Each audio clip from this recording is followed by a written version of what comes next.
of Cori Comparatori and in sending healing wishes to the wounded victims also of this atrocious act of violence. Some are calling it a miracle that former President Trump escaped this AR-15 attack, unlike so many thousands of our fellow citizens who have been killed or seriously wounded in other AR-15 shootings.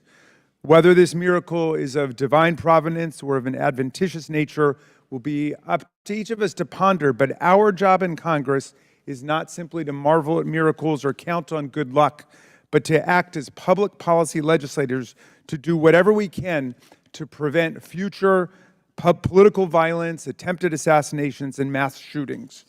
The chairman and I are thus determined to get to the bottom of the stunning security failures that enabled this 20-year-old lone gunman who borrowed his father's AR-15 to perpetrate a mass shooting and assassination attempt at an event protected by the Secret Service as well as state and local police. We'll ask hard questions of Director Cheatle today in order to identify and understand the shocking security failures that occurred and to help transform the operations of the Secret Service to prevent anything like this from happening again. But we can't let ourselves off the hook either, dear colleagues. What happened in Butler, Pennsylvania was a double failure: the failure by the Secret Service to properly protect former President Trump and the failure of Congress to properly protect our people from criminal gun violence. We must therefore also ask hard questions about whether our laws are making it too easy for potential assassins to obtain firearms generally and the AR-15 specifically. Mr. Comparatori, former President Trump, and the other rally attendees wounded in Butler are now members of a club no one wants to belong to, the thousands of people who have fallen victim to mass shootings. Last year, we had 655 mass shootings in America, defined as 4 or more people being shot or killed in a single event, not including the shooter. 712 people died and nearly 2,700 people were wounded in these attacks in 2023. Mass shootings are commonplace. They happen at political rallies and constituent meetings, in our elementary schools, middle schools, and high schools, in churches, synagogues, and mosques, in movie theaters and parades, in nightclubs and grocery stores, in concerts, and on street corners. Here are the worst mass shootings in the last 11 or 12 years. The list is a grim reminder of the horrific damage and death wrought by assault weapons and the AR-15 in particular that have taken the lives of our children, parents, colleagues, and neighbors. This is a very partial list. Mass shootings have become so frequent that we don't even hear about them anymore. Since the mass shooting in Butler, there have already been at least 10 additional mass shootings in America, 2 of which took place the same day that former President Trump was targeted. One of the mass shootings on that violent Saturday, July 13th, happened at 11 p.m. at a nightclub in Birmingham, Alabama, where 4 people were shot dead and 10 others wounded. This means, amazingly, that the Butler attack was not even the deadliest mass shooting to happen in America on that day.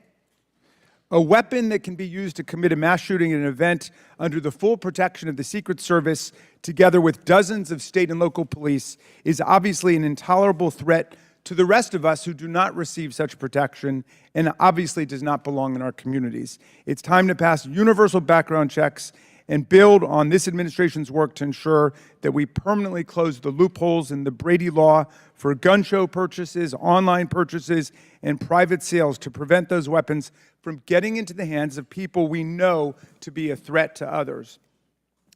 What happened in Butler shows why even closing these loopholes, however, will not keep assault weapons out of the hands of potential assassins and mass murderers. Under federal law, and in the vast majority of states, even young people not old enough to buy a beer legally can legally purchase and own the AR-15 and carry it in public. The shooter in Butler used his father's AR-15. We have to find the courage and resolve to pass a ban on the AR-15 and other assault weapons. A ban has broad support. Even the New York Post loudly endorsed such a ban in 2019. We have passed an assault weapons ban before. Republicans and Democrats together passed it in 1994. Alas, in 2004, we allowed the ban to expire. We know this weapons ban worked. One study found that in the decade that followed the ban's lapse, mass shootings went back up 183%, and deaths from mass shootings went up 239%. But even as we change the Secret Service and act to ban weapons of war like the AR-15, we still will have fallen short of our duty if we fail to denounce every instance of politically motivated violence in whatever form it takes. Republicans and Democrats, again, have come together to denounce this assassination attempt, just as we did the violent attempts on the lives of our colleagues, Representative Stephen Scalise and Representative Gabby Giffords, and on Paul Pelosi, the husband of Speaker Nancy Pelosi, who was attacked and brutalized in his home. And in the immediate aftermath of the January 6th mass violence waged against Congress and the Vice President and the constitutional transfer of power, Democrats and Republicans alike, including Senator McConnell, Chairman Comer, and other colleagues, all denounced this violent assault on our democracy that wounded approximately 140 officers from the U.S. Capitol Police and the Metropolitan Police Department. And I commend them for acting to denounce that attack, just as Democrats moved swiftly to denounce the attack on Congressman Scalise. Political scientists tell us that authoritarian attacks on democratic institutions begin with political parties refusing to disavow or openly embracing political violence. We have to reject that on a strong bipartisan basis, as Chairman Comer and I have done, even as we ensure our Secret Service is up to its vital task of protecting presidents and candidates, and as we work to ensure that America, the streets of our country, are free from the violence of weapons of war. Thank you, Mr. Chairman, and I yield back to you. Thank you. Gentleman yields back. Today we are joined by Kimberly Cheatle, who was sworn into office on September 17, 2022 as the Director of the United States Secret Service. Prior to her appointment, Director Cheatle was Senior Director of Global Security at PepsiCo. Before her role at Pepsi, she served 27 years in the Secret Service. Pursuant to Committee Rule 9G, the witness will please stand and raise her right hand. Do you solemnly swear or affirm that the testimony that you are about to give is the truth, the whole truth, and nothing but the truth, so help you God? Let the record show that the witness answered in the affirmative. Thank you. We certainly appreciate you being here today and look forward to your testimony. We normally limit testimony to opening statement to 5 minutes, but take all the time that you need. Obviously, the rules that we will abide by, when you're finished with your statement, we will then turn to questions. Each member will have 5 minutes. And just a note to the members, I'm going to strictly adhere to the 5 minutes. Once 5 minutes is up, I will hit the gavel. If the director is in the process of answering a question, we'll certainly let her finish her answers, and then we will move on. We're going to have about 100% attendance here today, plus a few additional add-ons, so this will be a very lengthy hearing, and we want to make sure every member gets their 5 minutes uninterrupted to be able to ask these important questions in this very bipartisan hearing today. I now recognize Director Cheatle for your opening statement. Thank you. Good morning, Chairman Comer, Ranking Member Raskin, and distinguished members of the committee. My name is Kimberly Cheatle, and I am the Director of the United States Secret Service. I appreciate the opportunity to appear before you today. The assassination attempt of former President Donald Trump on July 13th is the most significant operational failure of the Secret Service in decades, and I am keeping him and his family in my thoughts. I would like to offer my sincerest condolences to the family of Corey Comparator, a former fire chief and a hero who was killed in this senseless shooting. I would also like to acknowledge those who were injured in Butler, David Dutch and James Copenhagen, and I wish them a speedy recovery.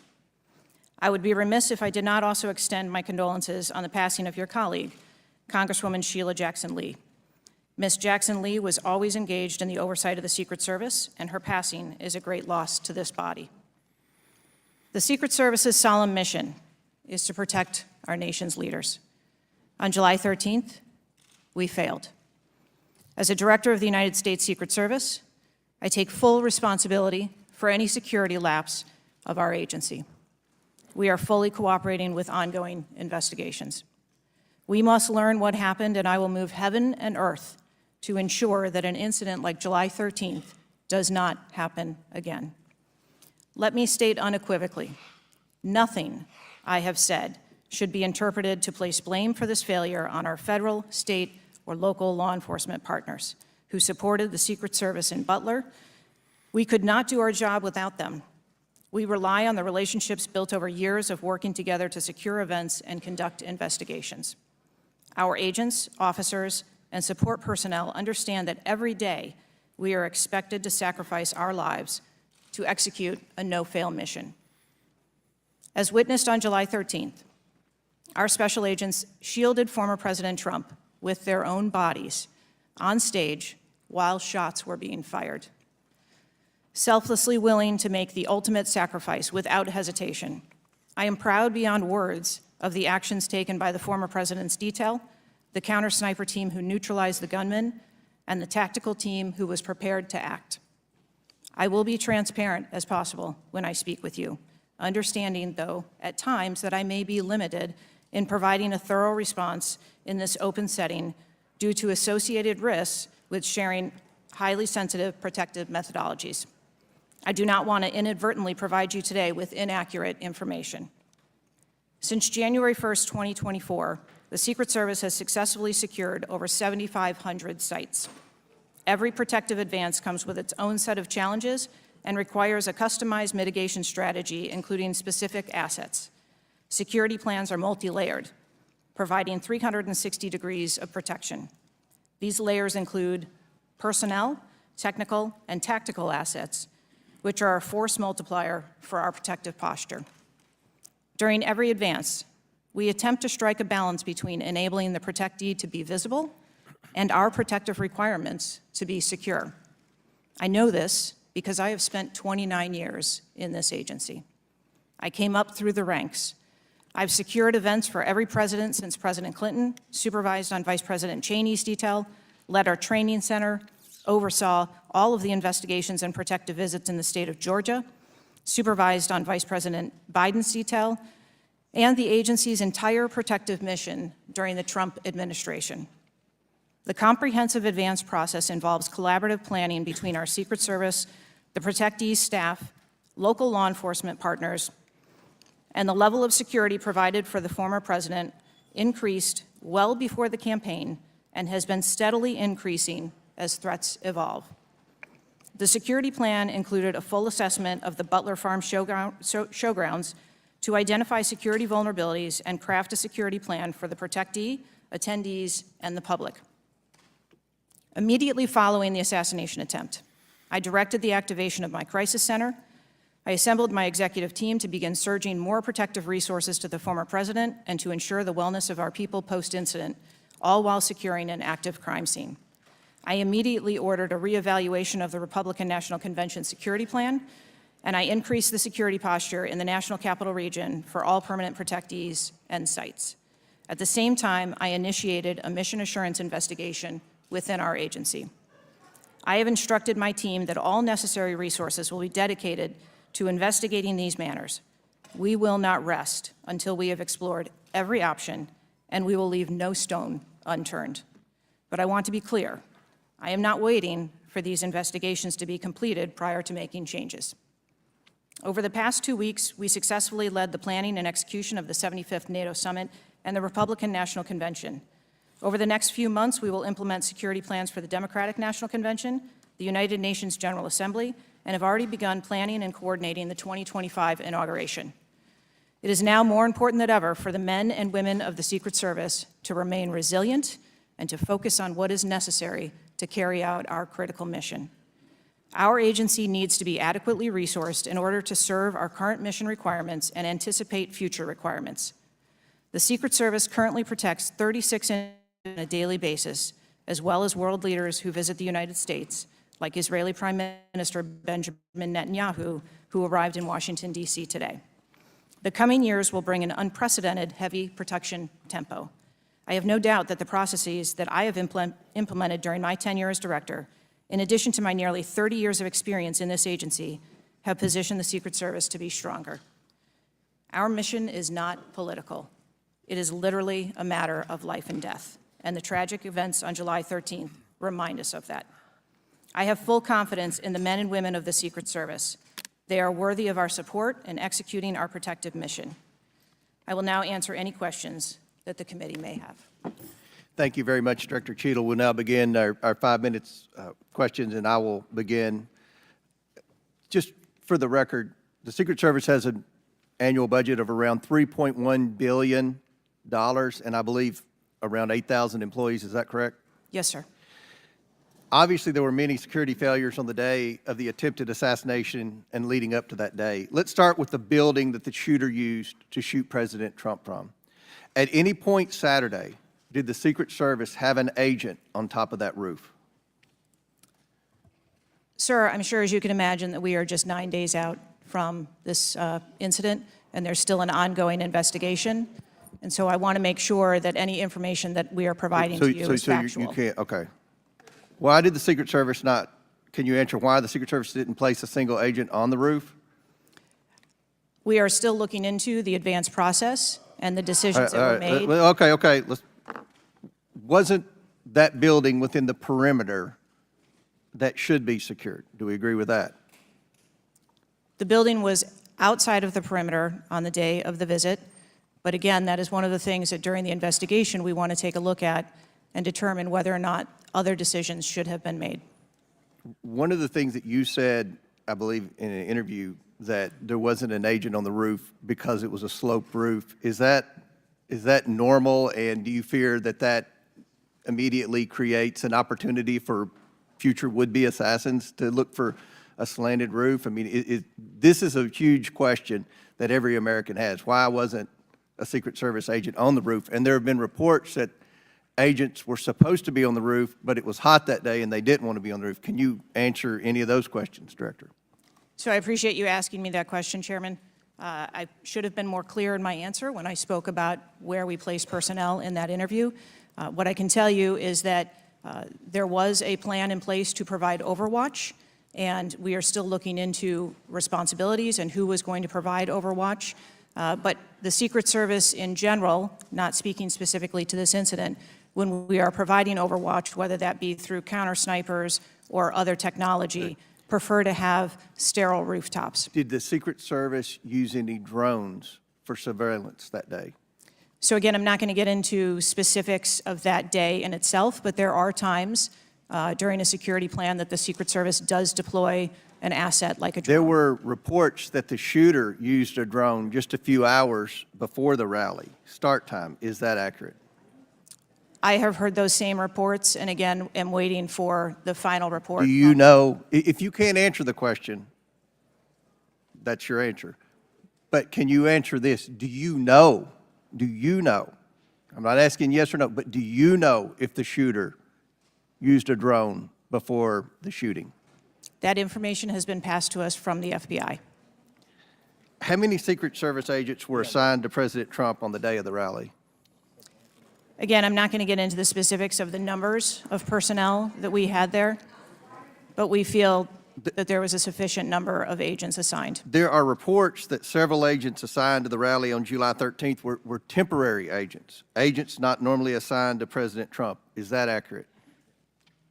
What I can tell you is that the agents that were assigned to former President Trump are Secret Service agents that provide close protection to him, and that was what was actual on that day. How many temporary agents were there that day? Quite frequently, sir, during campaign events, the Secret Service utilizes agents from HSI or the Department of Homeland Security. You don't know how many, or you supplement can't answer? our plan. Have the investigators reconstructed the shooter's precise movements over the past days, weeks, and months? So, again, We need to have confidence that if the FBI is leading this investigation, that they're leading a credible investigation, because there's some of us sitting up here today that don't have a lot of confidence in the FBI. So I will repeat the question. Have the investigators reconstructed the shooter's precise moments over the past days, weeks, and months? I understand your question, Chairman, and I share your concerns about wanting to make sure that we have factual information. The FBI is conducting a criminal investigation. The Secret Service is conducting an internal investigation. There are a number of OIG investigations, and there is the external investigation that the President Last initiated. question for me. Before July 13th, Had the Trump detail requested additional resources? What I can tell you is that for the event on July 13th, the details that were the assets that were requested for that day were given. Okay. My time has expired. Chair now recognizes Ranking Member Raskin for 5 minutes. Thank you, Mr. Chairman. It's been reported that before former President Trump got up on the stage at around 6 p.m. on Saturday, July 13th, that the local police had identified and even photographed a man who was acting suspiciously. And this man, who turned out to be the gunman, had been flagged as a potential threat. Is that accurate? What I can say is that the individual was identified as suspicious. So he was known to be suspicious before former President Trump took the stage. That is the information I have received. Why was he allowed to take the stage with a suspicious person having been identified in the crowd? So I appreciate the question, and I'd like to make 2 points.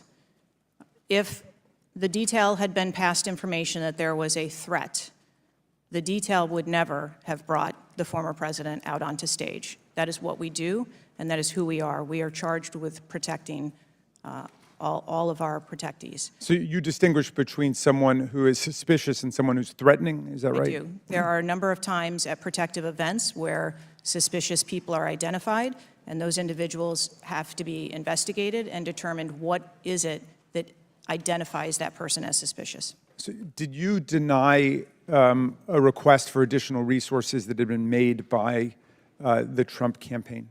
There were no assets denied for that event in Butler on the 13th. I see. So you're saying there were requests made for additional assistance for other specific events rather than for the campaign as a whole. Is that right? I'm sorry, I'm not understanding. Well, you seem to say that there were not additional resources requested for that event. And forgive me for being unfamiliar with this.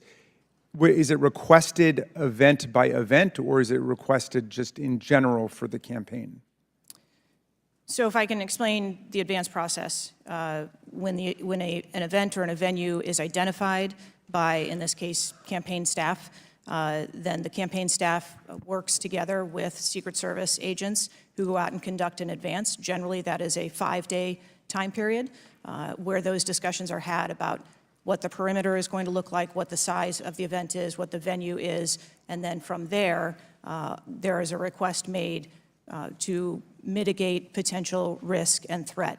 And I'm saying that on that day, the requests that were pushed forward were granted. So the Secret Service did not know that the gunman actually had a weapon before President Trump was allowed to get up on the stage? To the best of our knowledge and the facts that we have at this point, that is correct. So can you answer this question, which I think is on the mind of most Americans thinking about this? How can a 20-year-old with his father's AR-15 assault weapon climb onto a roof with a direct 150-yard line of sight to the speaker's podium without the Secret Service or local police stopping him? So again, sir, I will say we are 9 days out from this event, and I have to know those answers as well, which is why we are going through these investigations to be able to determine that fully. Okay. It's been reported that the shooter was not carrying a driver's license or any form of identification.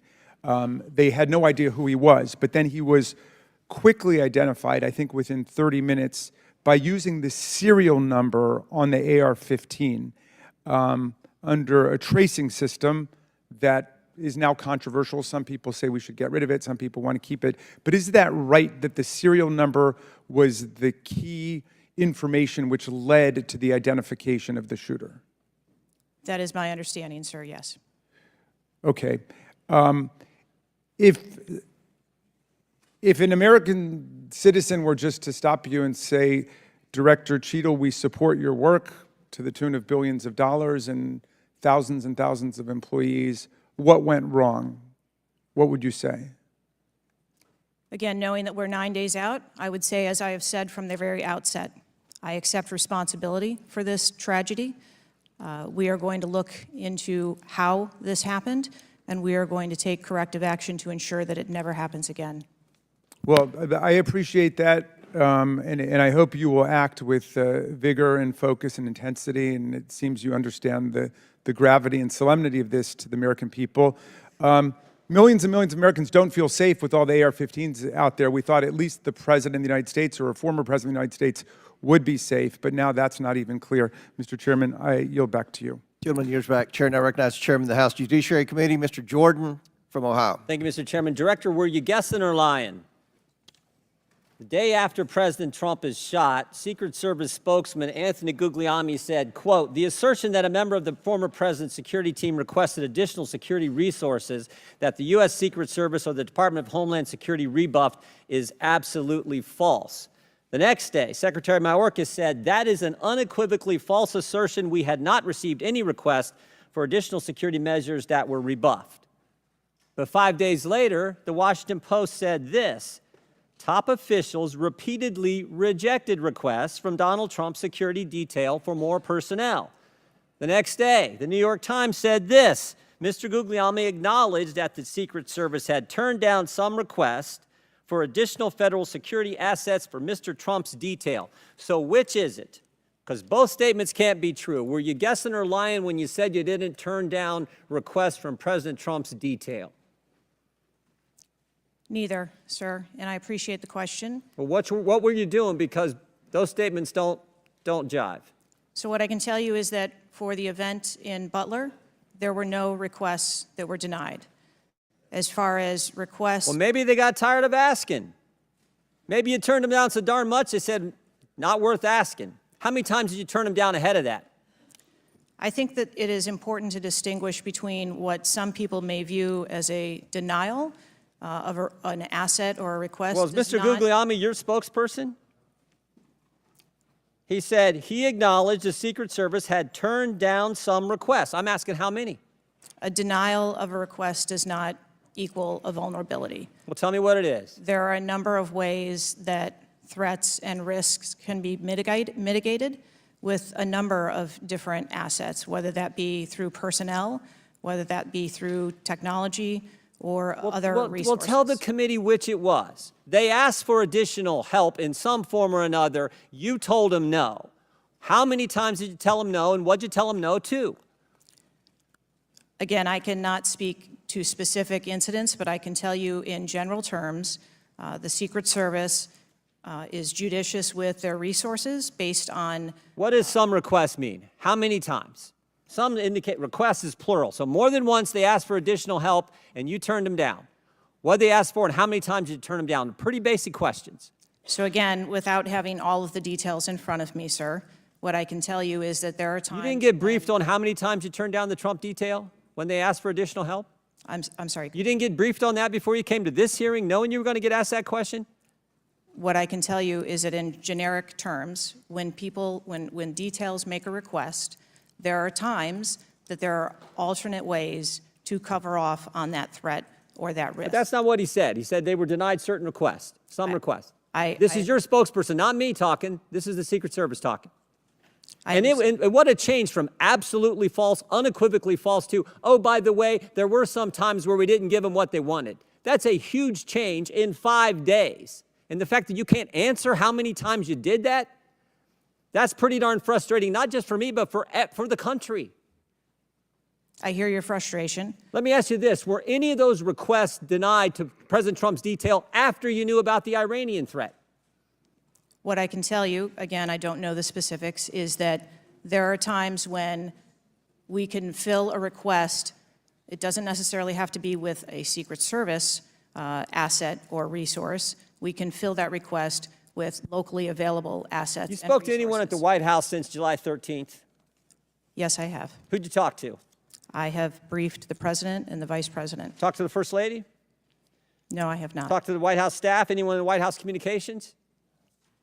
No, I have not. Have you talked to the counter sniper who took the shot that took out the bad guy?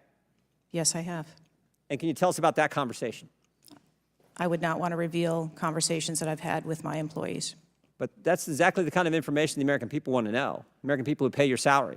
I understand. This is an ongoing investigation, and Who's all doing the investigating at Secret Service? I know the Inspector General, but is there also an internal investigation in addition to the Inspector General? We are conducting a mission assurance investigation internally, yes.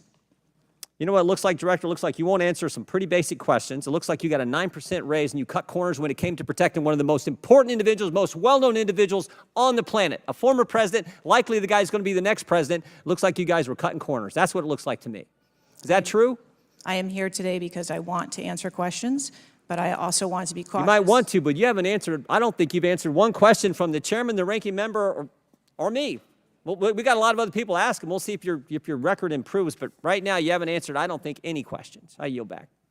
Gentleman yields back. Chair now recognizes Ms. Norton from Washington, D.C. Thank you, Mr. Chairman.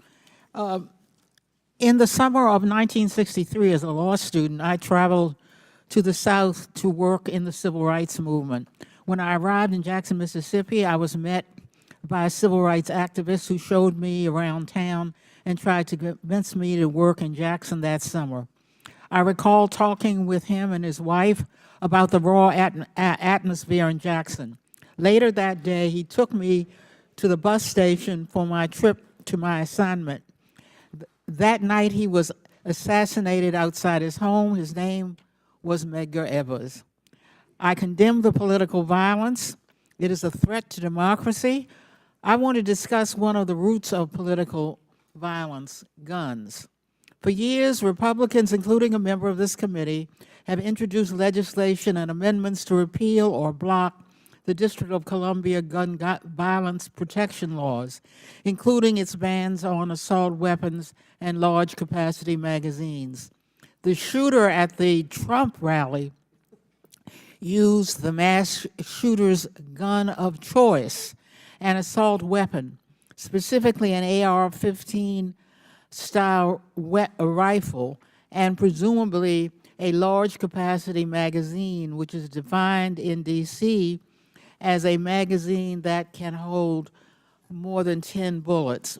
Under current D.C. law, D.C. does not recognize concealed carry permits issued by other jurisdictions, but it does issue concealed carry permits to both residents and non-residents.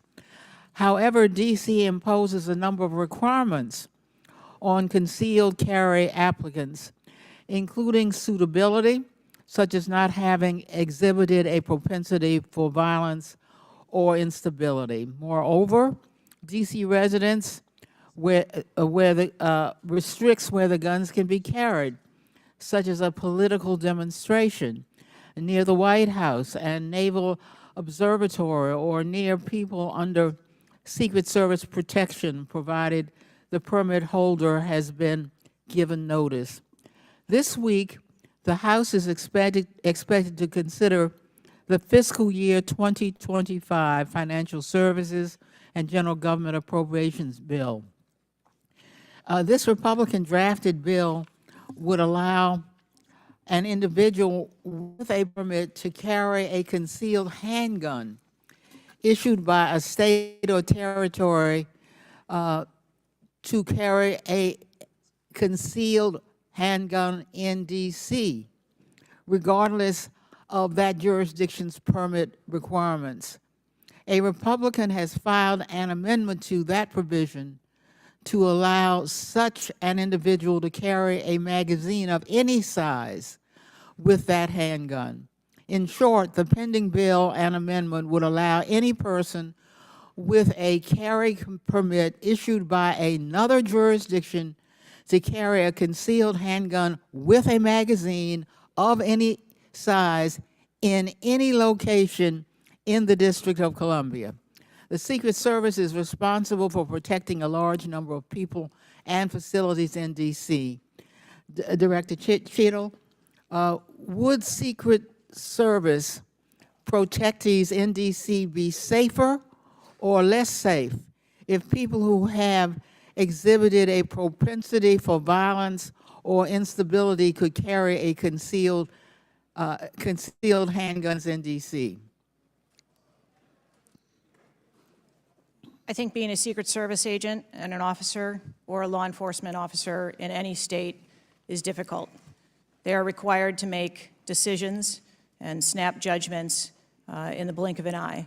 And I think that the officers and the agents that work here in the D.C. area do a great job of monitoring the public and reacting to threats as appropriate when they arise. Would Secret Service protectees in D.C. be safer or less safe if people in D.C. could carry concealed handguns with large capacity magazines? I think, ma'am, that we work in parameters where we travel around North America, and the rules on open carry and concealed carry are different from state to state, and that is part of what the Secret Service takes into account when we develop a security plan. Obviously, anyone that comes into one of our protective sites, we would establish magnetometer support, metal detectors that personnel would have to process through, eliminating that potential. Would Secret Service protectees in D.C. be safer or less safe if more people could carry handguns in D.C.? I think, again, as I stated, ma'am, we want to make sure that we provide a safe environment for all of our protectees, and whatever measures we would need to put in place for a secure site, we would do so. I yield back. Gentlelady's time's expired. Chair now recognizes the Chairman of the House Intelligence Committee, Mr. Turner from Ohio. Director Cheatle, your opening statement indicates that the Secret Service constructed a security plan for the site in Pennsylvania. I'm assuming that security plan would also include the security footprint for the site, but it also would be based upon a threat assessment for the risk threats associated with Donald Trump and the crowd in attendance. Would it not include a threat assessment? Yes, it would. So that threat assessment, as we know, basically would have started with, there's a generalized threat against Donald Trump because he is a presidential candidate. Then it would have gone to, he's a former president, and he gets security coverage just as Bush, Clinton, Carter, and Obama do. And then you also have the heightened political environment. Even for those, it's clear that the security footprint, that the threat assessment was insufficient, which permitted then a 20-year-old to actually enter with a weapon and shoot Donald Trump. But I want to ask you about two other aspects of the threat assessment. It is known and public that Iran is a threat risk for Donald Trump. They're a threat risk for John Bolton, former Secretary of State Pompeo, and Donald Trump, because they have indicated they want to assassinate them as a result of retaliation for the killing of Soleimani. That is both, for Iran, a generalized threat. They're targeting these individuals, but also most recently, a specific threat to Donald Trump himself. Now, I want to enter into the record by UC a Department of Justice Public Affairs release, a CNN article, an article from Fox News, and an article from CBS, all of which acknowledge Without objection to order. that this threat exists for Donald Trump from Iran, and that there are specific threats, most recently, that have been acknowledged. Director Cheatle, have you read the intelligence of the generalized threat to Donald Trump by Iran as a result of their desire to retaliate for the killing of Soleimani? I have. Have you read or been briefed about the intelligence of the specific recent threat to Donald Trump from Iran? Yes, I have. Director Wray, when we were getting our briefing, indicated that he thought the threat assessment should have included this threat from Iran. Is it your testimony today that the threat assessment, since you've read this intelligence, was sufficient to protect him from this threat from Iran? My testimony today is that the information that we had at the time was known. Was it sufficient? Director Cheatle, was it sufficient for the Iranian threat that you said you have read the intelligence briefings for? That information was passed to... Well, I'm not asking the Intel? bureaucratic issue of who did it get passed around to. Director Cheatle, was it sufficient for the specific and generalized threat to Donald Trump's life from Iran? Yes, I do believe it was. Director Cheatle, is an Iranian assassin more capable than a 20-year-old? Sir, I think we've acknowledged that there was gaps and a failure that day. When I raised this issue with Director Wray, he was incensed. He was shocked that the threat assessment of Iran did not seem to be, as we and I discussed, baked in to your security footprint and your threat assessment.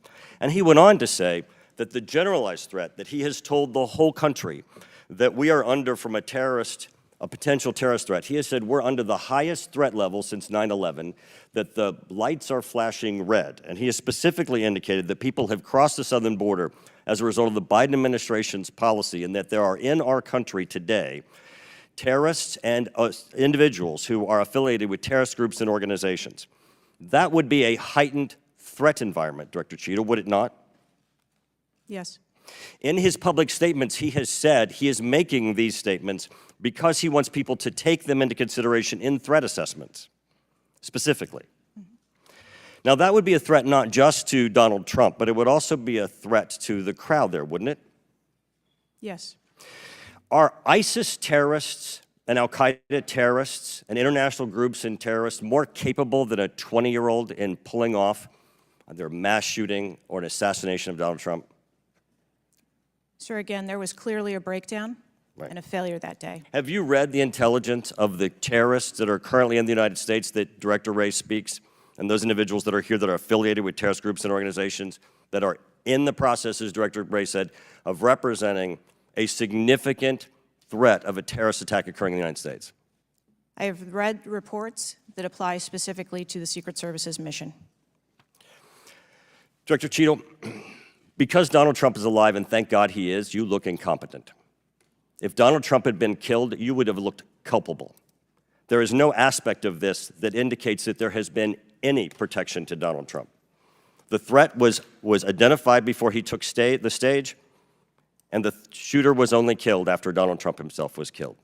Not only should you resign, if you refuse to do so, President Biden needs to fire you, because his life, Donald Trump's life, and all the other people which you protect are at risk because you have no concept of the aspect that the security footprint needs to be correlated to the threat. I yield back. Chair now recognizes Mr. Lynch from Massachusetts. Thank you, Mr. Chairman. Director Cheatle, there were multiple security failures at the former president's rally in Butler, Pennsylvania. First of all, there was a failure to isolate the podium from exposure to direct fire. Do we know who made that decision to allow that rooftop to remain as an unprotected area? Do we know who came up with that security plan that omitted that? Sir, I don't have a specific person to identify for you. Okay, well, that's what I'm looking for, so let's move on. There's also a breakdown in security and failure to confront the shooter over an hour before the former president began his remarks, when the shooter was identified as a person of interest. What particularly allowed agents or law enforcement to identify him as a person of interest? So I appreciate the question, and again, I will say that we are 9 days out, and there are a multitude of interviews that are still taking place. Okay, so did he have a rangefinder? There were some reports that the individual had a rangefinder. That would certainly raise my suspicion. Did he have a rangefinder? Yes, he did, but may I explain that at a number of our sites, especially when you're at outdoor venues, a rangefinder is not a prohibited item. It is sometimes an item that is brought in by individuals if you're going to be in the back. Did anybody confront him on that? Anybody ask him questions? What are you doing with the rangefinder? Anybody confront him on his presence where he was in proximity to the president? So again, to my knowledge, I believe that that was the process that was taking place, was to locate the individual. Did they confront him? Did they go up to him? Did they talk to him? I do not have those details at this time. Those are important details. There was also a failure to communicate between law enforcement to act quickly upon information provided by either local law enforcement or rally attendees that the suspect was positioned on the roof. There were minutes of delay before any meaningful action was taken, even though he was several hundred feet from the podium, and this was obviously minutes before the shooting. Let me ask you, there was considerable delay in removing the president from the podium after the shooting began. He got shot in the air. It was still over a minute before he was removed from the stage. Meanwhile, this shooter had multiple clips, several clips. He got off 8 shots, and he had the capacity and the ability, if he was not neutralized, to basically mow down that whole Secret Service detachment as well as the president. What, from your own investigation, caused that delay under the circumstances? What I can tell you is that when the agents identified that the shooting was taking place, in under 3 seconds, they threw themselves on top of the president. I understand that there was heroism there, no question about it, no question about it. But protocol would indicate, and these are, the opinions of various former Secret Service agents, people who have done this work in the past, that over a minute of exposure on that podium with a shooter with a high-capacity weapon who had already wounded the president and could have got off, we don't know how many more rounds, and yet the president remained exposed, even though he was joined in that exposure by the Secret Service in their heroic acts. It just, I don't know if there's a good explanation for that. Our personnel created a body bunker on top of the president. I get that. Shielding him. Yeah, this was an AR-15 style weapon that would have made pretty quick work if he was determined and able to do so. This is not the first investigation that we've had of the Secret Service during my time here on this committee, and the last one we had, our previous investigation determined that the Secret Service was experiencing a staffing crisis that poses perhaps the greatest threat to the agency, and that's a quote. Is that staffing crisis still in place? Is that still something that you deal with on a daily basis? As of today, the Secret Service has just over 8,000 employees. We continue to hire, knowing that we need to ensure that we keep pace with What would be the full complement of And gentlemen, time's expired, but please answer the question. you know, I'm sorry. what would be the full complement that you're looking for? You've got 8,000, and how many would be a full complement for the service? So we are still striving towards a number of 9,500 employees approximately in order to be able to meet future and emerging needs. Okay, thank you, Mr. Chairman, for your courtesy. I yield back. Chair recognizes Dr. Fox from North Carolina. Thank you, Mr. Chairman. Director Cheatle, what grade would you give the Secret Service's performance in Butler, Pennsylvania on July 13? As I've stated, ma'am, this was clearly a failure. I would grade the agents and officers who selflessly threw themselves in front of the president and neutralized the threat an A. I think that we need to examine the events that led up to and prior to that day. You stated in 2021 that the Secret Service has a zero-fail mission. It's clear that the events of July 13 show a cascade of failures that cost Corey Comparator his life, nearly cost former president his life, and injured David Dutch and James Copenhaver. When an agency fails spectacularly at its mission, those responsible must be held accountable, and the problems must be fixed so they cannot happen again. Why should the American people or the officials you're responsible for protecting have confidence in your ability to lead the Secret Service after such a spectacular failure?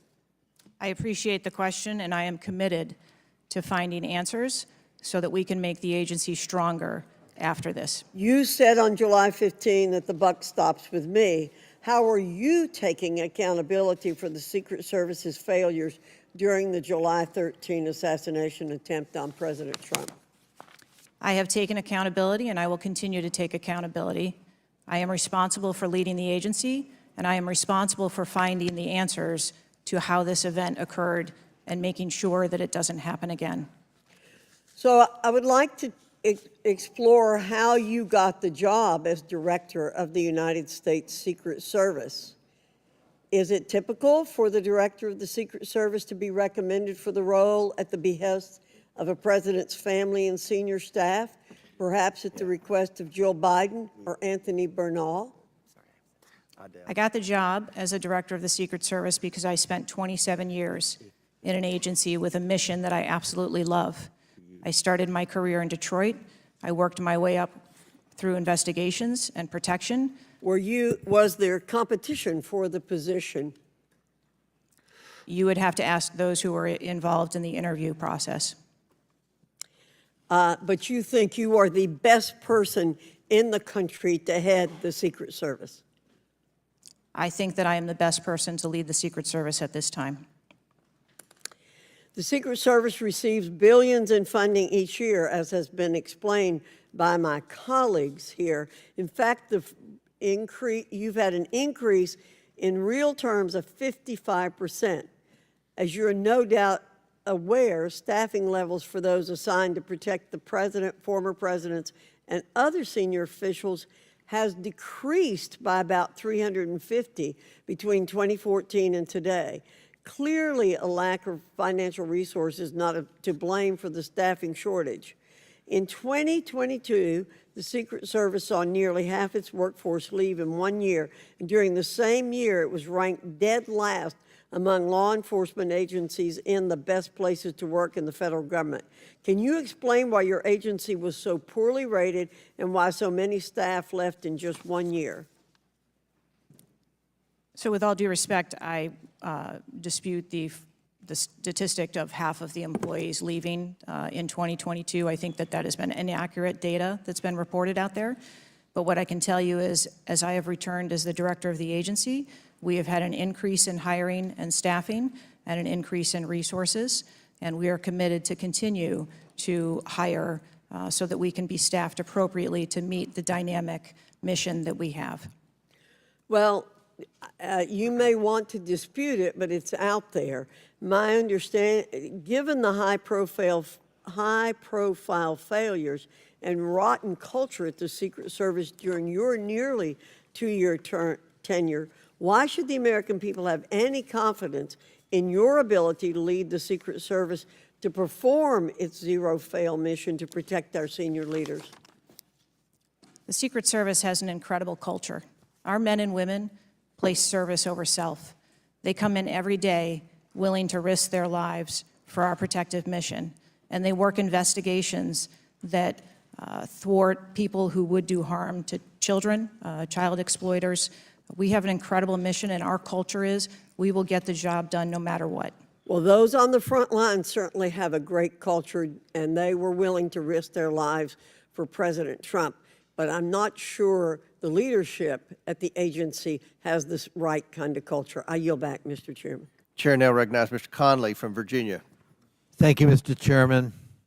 Well, I hope the American people do appreciate the incredible daily risks Secret Service agents take on our behalf.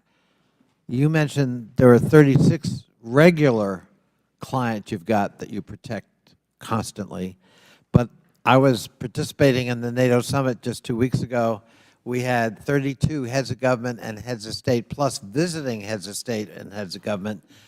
Presumably, you provided protection for all of them. That is correct. Just saying. Help us understand, however, I will stipulate that there's an ongoing investigation. You don't want to go into too much detail on that until you've been able to ascertain all the facts and analyze what they mean. You can understand, however, the anxiety we and the American public have about how could this happen and how can we ensure it can't recur. Now, there are some things my friends on one particular side of the aisle don't really want to talk about, like AR-15s and access to them by a 20-year-old, or anybody for that matter. Presumably, Director Cheatle, the ubiquity of weapons, guns in America, especially assault weapons or semi-automatic weapons, that's helped your job and the mission of your agencies, right? It's made it less complicated, isn't that true? I'm sorry, I'm not understanding your question. Real simple. More guns, especially dangerous ones, have made your job protecting people easier. Is that not right? I think from every Director state, Cheatle, This is simple English. More guns, do they make your job more complicated or less complicated in protecting these 36 clients and visiting heads of state and heads of government that come to Washington?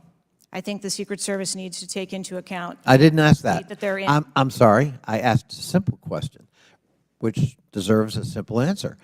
The ubiquity of guns, dangerous weapons in America, like AR-15s, has that made your job, that is to say the mission of the Secret Service, easier or more difficult?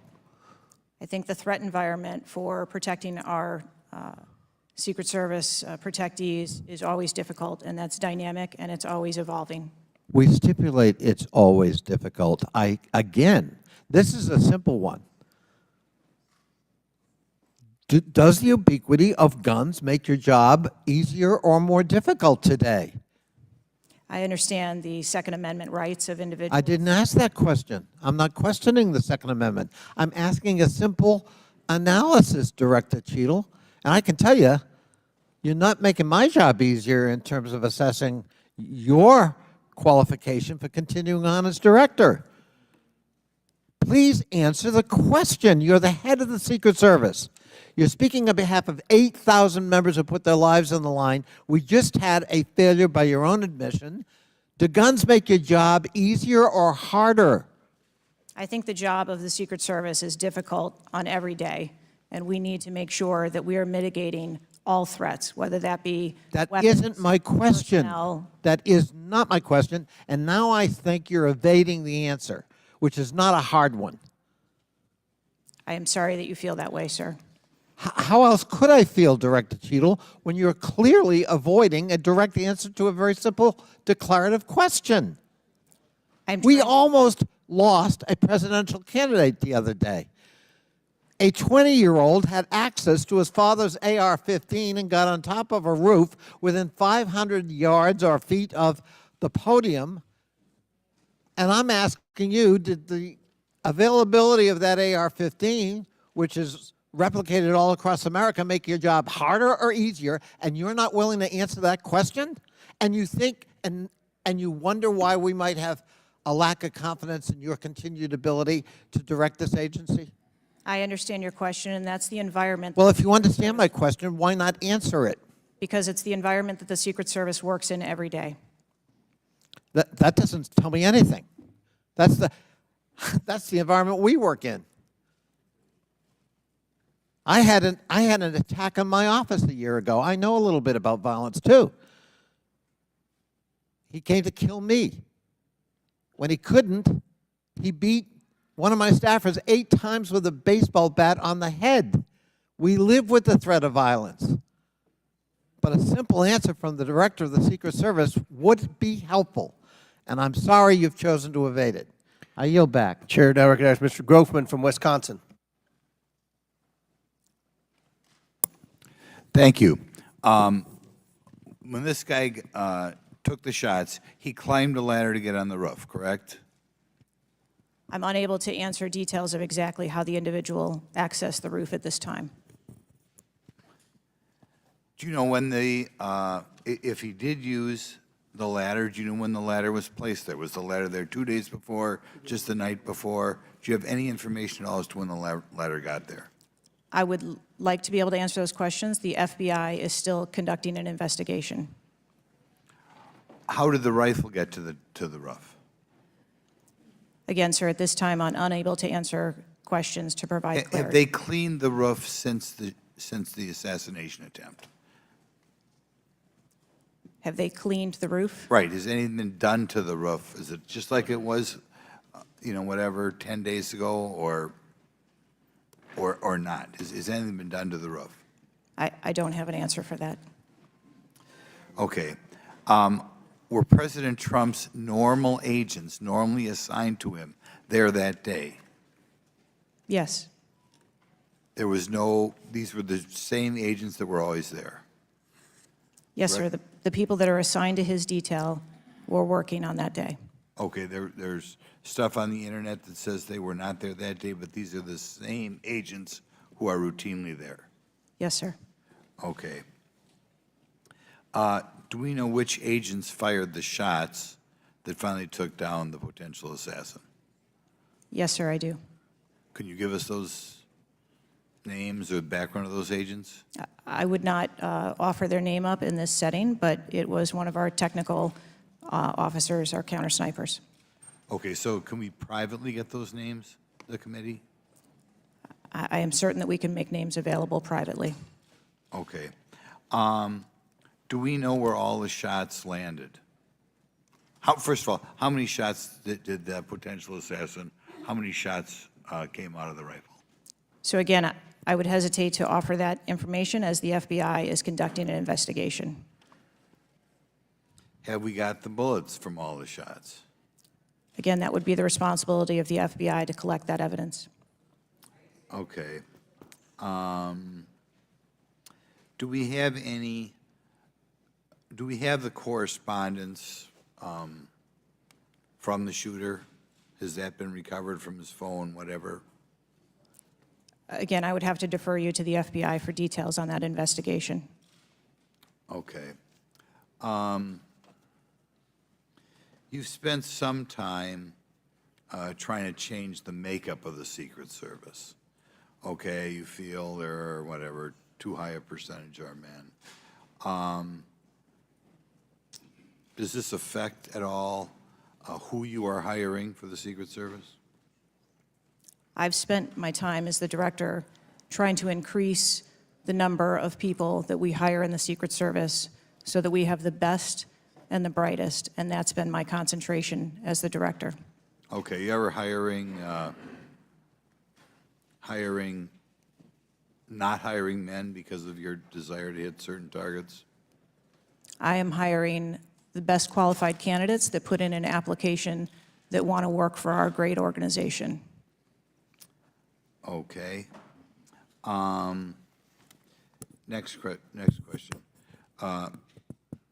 The shooter obtained a direct sight of President Trump from the position on the rooftop. I assume that is not something that should ever happen. It should never happen. Do you want to elaborate a little on how that happened, or what you wish you had done differently, or would do differently next time there's a Trump rally? Again, sir, the facts of this particular event are still unfolding. 9 days, there have been a number of reports that have been out there, so I do not want to provide information that perhaps would contradict something that has been erroneously reported or is not factual. But there clearly was a mistake, and we will take every effort to make sure that this never happens again. Could you elaborate why you want 1/3 of the Secret Service to be women? I've never stated that I want 1/3 of the Secret Service to be women. 30% or something? You had some target, no? Okay, Would gentlemen yield? I'll yield. What was, Director, what was erroneously reported? You said, to Mr. Grothman's question, you said something was erroneously reported. What are you referring to? I'm referring to their... His question was in the context of the shooter using a ladder to get on the building. What was erroneously reported? Because you won't tell us anything, but you'll tell us something that wasn't reported accurately? I'm saying, sir, that there have been a number of reports that are out there that have been speculation, and until we have the actual facts, I don't want to report anything that would contradict speculation that has been out there. Thank you, gentlemen, for yielding. Chair recognizes Mr. Krishnamurti from Illinois. Thank you, Mr. Chair. Thank you, Mr. Ranking Member, for bringing us together this morning. One question I get asked a lot from my constituents is, what can Congress actually do to stop this from happening again? And I'd like to share a graphic from a very recent study conducted by Professor Robert Pape, a world-renowned expert in combating political violence. The graphic shows that 74% of Americans want this Congress to come together to denounce political violence of all stripes, and you can tell it's across party lines. I commend the chair and ranking member for putting out the statement the other day condemning political violence, and to further this effort, I'd like to ask all my colleagues to join Dr. Brad Wenstrup and me in introducing a resolution that we think can secure unanimous House passage in deploring and condemning political violence, and we will be circulating that resolution shortly. Director Cheatle, as you know, the shooter began shooting at 6:11 p.m. Eastern on July 13th. NBC reported that at 5:51 p.m., 20 minutes before the shooting began, the state police informed the Secret Service of their concern. Now, the rally was not paused at that point, correct? No.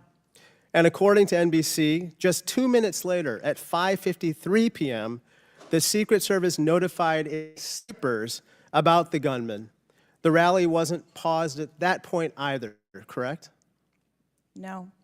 Let me show you some video footage by rally goers. If you could play the video on the screen up here. This was taken 2 minutes before the shooting started. If you could turn up the volume. Criminals. We have criminals.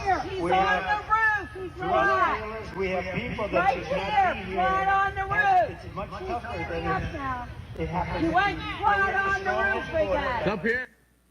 Ma'am, that doesn't look like suspicious behavior. That looks like threatening behavior to me. And the rally wasn't paused at that point either, correct? I can tell you, as I stated earlier, sir, that the moment that the shift surrounding the president were aware of an actual threat. That's a threat right there. The guy's on the roof and everybody's yelling at him. Yes. And directing the officer's attention to him. The rally was not paused at that point, correct? We are currently still combing through communications and when communications were passed. Well, I can point you to this communication. It's 2 minutes before the shots started ringing out. Director Cheatle, yes or no? Was there ever a moment where the Secret Service actually considered pausing the rally? The Secret Service would have paused the rally had they known or been So the told answer is there no. was an actual threat. The answer is no, correct? I can speak to you in generalities. No, I don't want I don't generalities. I know want all of the specifics. communications The that were- answer is no. You did not consider pausing the rally, correct? The people that are in charge of protecting the president on that day would never bring the former president out if there was a threat that had been identified. Well, they did, because we've now identified 3 points in the 20 minutes before the shooting that the threat emerged. Let me point you to something else, which is the building that the shooter was perched on, seen here. This building is called the AGR building. I'm sure that you're familiar with it. It's no more than 150 yards from the stage where Donald Trump stood, yet the security perimeter was drawn such that the AGR building was placed outside of it. Director Cheatle, according to the Washington Post, the AR-15 styled rifle used in the shooting had a range of 400 to 600 yards, and therefore the AGR building was clearly within rifle range of the stage, correct? Yes. NBC News has reported that in the days before the rally, the Secret Service had identified the building as a vulnerability that required special attention, correct? That's reporting from NBC. Yes. So I am still looking into an active investigation. I know, but it's been 9 days. I mean, you should know that, right? And yet, despite the fact that the AGR building was in rifle range of the stage and it was flagged as a vulnerability, this building was put outside of the Secret Service's security perimeter. And I respectfully submit the Secret Service must expand its security perimeter to account for the kinds of weapons that can be used outside the perimeter to endanger the protectees inside the perimeter, ma'am. Let me turn your attention to some conspiracy theories that have been circulating and ask you to comment on them. First, you have not found evidence that the incident was a staged shooting, right?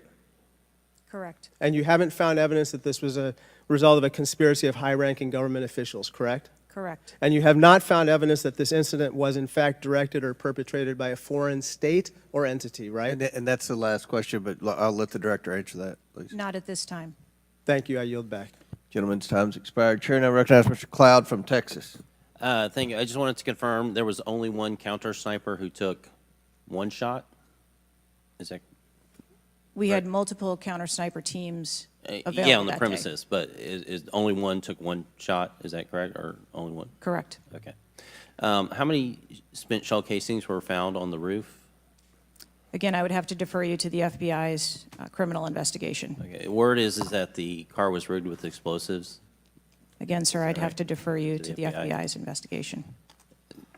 Okay. You're not curious about You don't communicate with them? No.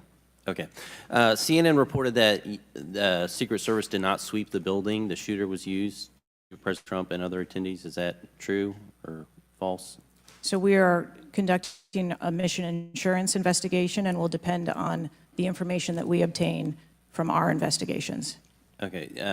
The Secret Service knew there was a suspicious person anywhere from 8 minutes before President walked on stage to 30 to 60 minutes. We have different reports. Was President Trump or his team notified of the threat? I think there's a difference and a distinction between suspicious person and threat. Yeah. So we are going back and looking at communications to know when the information about a suspicious person was passed to Secret Service personnel. Okay, but was President Trump or his team notified? Again, we are going back and looking to make sure that we have the exact information of when those notifications were made and who those notifications were made to. Okay. I think it's troubling for a lot of us that the number one question everyone in America is wondering is why was the roof left open? And after 9 days, we should at least maybe have a little bit of that information. And when you come to this committee hearing and you don't have anything to say about that, it's very, very troubling. Did you review the security plan for this event? I personally do not review security plans for events that take place across the country. Any of them? We have a number of events that Who's take the place. top level official who reviews the security plans? There's a number of people that review security plans. Who's as they ultimately unfold. responsible for signing off on a security plan?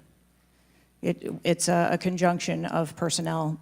There are people on the ground, there are supervisors on the detail, there are people at headquarters. So there's not one person who says, okay, this is good, it's copacetic, we're going for it? I think much in the way that we build our security plans, where they are No multi-layered. doubt there's teams working different aspects of it, but ultimately, isn't there an individual who signs off on the plan? Much like how we design our security plans, they're multi-layered, there are multiple layers. So there's of no people. accountability? There is accountability, sir. There's, this is whether it's the FBI or Fauci or anything, it's time after time after time, these multiple layers of accountability turn into layers of plausible deniability in agency after agency after agency. That's got to be fixed, because you keep coming here and expecting, yes, you're saying I'm responsible, but and you're accountable for it, but then there's nothing. What do you mean by that? I mean, you're saying you're going to keep your job, right? I assure you, sir, that if we determine through the course of our investigation that someone or people need to be held accountable, we will do so. What level of, if President Biden, God forbid, had been shot and killed, would you think that was worthy of resignation? I would do the same thing that I'm doing here, where I would want to make sure that we are conducting an investigation, that there is continuity in that investigation, and that we could find the You answers do not to think what the happened. assassination of somebody under your detail is worthy of resignation? I think that this event was tragic and deserves answers. The thing that you've said so far is that you want to make sure that this never happens again. The thing is, everyone in America knows that's not the job description that you're tasked with. The job description you're tasked with is to make sure it never happens, period. One of your goals in the strategic plan is to champion diversity, equity, inclusion, and accessibility. You've accomplished the accessibility part. What standards, do you keep the same standards for all applicants and all, or does every Secret Service agent meet the same qualifications, or do you have different standards for different people? Yes, sir. Everyone who moves through the application process has to meet the same standards to become a special agent. Okay. The trouble I think we're having with right now, so far you gave a lame excuse for sloped roof. You said that local law enforcement's job was to cover up the building before backtracking on that. We were told that President Trump's team did not ask for security before you backtracked on that. You haven't provided the audio recording that this committee, the chairman, requested that was due Thursday. You didn't give us an advance copy of your opening statement, but yet there was reporting on it somewhere else. There seems to be more information from YouTube videos than you're able to provide for us, and it begs the question to anyone, You're in charge of the investigation of your own failure. So how is anybody in America supposed to be able to trust the results of that investigation as being anything transparent and genuine? That's the last question, but please feel free to answer the question, Director. Sir, I've been a Secret Service agent for nearly 30 years. I have led with integrity, and I follow our core values of duty, justice, honor, loyalty, and courage. And I am doing that in this case, and I assure this committee that I will provide answers when we have a full and complete report, in addition to cooperating with all of the other investigations that are ongoing. Chair now recognizes Mr. Khanna from California. Thank you, Mr. Chair. I want to thank the chair and the ranking member for convening this hearing on a bipartisan basis. I join them in condemning the horrific assassination attempt on the former president. I am relieved for the sake of the country that he wasn't seriously hurt and that he survived, and my thoughts with him and his family during such a traumatic event. I also want to express condolences to Corey Comprator's family and recognize his heroism in saving his daughter's lives, and to the victims of that awful event. Now, Director Cheatle, would you agree that this is the most serious security lapse since President Reagan was shot in 1981 of the Secret Service? Yes, sir, I would.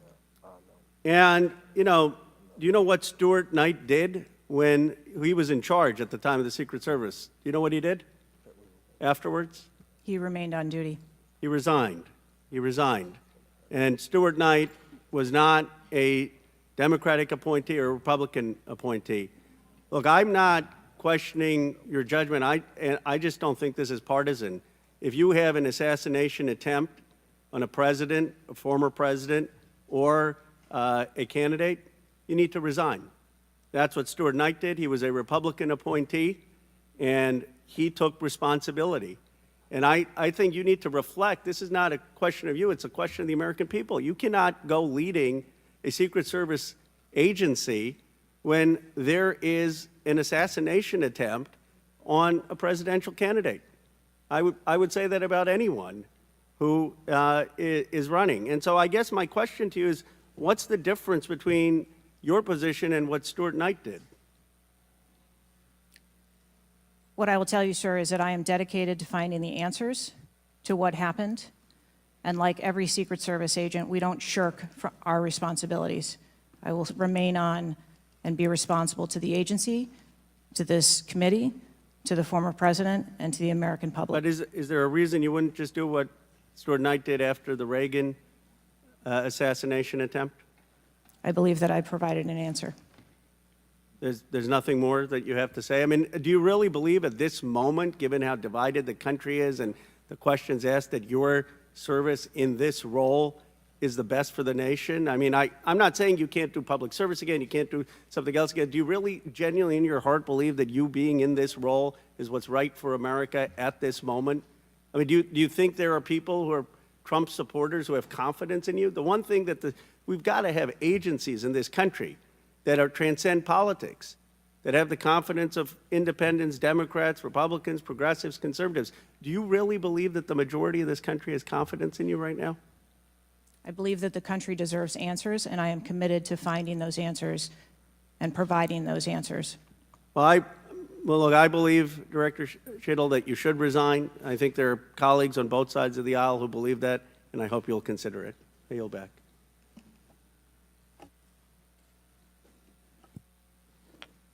Chair now recognizes Mr. Palmer from Alabama for 5 minutes. Director Cheatle, did local law enforcement ESU teams have compromise authority to engage a perceived threat? Yes. Why do you think they didn't use it? I believe that they follow the same use of force that our You agency... don't, when you have compromise authority, you don't have to get permission if you perceive a threat. And there were not just the ESU units, but there were local law enforcement that had line of sight on the shooter before the shots were taken. So one of my questions is there was supposed to be a briefing with the Secret Service sniper units, your counter assault team members, with the contract team, with the local ESU teams. That didn't take place. Why was that? So I have been told that there has been a briefing. There was a briefing that took place. I've been told that there wasn't one. And again, we are still looking into the facts of the investigation. So Let me that we ask can- you this.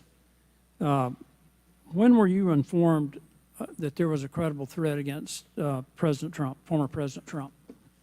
When did you learn of that? Sir, the former president has a number of threats. I didn't ask you that. There was a credible threat from Iran. When were you informed of that? Answer the question. We have been monitoring the threats. You For the knew former before. president. You knew before the rally. Okay, all right. The site security plan is generally drafted by the site supervisor and the site agent, probably out of the Pittsburgh district office. Did they take into account the credible threat against President Trump? Our personnel take into account the threats that are Then out why there. would they leave a building? And I will correct the distance that's been quoted. It was about 140 yards with clear line of sight to the president. Why was that building not occupied on the roof? I mean, you could have put Barney Fife on the roof and kept somebody from getting up there. So why wasn't that done? The plan that was developed that day encompassed a number ma'am. of security mitigations. The issue is the site supervisor, the site agent, and the special agent in charge, who I think signed off on the plan, did not include that in the inner perimeter, and they didn't have a plan to secure the building. As I understand it, the Butler County ESU unit was situated on the second floor of a building next to that, but they didn't have a clear line of sight of the roof. The angle was too severe. The photograph that was taken of the young man, of the shooter, when he had the rangefinder, was taken at 5:15. It wasn't until 5:38 that photograph was transmitted to the Secret Service sniper units. I don't understand the lack of interoperability here in the communication process. I don't understand why people didn't perceive that as a credible threat. The video that Mr. Christopher Morphy had shown there was clearly a credible threat. So how is it that all of these mistakes could be made? How many explosive devices were found on or near the site? Again, I would have to defer you to the FBI. Madam, I believe Details they of were that. in his car, and I think there might have been one near a main gas line. It wasn't just the fact that he had a rifle. It was the fact that he had the ability to inflict enormous harm, enormous numbers of casualties, had those devices exploded. I want to know also, when your agents conduct a site review, are they fully informed of all of the threats that are being made against the principle that they're protecting? What I can tell you is that when our agents go out to conduct an advance, their whole goal is to ensure I the safety and understand what the security. goal is. The failure to secure that building not only put the former president's life in danger, it put the lives of individuals in the crowd in danger as well. I mean, the Reagan shooting, there were other people shot at that time as well. And the Secret Service members' lives were in danger. So I don't understand how you can continue to stay in the position you're in when this was a failure of historic magnitude. 43 years without anything like this happening. And you failed, in this case, in a spectacular way. Mr. Chairman, I yield back. Gentleman yields back. Chair recognizes Mr. Mfume from Maryland. Thank you, Mr. Chair. I want to commend you and the ranking member on your joint statement and for holding this hearing that we might all at least attempt to try to get some answers. Some of us, Ms. Cheatle, grew up in an era not too unlike what we see today in terms of political violence. And some of us remember the November 22nd, 1963 assassination of President Kennedy. Some of us, like myself, remember 2 days later when Jack Ruby on live TV shot and killed Lee Harvey Oswald. We've seen over and over and over since that time these kind of attempts, whether it was the assassination of Martin Luther King or Bobby Kennedy, or the attempted attack on George Wallace in Laurel, Maryland, the shooting in 1981 of Ronald Reagan, our friend and colleague Steve Scalise shooting here in D.C., and the unfortunate attack on Paul Pelosi, and now this matter regarding former President Trump.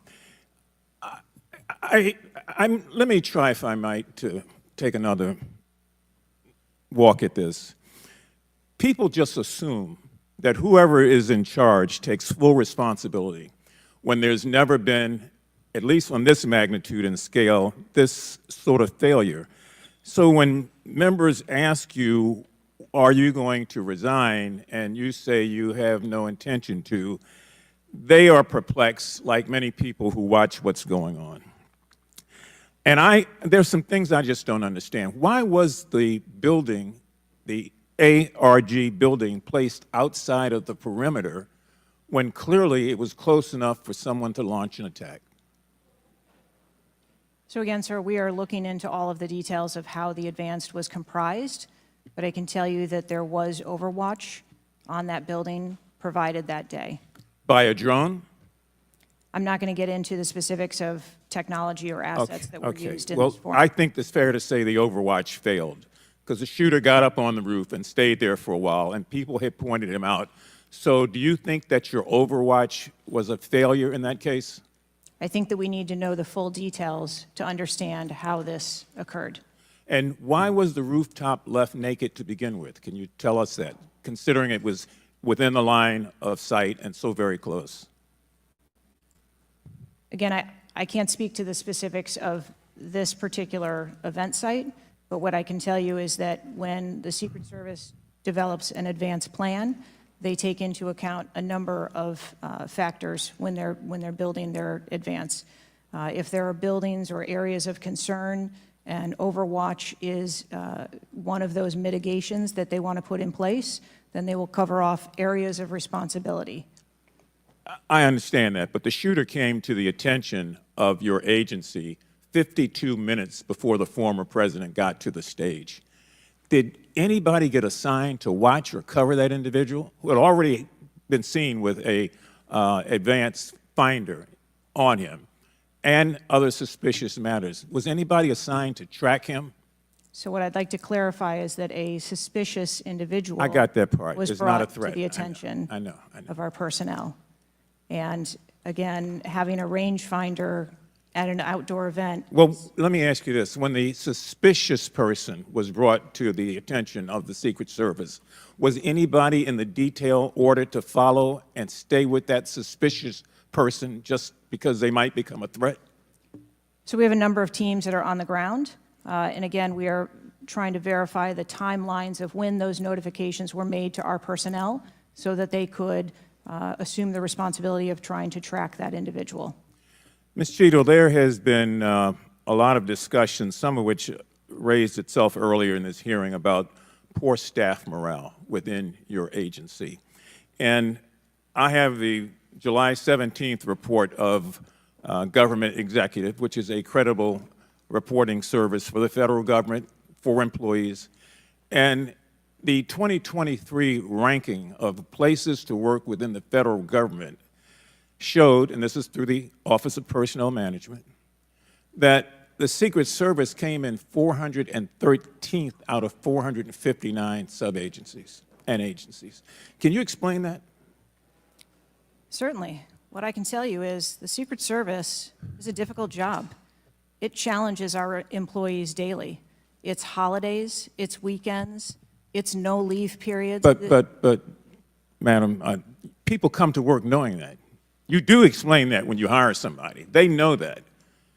It's the same with other agencies. They miss holidays, they come to work at odd hours. But to be worked, one of the worst places to work within the federal government, 413 out of 459? I just need an explanation. What do you think as the director there? I think that this, And that's the last question, but please answer Mr. Mfube's question. I think that this is a challenging job. I think that it's a challenging environment to be in law enforcement, and we do have a no-fail mission, and our folks are tasked with that every day, 365 days of the year. But I can tell you I've also taken a number of measures since I have been the director to recruit and retain and stem the tide of attrition in our agency, which will hopefully alleviate some of that. Thank you, Mr. Chairman. Chair now recognizes Mr. Sessions from Texas. Mr. Chairman, thank you very much. I join in the calls of all of our members to say thank you for doing this hearing on a bipartisan basis. Director, I'm not going to sit here and say you ought to resign, but I am going to say that you have not given us confidence that you have the ability to understand what happened, to take the responsibility in terms of understanding. You've spent a number of years. How many years do you say you've been with the agency? 29. Well, I spent 16 years with AT&T, moved 7 times with them, and had a really good feel about their operations, how they worked, what was acceptable, who was responsible. And I've heard you say today numbers of times, well, you've got to wait. Well, you've got to wait. Wait for the final report. When is the final going to happen? I mean, how long do we have to wait before you can give us credible answers? You've been there 28 years. You've had a few days to be able to draw your own analysis of this. You should understand the entire process. You talked about being on the team, perhaps in Georgia. You have talked about your experience in this. You've talked about the professional nature of the agency. That I don't doubt. But the director, just like it was when I ran my operations at AT&T, was responsible for making sure they worked. And in business, it either works or it doesn't work. There's no in between. It either works or it does not work. And your job as the, in essence, administrator, the director, is to make sure it looks right and works. And I've not heard you say one thing about my analysis is, I have asked these questions. It's always, I've got to sit back and wait for someone else to decide that. So I'm going to ask you a question that maybe you can answer. Have any employees been disciplined for their role in Butler, PA incident? No, sir, not at this time. I am asking those questions. So no employee has been disciplined and no employee has been placed in any position that would place their job in jeopardy nor their standing in the agency. We are still in the process of That's interviewing not what people. I asked. You're the person that runs the place. You're the person that knows right from wrong, good from bad. You've had a number of days, and now you come before this committee knowing you're going to be before us, and you've got to slough it off to someone else. Do you see where there was something that went wrong as a professional at an agency with 28 years, or do you have to count on someone else to give you the final report? I see that something went wrong, and I've acknowledged that something went Then wrong. what went wrong? I Was need the to- special agent in charge not doing their job? Was the shooter was the shooter given extra time? Was the sniper doing their job? I mean, these are things that people who've been around for 28 years can analyze quickly. I watched it live on TV, and then within minutes saw a number of facts and factors that would have and should have been known by people who were there. You've got 28 years. You're showing up here telling us and the American public, well, I've got to wait for the final answer. What is your evaluation? I'm asking those same questions. Well, no, you're before the And I committee. Tell us what went wrong. A special agent in charge, the person who was there. Tell us, and don't try and play a shell game with us.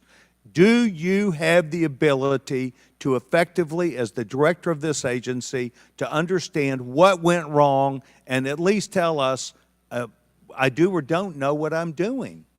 We come away with, and I'm not asking for you to resign. I'm asking for you, if you've got this experience, then you should be able to say to us, we know what we did wrong. It was a failure in our system, and we're immediately making these corrections. That's why you're having a difficult time with this group of members of Congress, because we saw it too. We've seen the things, but you are the 28-year expert. You are the person that, and only you, that can make the changes. And I hear you say, well, I've got to wait for a final report before at 28 years experience.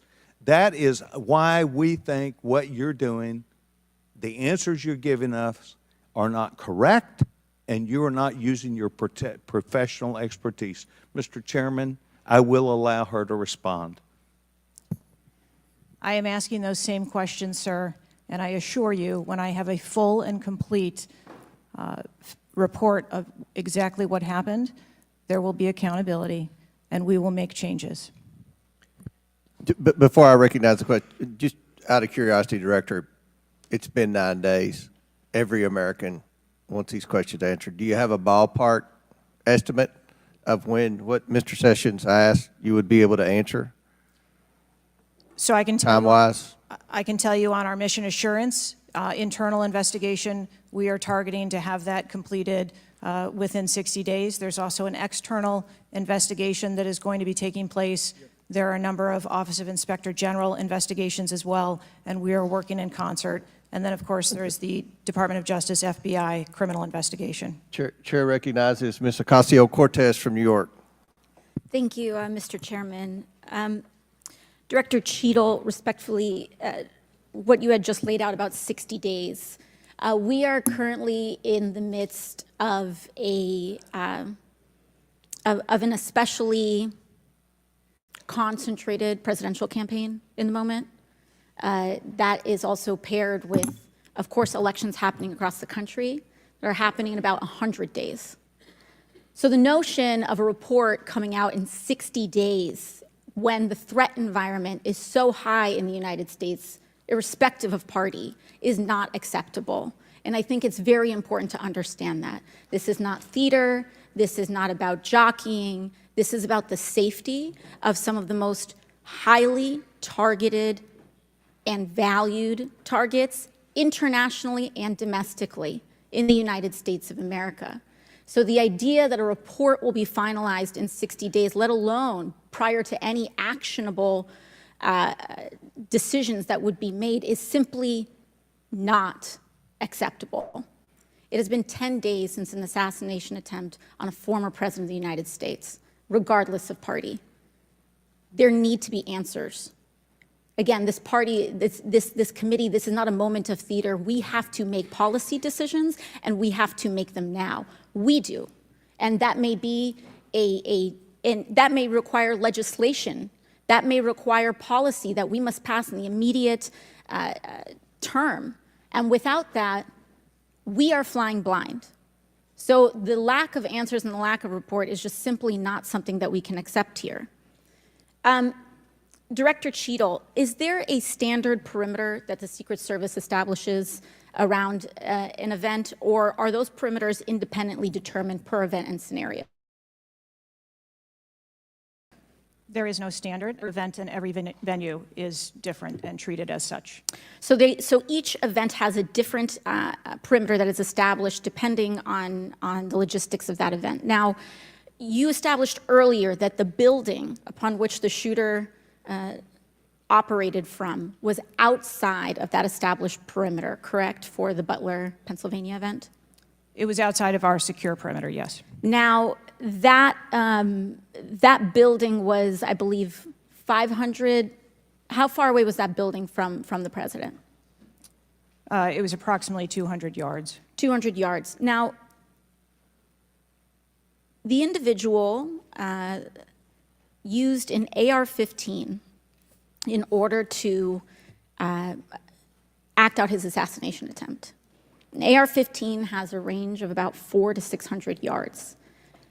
My question is, why does the Secret Service perimeter, why is the Secret Service protective perimeter shorter than one of the most popular semi-automatic weapons in the United States? There are a number of weapons out there with a number of ranges. Again, an advance was completed.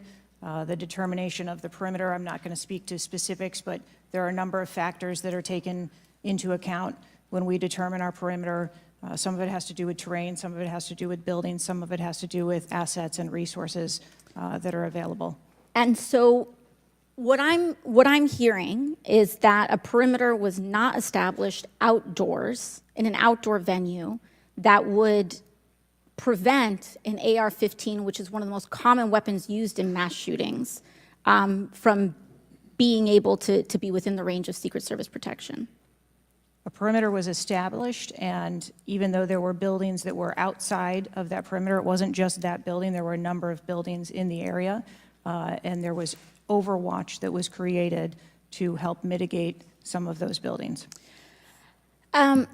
Respectfully, Dr. Cheatle, as well, as a person who has experienced an enormous amount of threat incidents, including incidents that have never been reported publicly,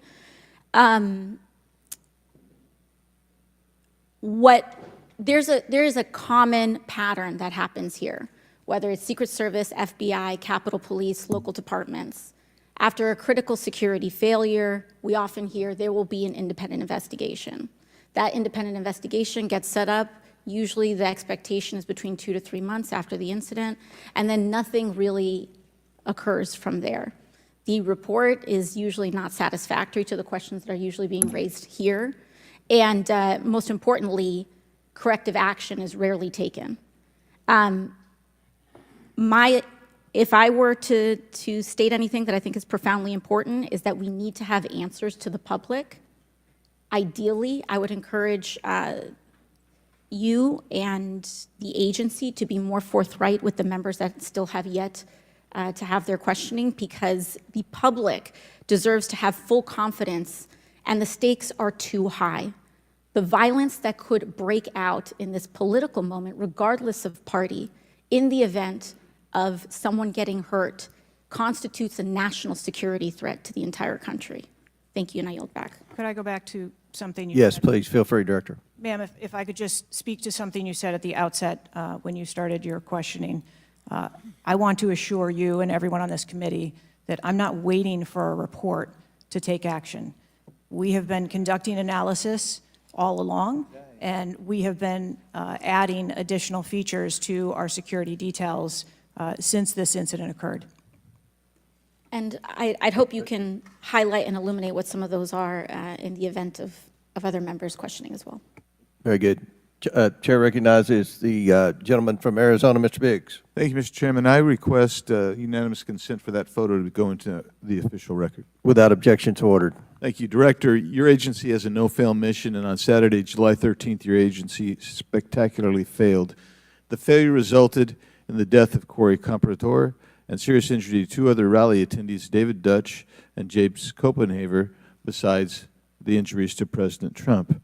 It is unfathomable that a 20-year-old on the radar of Secret Service and local law enforcement before President Trump went on stage was able to climb onto the roof of a building with a rifle and fire off multiple rounds before he was neutralized. Was Mr. Crooks acting alone?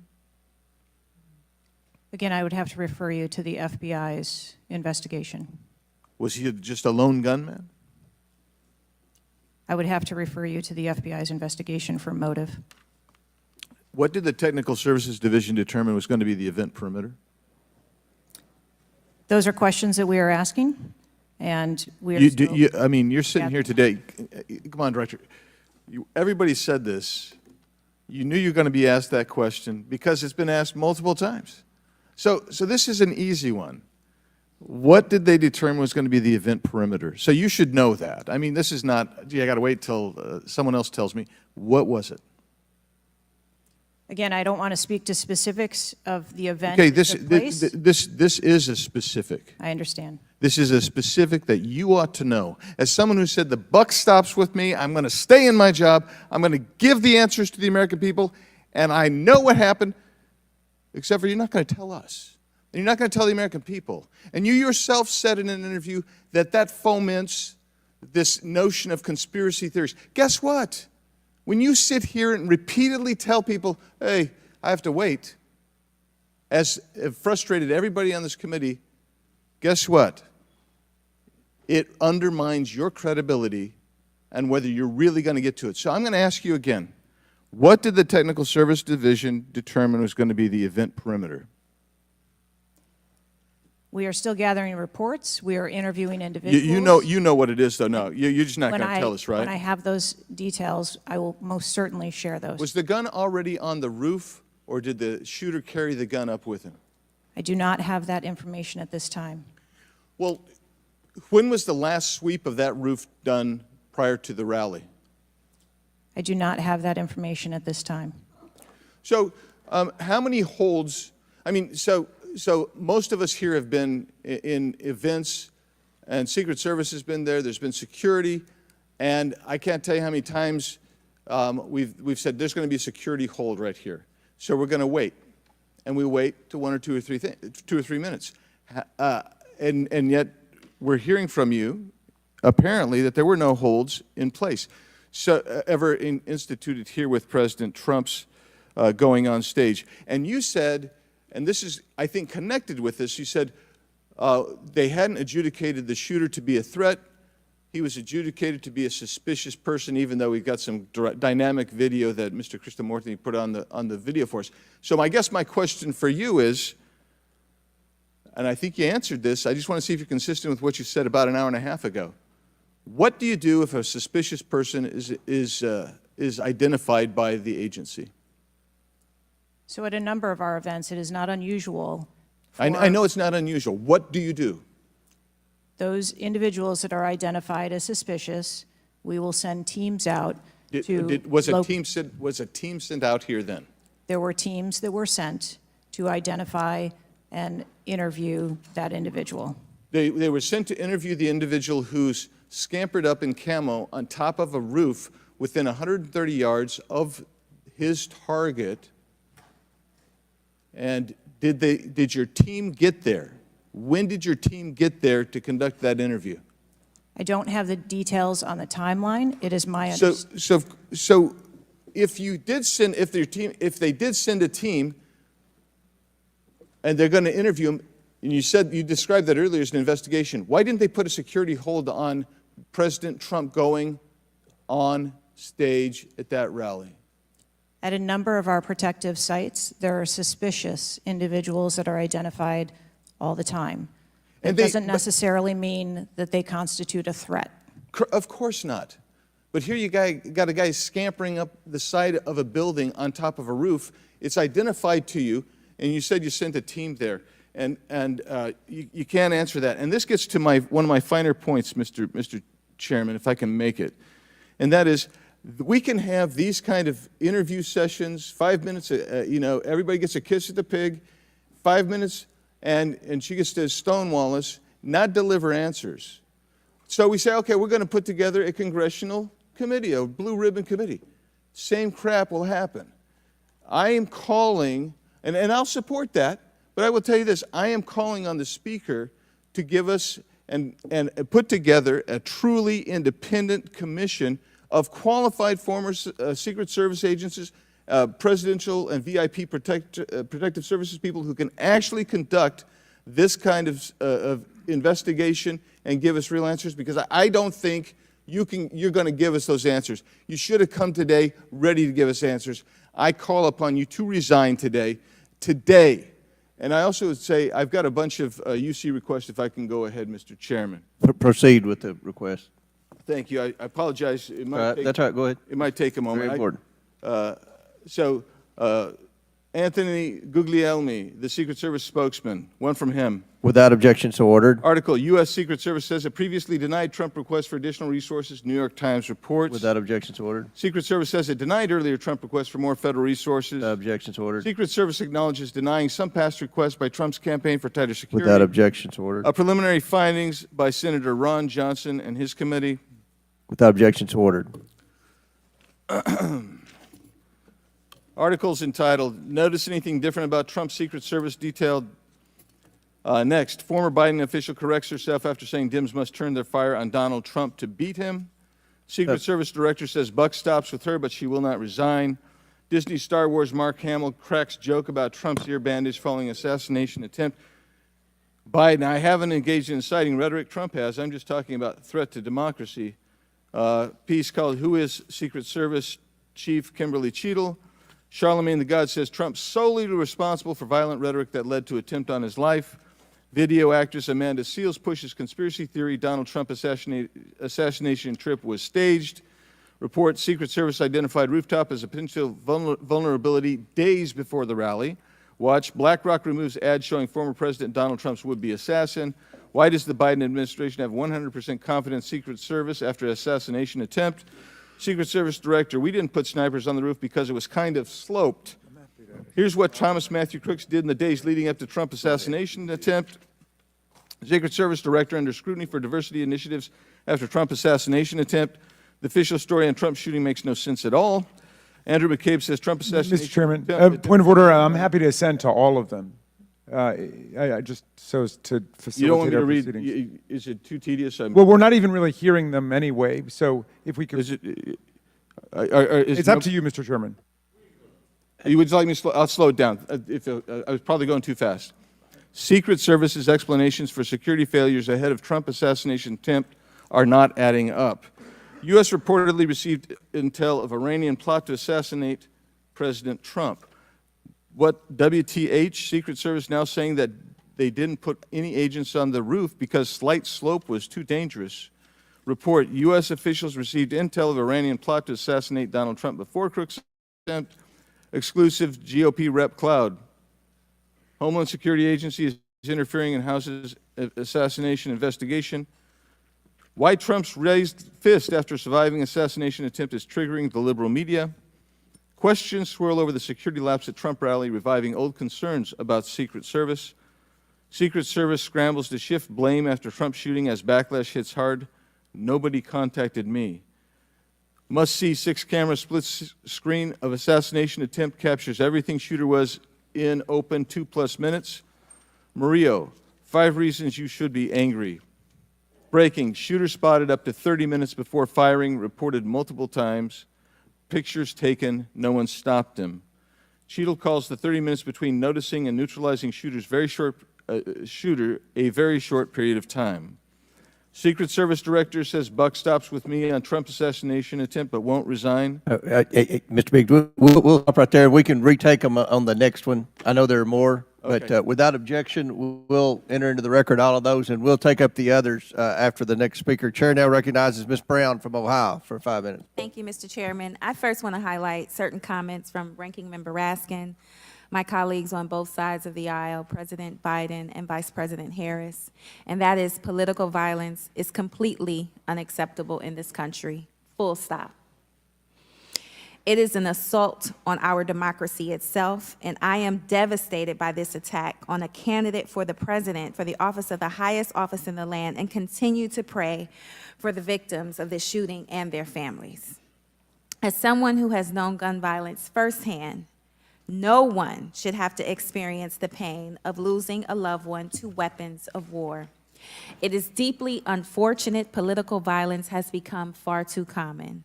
Whether it is the deadly attack on the Capitol on January 6th, the assault on Speaker Pelosi's husband, or the threats of violence against election workers, we all must work to condemn political violence and tone down the rhetoric. So, Director Cheatle, on behalf of the hardworking men and women of the Secret Service, can you give us some perspective as into what goes into securing an event like the rally? Like, how much time do you have to prepare? Thank you for the question.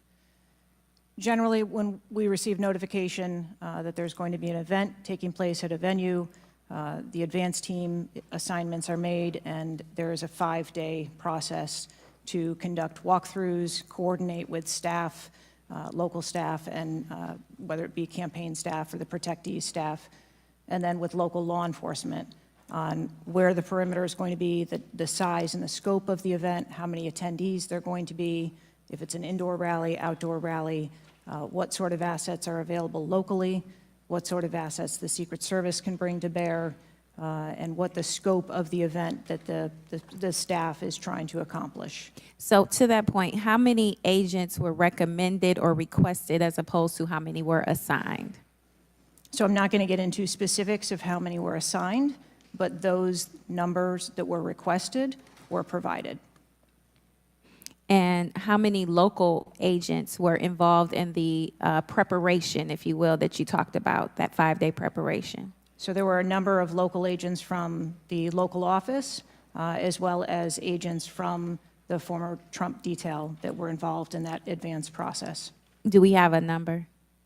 I do have a number. I'm not going to release that number in this setting. You're not making this easy for us. This is a shocking incident on the former president's life and an appalling instance of political violence and a threat to our democratic values. I'm thankful that the former president is on the mend. And again, I'm grieving for the family and friends of Corey Comparator, who lost a loved one in this shooting and now know the unbearable pain of gun violence.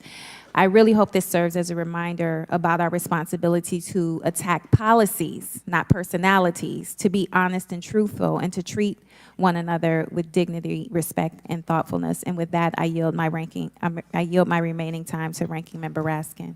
Thank you, Ms. Brown, for those very powerful and moving remarks. Director Cheatle, we don't want to lose a presidential candidate to an AR-15 attack. We cannot lose a presidential candidate to an AR-15 attack, and we can't lose any more citizens to AR-15 mass violence, mass shootings. And we certainly don't want an attempted AR-15 assassination or assassination attempt to set off political violence or riots in America. So this is deadly serious business. The vice-ranking member pointed out that a report in 60 days won't do it for us because we have a responsibility. Members of Congress have a responsibility to take action now if there's anything we can do to prevent this. So my question for you is, what is informing your operational decisions right now that you've invoked without a report? Can you tell us what are the preliminary judgments, or if you don't want to foreshadow the report, fine. What are your personal, professional judgments informing the operational decisions you're making right now? Certainly, and I appreciate that question. I don't want to make any preliminary judgments on what happened on this particular day, but I can tell you that we have looked at, as we did immediately in the aftermath, what the security plan for the Republican National Convention was going to be, and we made adjustments to the interior of the perimeter there. We looked at the protectees that we have here in the Washington, D.C. area and our protective sites, and we did make some adjustments to their security posture. And as we continue to move through the next several weeks, even yesterday with the announcement of the president no longer running, we have made adjustments to the vice president's detail. We are already prepared for an eventual VP nominee, and we continue to make those assessments. I think it just shows how dynamic the environment is that this agency works in every day. So you've made the same kinds of common sense judgments and intuitive recommendations that members of the public and members of Congress are asking about right now? Yes.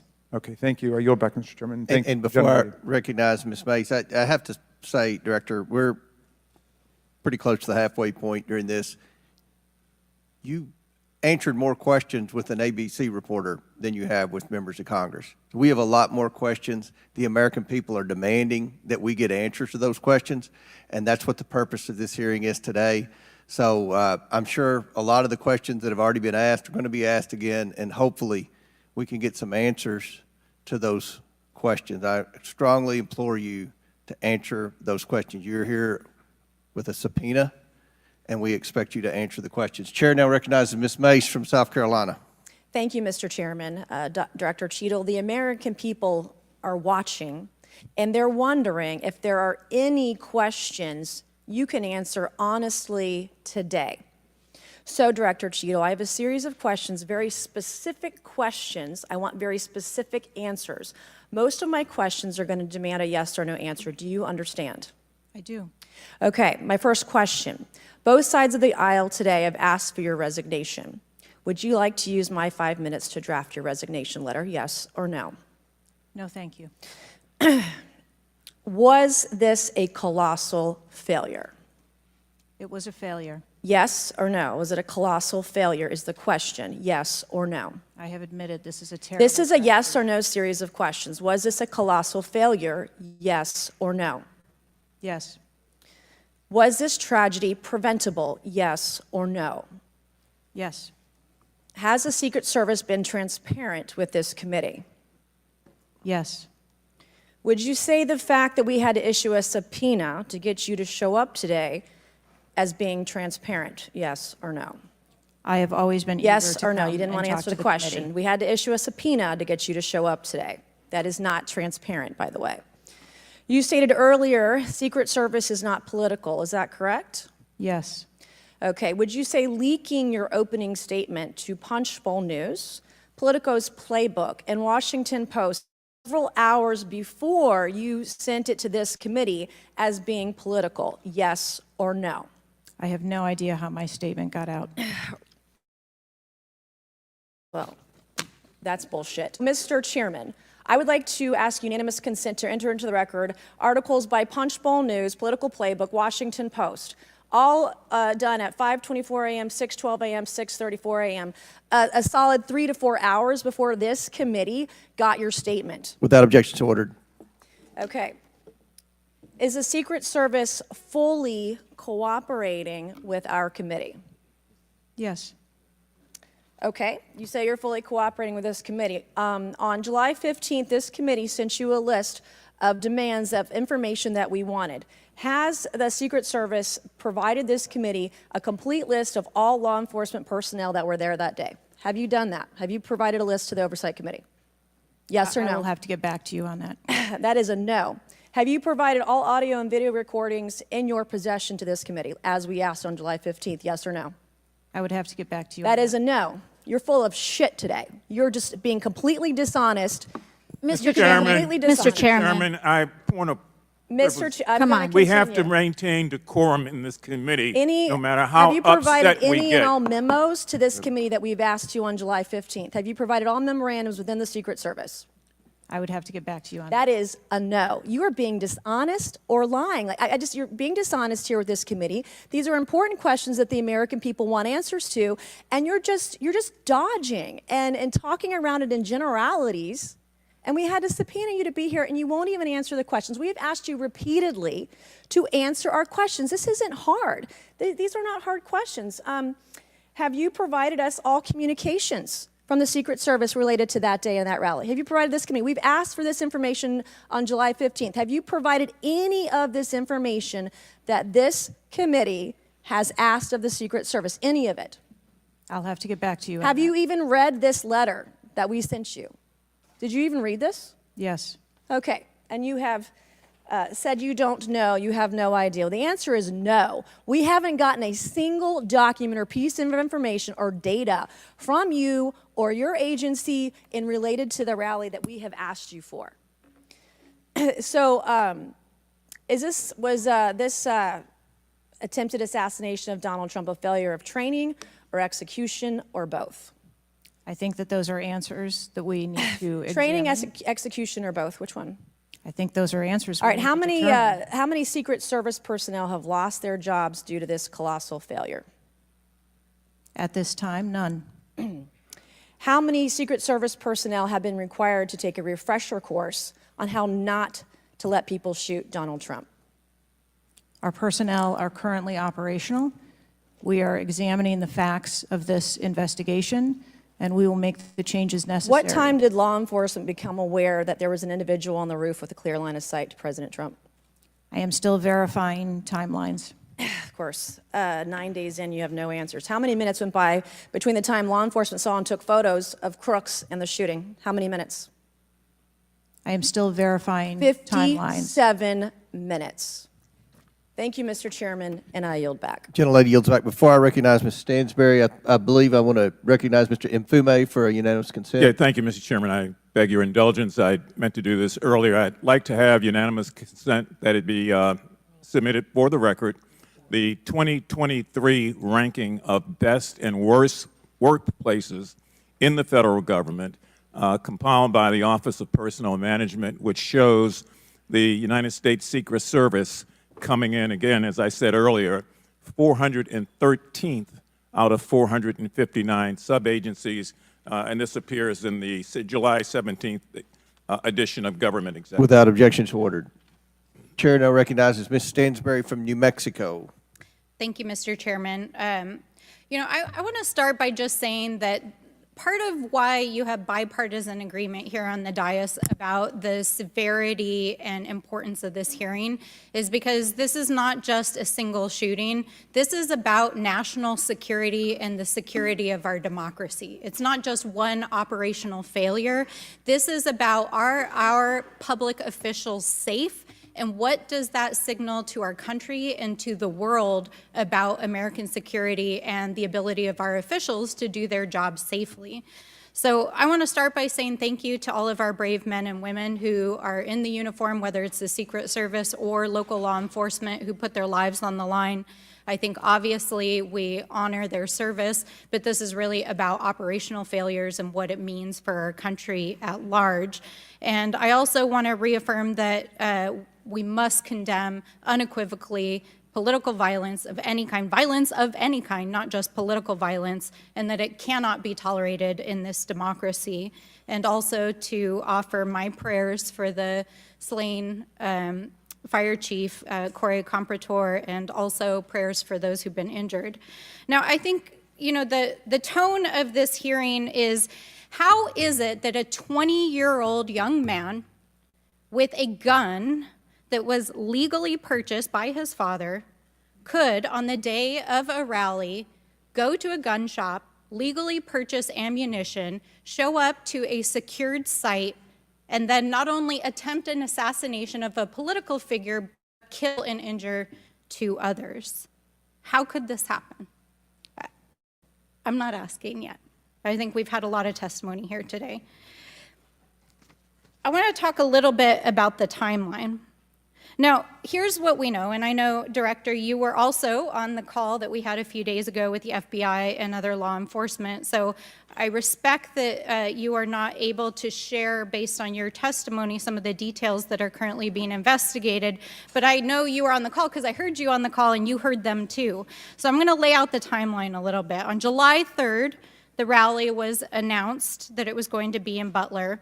On July 6th, 3 days later, we know that the shooter searched for dates for Trump and DNC events. On July 7th, so this is 4 days after the announcement, the shooter went to the site. He actually physically went to the site. On July 12th, the shooter went to a gun range where he and his dad regularly go and practiced shooting. And the next day, on July 13th, he went to the site again before the rally began. We know that he then went and searched online for a gun store, where he went and he purchased 50 rounds of ammunition, went home, got his father's AR, which was legally purchased, and returned to the venue. At 5 p.m. that evening, this is more than an hour before Donald Trump actually took the stage that evening, local law enforcement were made aware that there was a suspicious man. In fact, at 5:20, local law enforcement flagged that he had a rangefinder, and they radioed their concerns and sent around pictures of the individual. At 5:40, 20 minutes before local law enforcement actually identified the shooter, and at 5:51, Secret Service was notified of the suspicious person by the state police, and 1 minute later, they distributed that information. That was before Donald Trump even took the stage. That was 11 minutes before he took the stage. So the Secret Service was aware that there was a suspicious person. At 6:03, he took the stage. At 6:09, rally-goers, as was shown in the video, identified this gentleman climbing on the roof. At 6:11, 3 shots were heard, 3 rounds of shots, and of course, the president and the other victims were shot. This shooter was a 20-year-old young man, no criminal record, legally purchased gun and ammunition, who for days in the lead up to this shooting was searching mass shooters. He even had a picture of a mass shooter on his cell phone the day of the shooting. He searched for explosives. He searched high-level officials. So the American people want to know, how did a 20-year-old young man with access to a military-style weapon actually bring it onto an unsecured perimeter who for days had been planning a mass shooting event?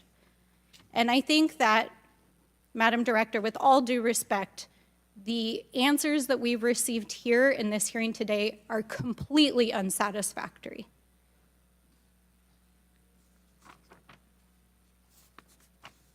How could this happen?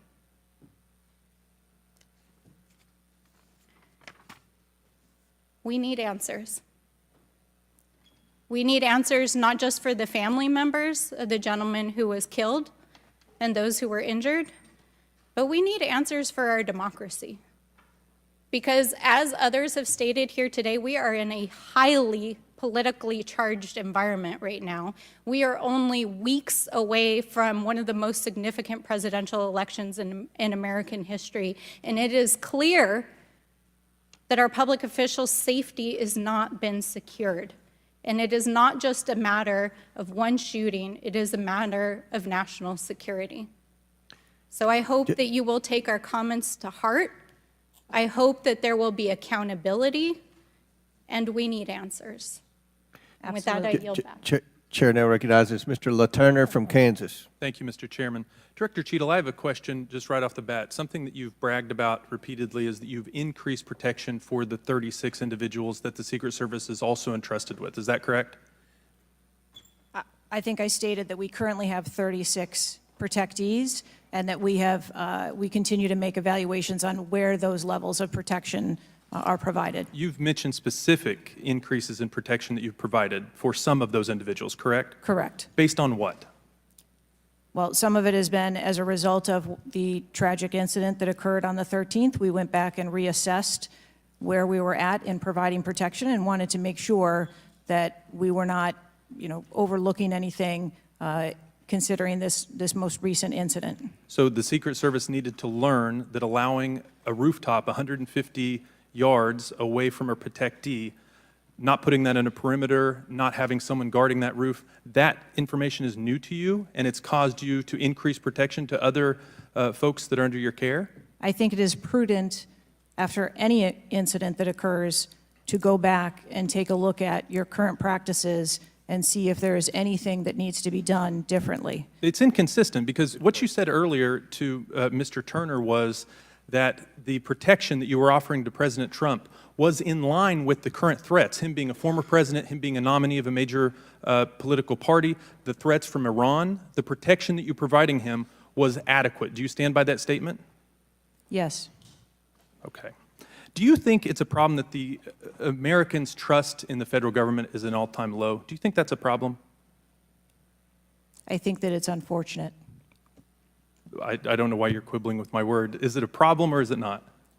I think the American public deserves to have trust in their federal government. Okay. I don't know why you're being difficult. It's a simple question. Are you concerned about the increasing prevalence of conspiracy theories going on out there right now? Yes. I am too. You've been incredibly inconsistent with your answers before this committee today and what you were willing to reveal. You've acknowledged that the shooter was identified with a rangefinder, that President Trump's detail was sufficient for the threats he faced from Iran, that certain details were erroneously reported, in your words, but you haven't been willing to provide any information about the decision to place the building in question outside the perimeter, the explosives placed in the shooter's vehicle, the use of a drone by the shooter, or when exactly the Secret Service identified the shooter as a threat rather than merely suspicious. What is your standard today for what you are willing to answer and what you are not, because you've been inconsistent? I'm certain that you can understand that some of the information that's been provided to you thus far has come from the FBI's investigation and has come from information that we have released. I want to make sure that information that is being provided to this committee is consistent and is factual. But the question about the drone that the chairman asked at the beginning of the hearing, he said, do you know this information? And you acknowledged that, yes, you do know the information, you just don't want to tell us. I guess my question is that if you wanted to wait till the end of the investigation to draw conclusions, which you've acknowledged you're not, you're drawing conclusions right now and making changes. But if that was your standard, that you want to wait till the end of the investigation to draw conclusions, okay, at least you would be consistent. But what we're wanting to know today, and what would dispel some of the conspiracy theories out there, what would increase trust with the American people, is for you to let facts out, for you to tell us what you know. And I want to understand from you, why is that a problem? Why is it inconsistent with a quality investigation to release to the American people today at least the information that you know for sure? Because you certainly know for sure more information than you're willing to give us today. I have released that there was a failure and that there are gaps that we need to make sure that they don't happen again. That's not acceptable. That's not enough. That doesn't quell any conspiracy theories out there. In your 27 years of experience, would you have been concerned about an elevated location within 150 yards of a protectee that did not have a Secret Service presence? Just based on your experience. What I can tell you is that every site and every venue No. I'm asking for your experience. Looking at this situation, would that have been of concern to you? Or would you have agreed that it's fine, it doesn't need to be covered? What I have explained today You're is not going that to answer. there was... Is it true that at 5:45 p.m., approximately 18 minutes before President Trump took the stage, the Beaver County Emergency Services Unit noticed the shooter on the roof and photographed him? Is that a fact or not? That is the information that I have from the FBI's report, yes. You haven't been willing to share whether or when this was communicated to the Secret Service, so I'd like to get into the difference between suspicious activity and threatening activity. Is it suspicious or threatening if an individual is seen around the perimeter with a rangefinder? Is that just suspicious? That could be termed as suspicious. If that same individual with the rangefinder is found on a rooftop, is that still just suspicious, or is that considered threatening? That could be termed still as suspicious. All right, my time is over. Mr. Chairman, I yield back. Thank you. Chair now recognizes Mr. Frost from Florida. Thank you so much, Mr. Chair. And obviously, I want to start by stressing that political violence is always unacceptable, and acknowledging that this is still an ongoing investigation. But oversight hearings like this are essential components of an investigation, and I want to thank the chair for pulling this together. Madam Director, I appreciate you for being here. The events of July 13th raised serious questions about the efficacy and thoroughness of the security protocols in place.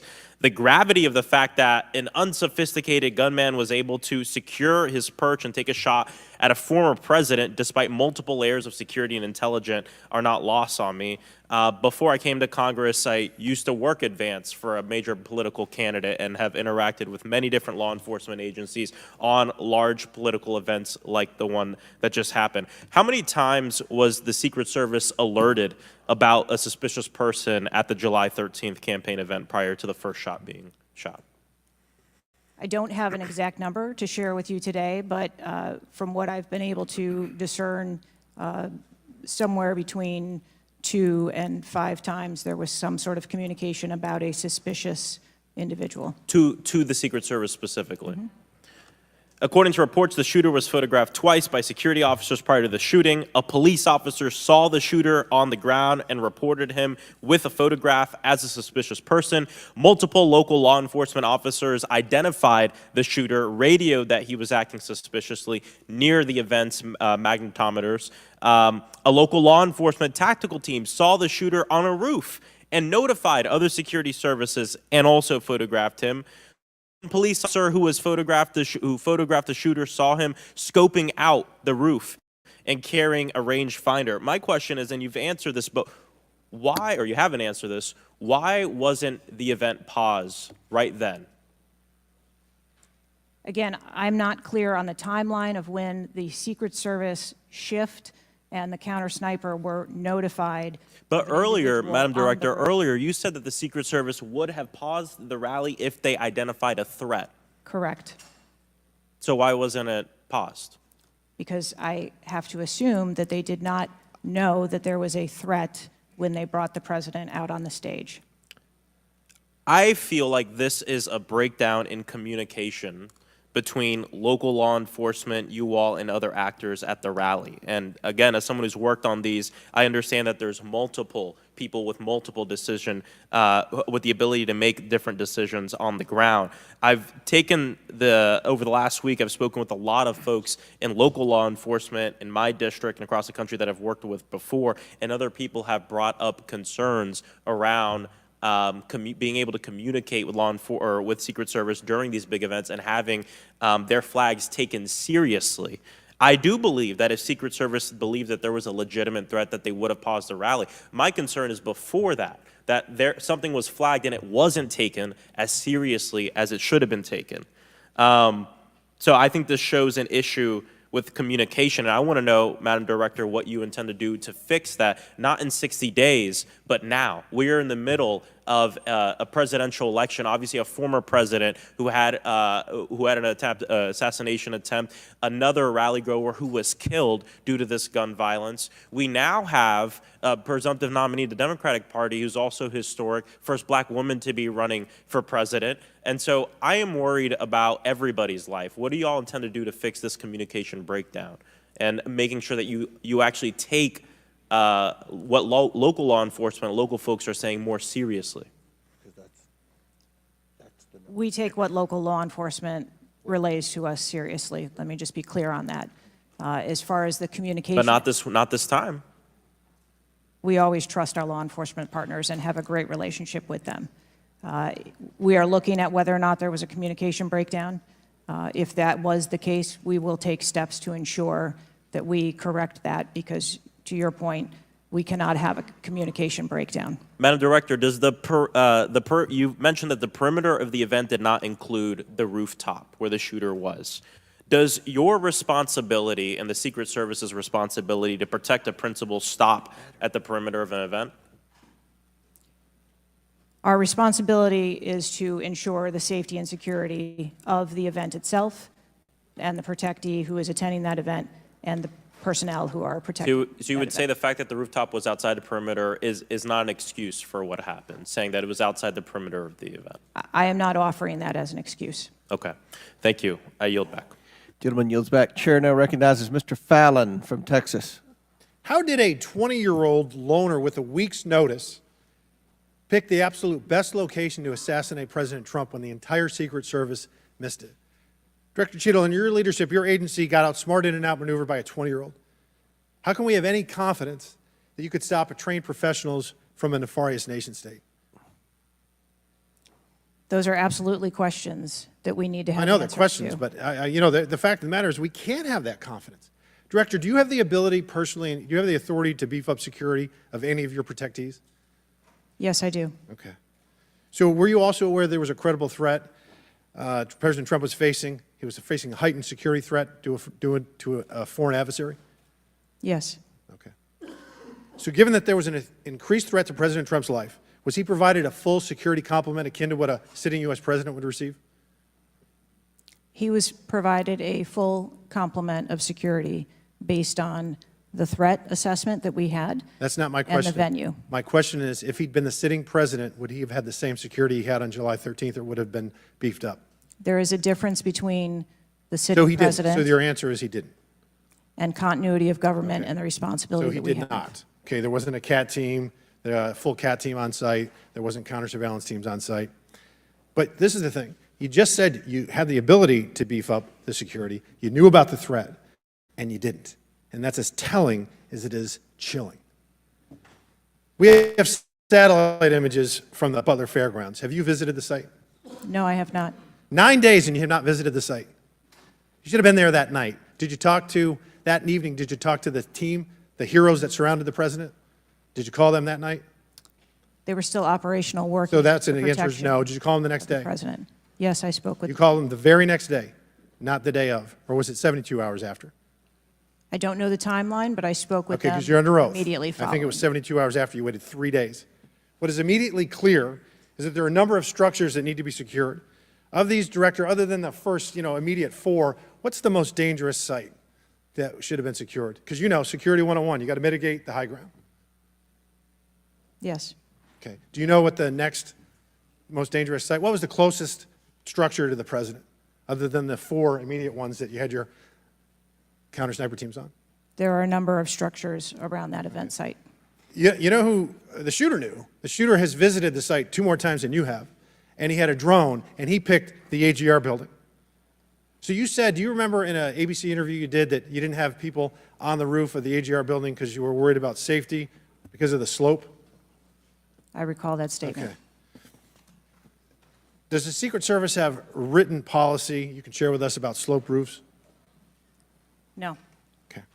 So why'd you act like there was one? Because is it your practice to comment on enormous events of enormous national implications when you're ignorant of the facts? That's rhetorical. So here's this thing with the slopes. You go all up to like 1812, you can go to a 112, which is about as flat as you can get without it being completely flat. And you're saying that there was a danger, safety concern there, but the problem is, Director, you put your counter snipers on a 312 roof, which is steeper than the 112. And by the way, the 112 is ADA compliant. You can build a ramp for a wheelchair on a 112 roof. So these are nothing but pathetic excuses, and they make no sense, and they're a bunch of cow dung. All the law enforcement I've spoken with over the last 9 days are amazed that the AGR rooftop was not secure. And you want to know why? Because it's dangerous. I have never had any long gun training in my life.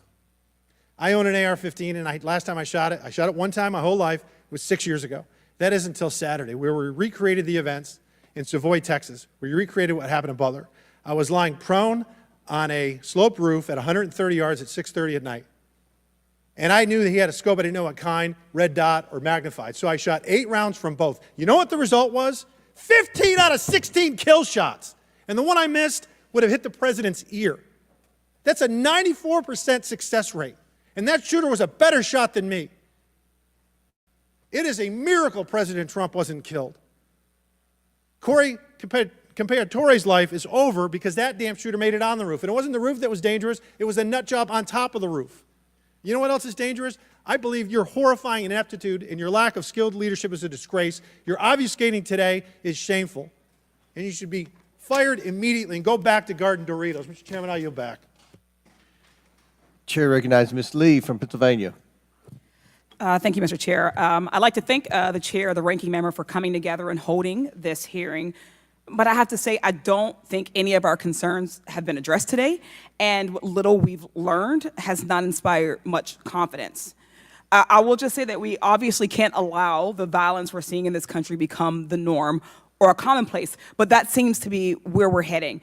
On this occasion, it was, very shockingly, a former president and current political candidate at a rally that we all assume is one of the most secure places we can be. But the violence we saw last Saturday is the same culture of violence that makes too many of our kids and our community members feel unsafe to play outside or to go to class or to simply live their lives each day. But again, this was a political rally, and it is supposed to be one of the most secure places. So we do have very specific questions about that. Director Cheatle, I'd like to start by following up on some of my colleagues' questions. My colleagues, Mr. Krishnamurthy and Mr. Frost, highlighted a number of points that showed the shooter presenting an active threat. So I'd like to ask you, Director Cheatle, to clarify what the protocol is for postponing or canceling an event based on a threat, and how the events on July 13th didn't meet those standards. So again, I think we're talking about the distinction between suspicious behavior and a threat. And at the time that this individual was identified, they were displaying suspicious behavior. I'm still waiting for interviews from the FBI to determine what it was that identified that individual as suspicious and what those behaviors were. To that question, does suspicious behavior vary between different events? For instance, if we have an event with a president, would there not be a heightened standard for suspicious behavior? I think that there are a number of ways that someone could be identified as suspicious, and it doesn't matter whether it's at a rally or an indoor event or who the protectee is. I think it's up to law enforcement or citizens to identify someone as suspicious. Okay, thank you. According to the Associated Press, at least 6 different agencies, including 2 sheriff's office, local police, state police, as well as fire and emergency rescue officials were involved in securing the rally in Butler. When there are so many teams that are collaborating, who takes the lead and how is that determined? The Secret Service is responsible for the security of the site and the coordination. And that was the case on July 13th? Correct. Okay. Changing gears, in 2024's appropriations budget, the Secret Service was given a little over $3 billion, which was about $78 million above what was requested. For 2025's budget, you've requested yet another increase. How much of these funds goes towards training and improving protection procedures? I would have to get back to you on the training aspect of it, but about 30% of our budget is for protection and facilities and training. But clearly the problem can't be a lack of funding. So what exactly do you see as the core problem that led to this failure, that led to your agency being outgunned by a 20-year-old using his father's gun and acting on his own without a particularly sophisticated plan or technology? I think that we are waiting to determine exactly what those failures or failure was so that we can make sure that the Secret Service is stronger after this. So we've heard a lot today that you can't answer because it's an ongoing investigation, that you're still figuring out the details, and that you won't answer basic questions. You've said 60 days for the investigation, but I simply don't think that's acceptable. Do you really plan to keep avoiding questions and the American people's questions, ours and the American people's questions, for the next 60 days? I'm not avoiding questions. I want to make sure that I am providing factual and accurate information. Certainly, but is there no in-between, right, between what is obviously a fact and what you can surmise from the details that you already have? I assure you, when I have a full and complete report of what took place on that day, I will certainly come back and make that available. Certainly. Studies indicate that the United States is experiencing increasing levels of political violence and tension. Does the Secret Service see increasing political violence as a threat to its work? And if so, how is the Secret Service adapting its strategies and protocols to account for increasing political violence? We are constantly evaluating the threats that we receive and monitoring that, and we make adjustments on a daily basis to our protectees based on what those threats are and what actions we need to take. Yes or no? Do you believe that stricter controls on the availability of assault weapons would make it easier for the Secret Service to fulfill its missions of protecting public officials? I think the Secret Service is tasked with providing a safe environment, which is why we put into place a number of mitigation factors. Certainly, but do assault weapons make it easier or harder for you to do your job? I think that any weapon makes it difficult for us to do our job. Okay, I yield back. Chair now recognizes Mr. Donalds from Florida. Thank you, Chairman. Director, real quick, at what time was Secret Service aware of the active threat against President Trump? Director, what time?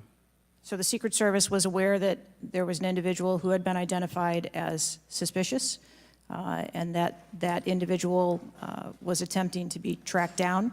At what time? I don't have a specific timeline other than to tell Director, you, it's been 9 days. I understand At what that. time? I want to make sure that I give you factual information, sir.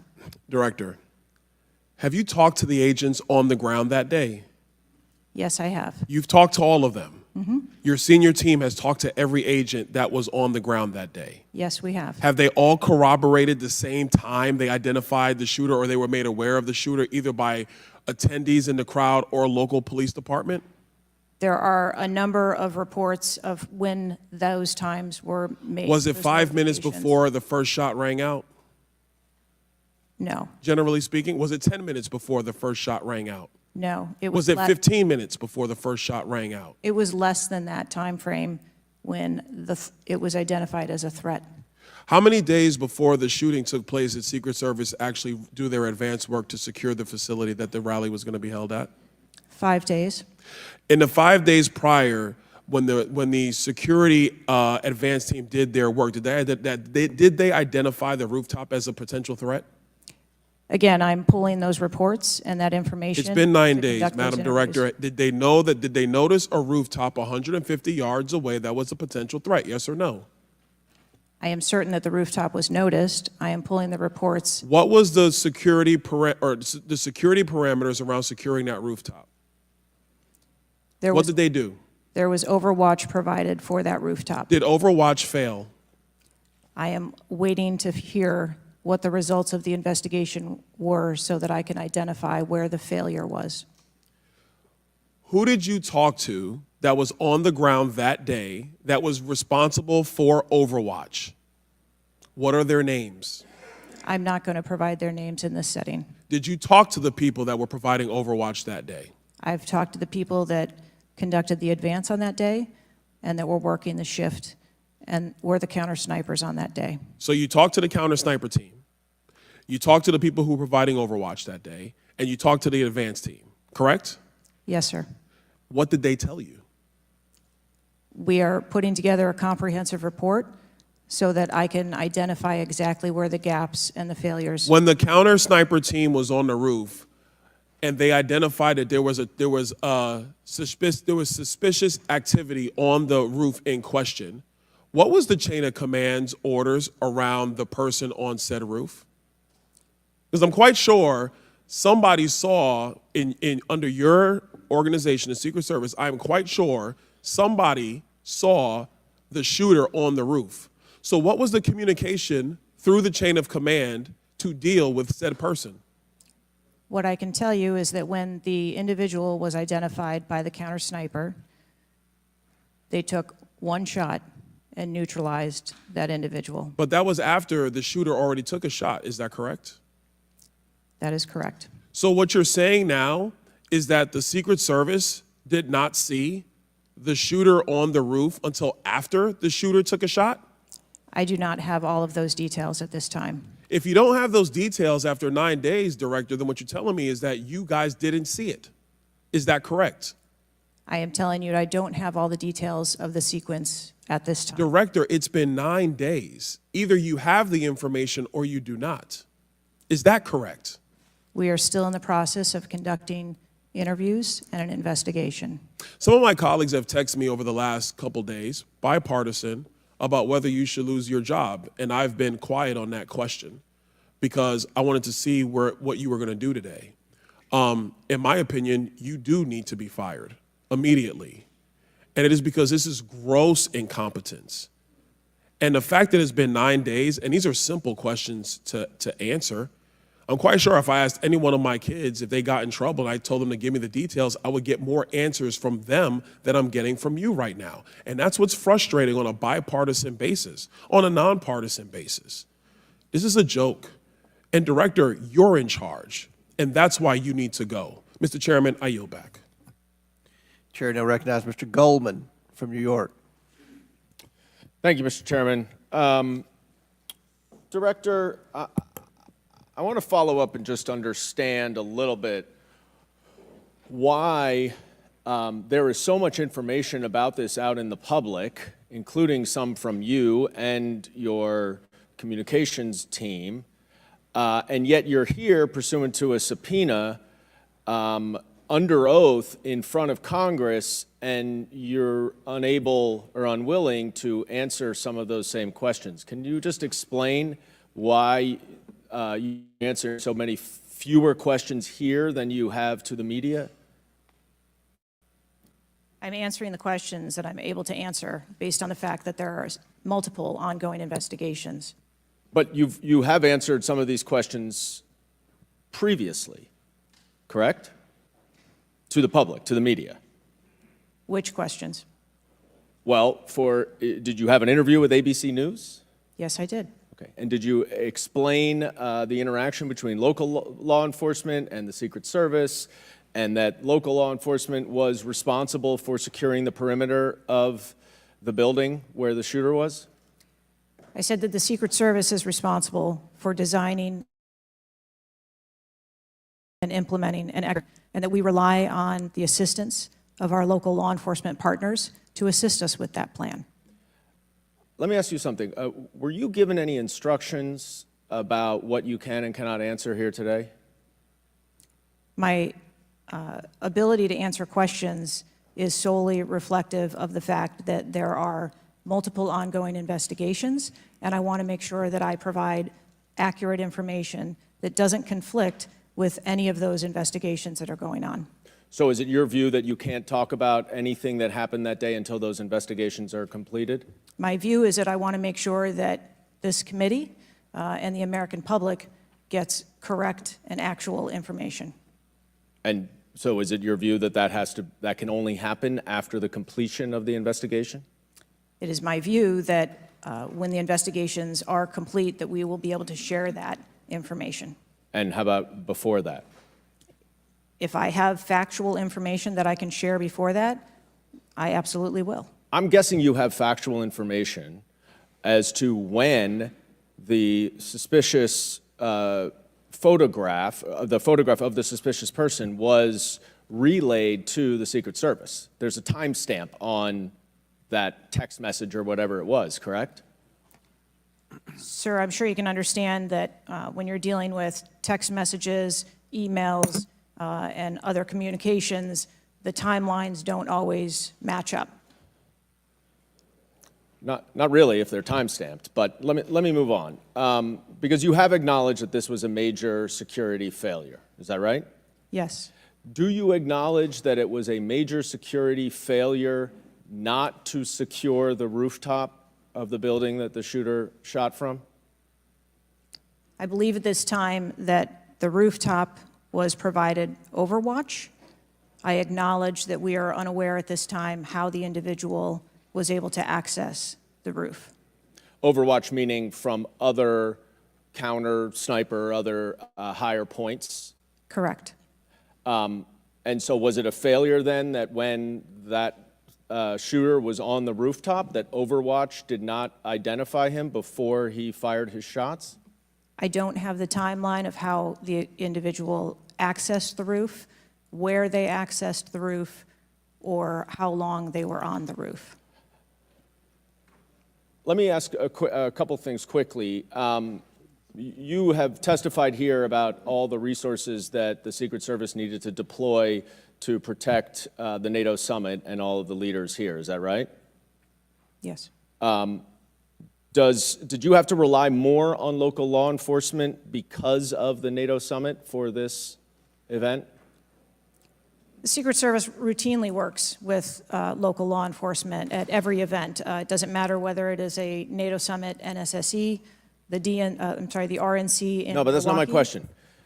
Obviously, there's a natural give and take as to, I'm sure, how many agents you deploy and how much you rely on local law enforcement. Did you have to rely more on local law enforcement because there were fewer Secret Service assets available because of the NATO summit? No. I hope we get answers before the completion. I don't like the fact that the media has received far more answers than Congress has. If this is a function of getting your ducks in a row, I assume you have access to a lot of these reports and a lot of this information, and you should have come prepared here today. And I would just want to flag, Mr. Chairman, before I yield back, that I want to just point out one thing that my colleague from Texas was talking about. When he said he recreated this shooting twice with an AR-15, and he had a 94% success rate, 15 out of 16 shots. I don't know why that doesn't convince him that we should get rid of AR-15s, but clearly we need to do something about the prevalence of AR-15s and weapons of war on our streets. And I yield back. Chair now recognize Mr. Perry from Pennsylvania. Thank you, Chairman. Director, I guess 60 days is the time of the investigation. Is that the information that you put out, or did that come from 60 days, or is that just information that the committee members are talking about? I stated that earlier today. I've asked Okay, my 60 team. days. So are you receiving regular updates? You're in charge of the Secret Service. This is about your organization, what happened 9 days ago. Are you receiving regular updates from the FBI on their investigation? Yes, I am. So you know some things are true, some things are probably not true. We want to talk to you about the things that we're hearing about and find out if they're true. Have you've been in contact with the FBI, then you're getting updates on a daily basis, right? Yes. Based on what you said. Okay, so, and are you confident that the person in question, Mr. Crooks, was the only person firing that day against the president or the crowd? Is he the only one? I'm not asking you yet if he acted alone, but is he the only one, or can you say that with certainty to the American people? That is the information I have at this time, yes. Okay, does it appear he acted alone? That's the information we have at this time. Okay. Now, let's talk about the fact that he was noticed as a person of interest, of concern, suspicion, as you say. Your PI team, how do they stay in? There's a sea of people. How does the PI team get to that individual that's in question in the sea of people? How's that individual tracked? Our protective intelligence teams that work at our sites are paired up with a local police counterpart, and so they work in conjunction together. So they just follow them around, or let me ask you this. Looking at the site, you have multiple perimeters, right? You have the secure perimeter, the inside perimeter, you have multiple secure or multiple perimeters. Was the AGR so-called building the highest location affecting the site of the rally? Was it the highest location? I believe the highest location at the site was where our counter snipers were. What about the water tower positioned. adjacent? What about how high is the water tower?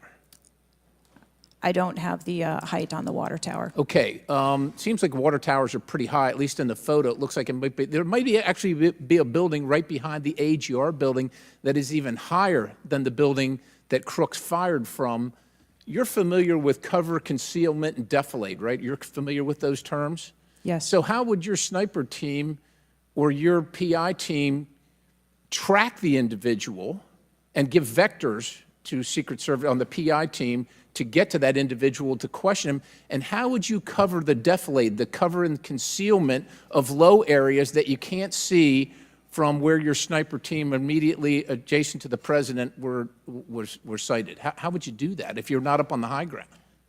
So when our counter sniper teams go out and conduct an advance, they have a methodology and provide a grid system that our response teams are able to vector in if they see something that is troubling. So when Mr. Jordan asked about the assets that were requested, let me just ask you about assets requested. Were aerial assets requested for this event from either the Secret Service or state police or anybody else, drone, manned, otherwise? Aerial assets, were they requested? I can't speak to what the local Just asking police if they were may requested. have conversations with the local police, but I can tell you that the assets that were requested from the Secret Service for the site that day were all granted. But were aerial assets requested? I didn't ask if you used them or what you used. Were they requested? Overwatch was requested and Aerial. that was provided. Is that aerial? Because Overwatch could mean on the water tower or not on the water tower. Can you be specific, ma'am? I'm running out of daylight here. I understand. If you're asking me about specifics, whether or not there was... Is it not clear what I'm asking you? Were aerial assets requested by the President, by Secret Service, by anybody? Were they requested? The Secret Service, we felt that we had a good plan in place. Okay, fair enough. How about K-9 assets with bomb sniffing or explosive sniffing capabilities? Requested. I didn't say they were present. Were they requested? Those requests were fulfilled. They were requested and fulfilled. Mm-hmm. So was the Crooks vehicle inside any of your perimeters? No, it was not. It was not. How did you... So, okay, so it was not within the... It was not... So what... Was there a device located on Mr. Crook's body to detonate the vehicle? That is the information that I have. So what would be the point of detonating the vehicle if it was not inside the perimeter?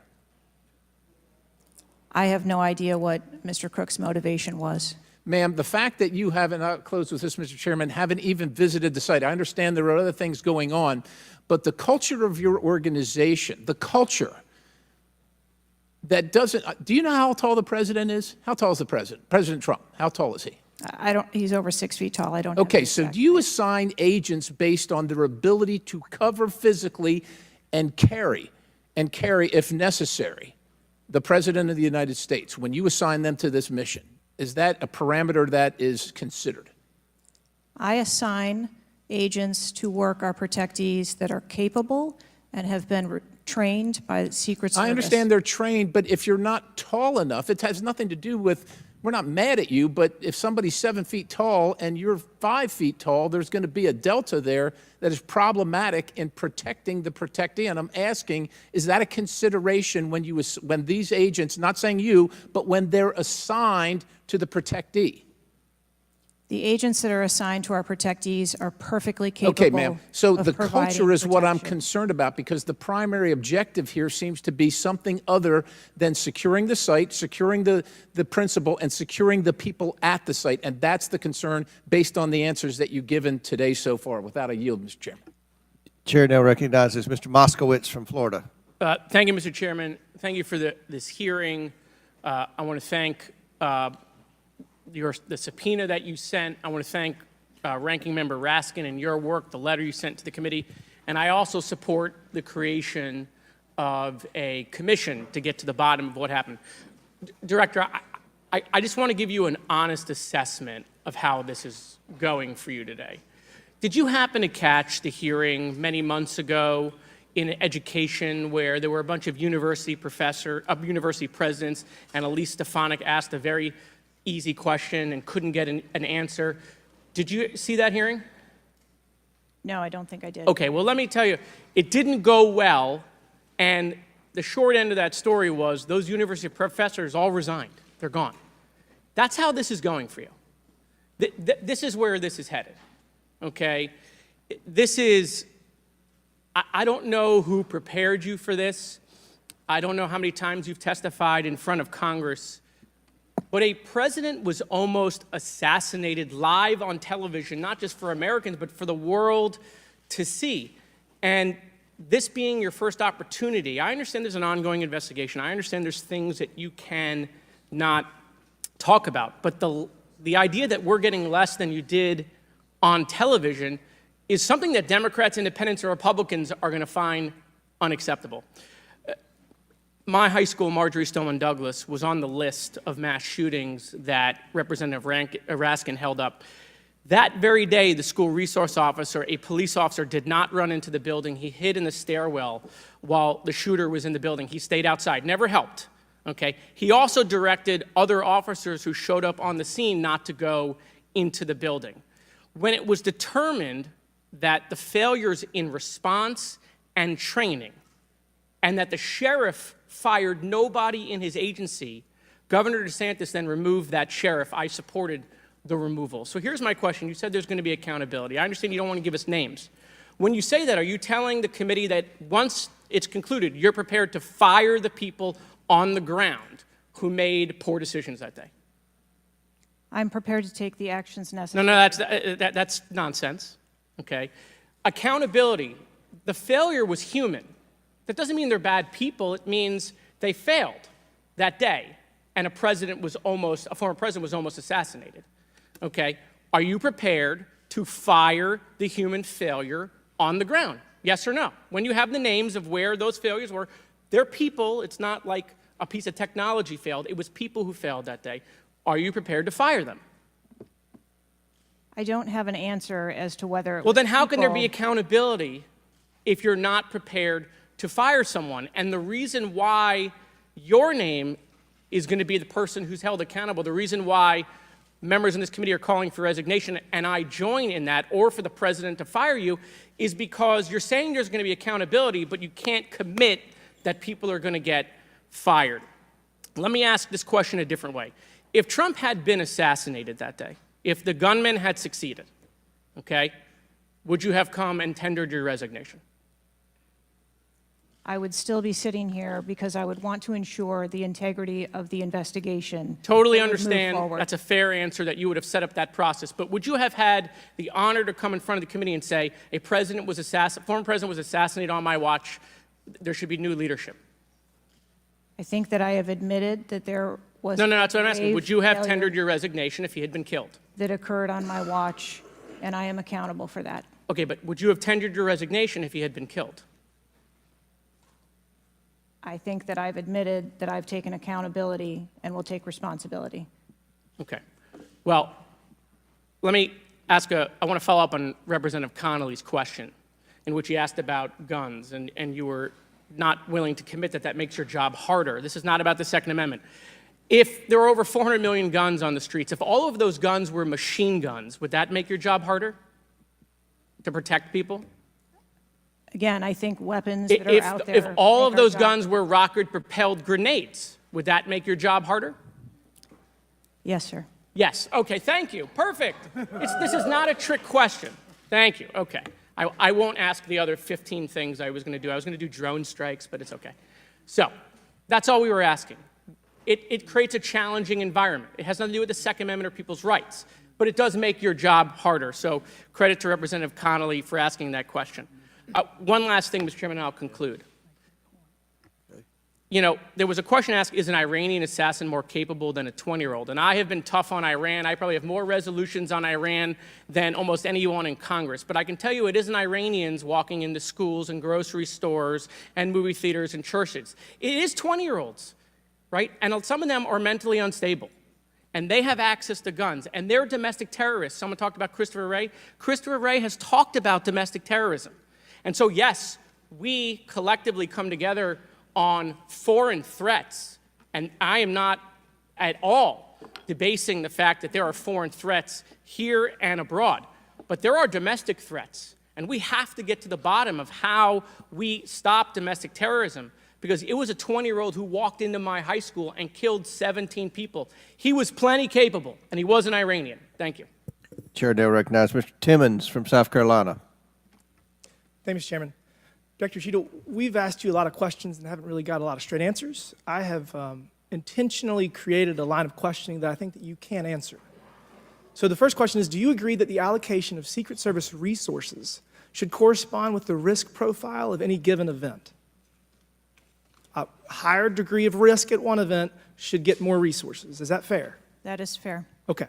And when two events occur at the same time in the same geographic vicinity, that the risk profile of each event should be taken into account, and whichever event is greater risk should receive greater resources. That is correct. Okay, so I'm going to go over the Trump event. So this was publicly announced July 3rd, Butler, Pennsylvania. The venue is an outdoor fairground, open air, no existing security. The crowd size was expected to be tens of thousands. It ended up being over 20,000. There were general and specific threats from foreign adversaries. As the chairman of intelligence remarked, Iran has said they want revenge, as well as when President Trump was in office, he made a lot of people mad, terrorists to be included all over the world. And, you know, President Trump is the former president and the future president. So I would say that that is a fairly high-risk event. Would you agree? Yes. Okay, let's conversely, the First Lady had an event at a casino in Pittsburgh, just a few dozen miles away. It was a dinner for the Italian Sons and Daughters of America. It was publicly announced on July 10th. What's interesting is that the casino is actually extremely secure. They already have magnetometers existing prior to this event even being announced. It was in a ballroom. And the size of the crowd, a mere 400. There were no specific threats. There may have been general threats. And the asset is the First Lady. Those seem like there's a huge disparity relative to risk. Would you agree? Yes. Okay, thank you. Multiple whistleblowers and various media outlets have reported that the Pittsburgh field office of the Secret Service allocated 12 additional post standers to the First Lady's event and 3 additional post standers to the Trump rally. Is that correct? There were no assets that were diverted from the First No. Lady's This is a very simple question. I'm not asking if anyone was diverted. Did the First Lady's event that was relatively secure, especially compared to Trump's rally, get 12 assets? And did the First Lady's event get 12 assets and Trump's get 3 from the Pittsburgh field office? That's a yes or no question. If you don't know, don't answer it. I mean, if you don't know, don't answer it. The number of personnel that were allocated to both of those events were comparable to the risk at both of those events. Wow. Really? So you think that the Pittsburgh casino, 400-person in a ballroom with ingress, egress through probably a very well-guarded parking garage was 4 times more dangerous than a 20,000-person rally on an open field with the former president and future president? You think that that's 4 times more dangerous, the casino event? I didn't say that at all. Well, they got 4 times the resources from the Pittsburgh field office, who was likely in charge of the final walkthrough for both events. I mean, we've continually highlighted the failures of the Secret Service at the Trump rally. And, you know, you have the former and future president getting shot. You have multiple injuries, one fatality. And I would have to think that if we had 9 more post standards, 9 more individuals that have the training and the integration into the Secret Service defense of Trump at that rally, that I have a feeling that Crooks would have had somebody come say hello to him before he fired a bunch of shots. Do you think that's possibly true? There were significantly more assets and resources available at the former president's event than there were at the first. Who made the decision to deploy 12 post standards to the casino where the First Lady was having a 400-person dinner, and only 3 people from the Pittsburgh field office to the 20,000-person plus Trump rally? Who made that decision? There were additional Secret Service resources available at the former President Trump's event. Who made the day. decision to deploy 12 to the First Lady's event and 3 to the Trump event? The allocation of resources is decided based on the availability of personnel and their location and where they are, but there were sufficient resources What did you just that say? were given to Did you just the say there were former sufficient president's resources? President Trump event got that shot. day. Someone got killed. There were not sufficient resources, clearly. There was And a it gap. doesn't take 27 years of experience to know that. And whoever made that decision, it probably wasn't you, needs to be fired. And then you need to resign because this is absolutely unacceptable and you've lost the trust of the American people. With that, Mr. Chairman, I yield back. Gentleman yields back. Chair now recognizes Ms. Tlaib from Michigan. Thank you so much, Mr. Chair. Thank you, Director, for being here. You know, when we hear the headline, a 20-year-old young man with access to an assault weapon commits an act of mass violence, I mean, we've heard this before, over and over again. But the unfortunate thing is that my residents don't get a committee hearing. We have not had one committee hearing about the over 260 mass shootings that we've had, killing hundreds of people, injuring hundreds, changing their lives forever. And don't get me wrong, I mean, I watched, and even the pool of blood, the screams, it was horrific. But it made me think about the images I saw after mass shootings at schools, grocery stores. I mean, I think of Buffalo, New York at a supermarket where a racist gunman killed 10 shoppers with an AR. In El Paso, AK-47 style assault rifle killed 22. In Florida, in Parkland, Florida, 17 students and teachers murdered, again with an AR. In Pittsburgh, at a place of faith, Tree of Life Synagogue, 11 murdered. And don't get me about Newton, Connecticut, which still breaks my heart. 26 murdered, including 20 elementary school children. This year in Michigan, we've had, Mr. Chair, 2 mass shootings. 21 shot in Detroit. One of the most horrific shootings we've seen. 2 killed at a splash pad in Rochester Hills, Michigan. 8 shot there. Again, an assault weapon used. But the difference here is the former president gets a hearing in his attempt to assassinate, but our residents don't get a hearing about mass shootings, about gun violence in our country. You know, Mr. Chair, I ask this wholeheartedly. You know, they don't have Secret Service to protect them. They don't. I don't have these mass agencies protecting our kids in the schools or the supermarket, movie theaters, or going to a block party in Detroit. I don't have that. We don't have that. But I can't believe we're just going to focus on that and not the fact that we're hearing yet again in the headlines a 20-year-old young man having access to an assault weapon, a weapon of war many of my veterans say they have to be trained to use. But he can get it, wasn't safely stored by the parent, grabbing that gun, and innocent lives were lost. Director, I know you got asked about this, and I think it's important, though, you know, for us to hear this. But how difficult is your job when there's such easy access to assault weapons in the streets? I think the job of a Secret Service agent and officer is incredibly difficult. I think the environment we deal with every day and the dynamics of the threat environment is incredibly difficult.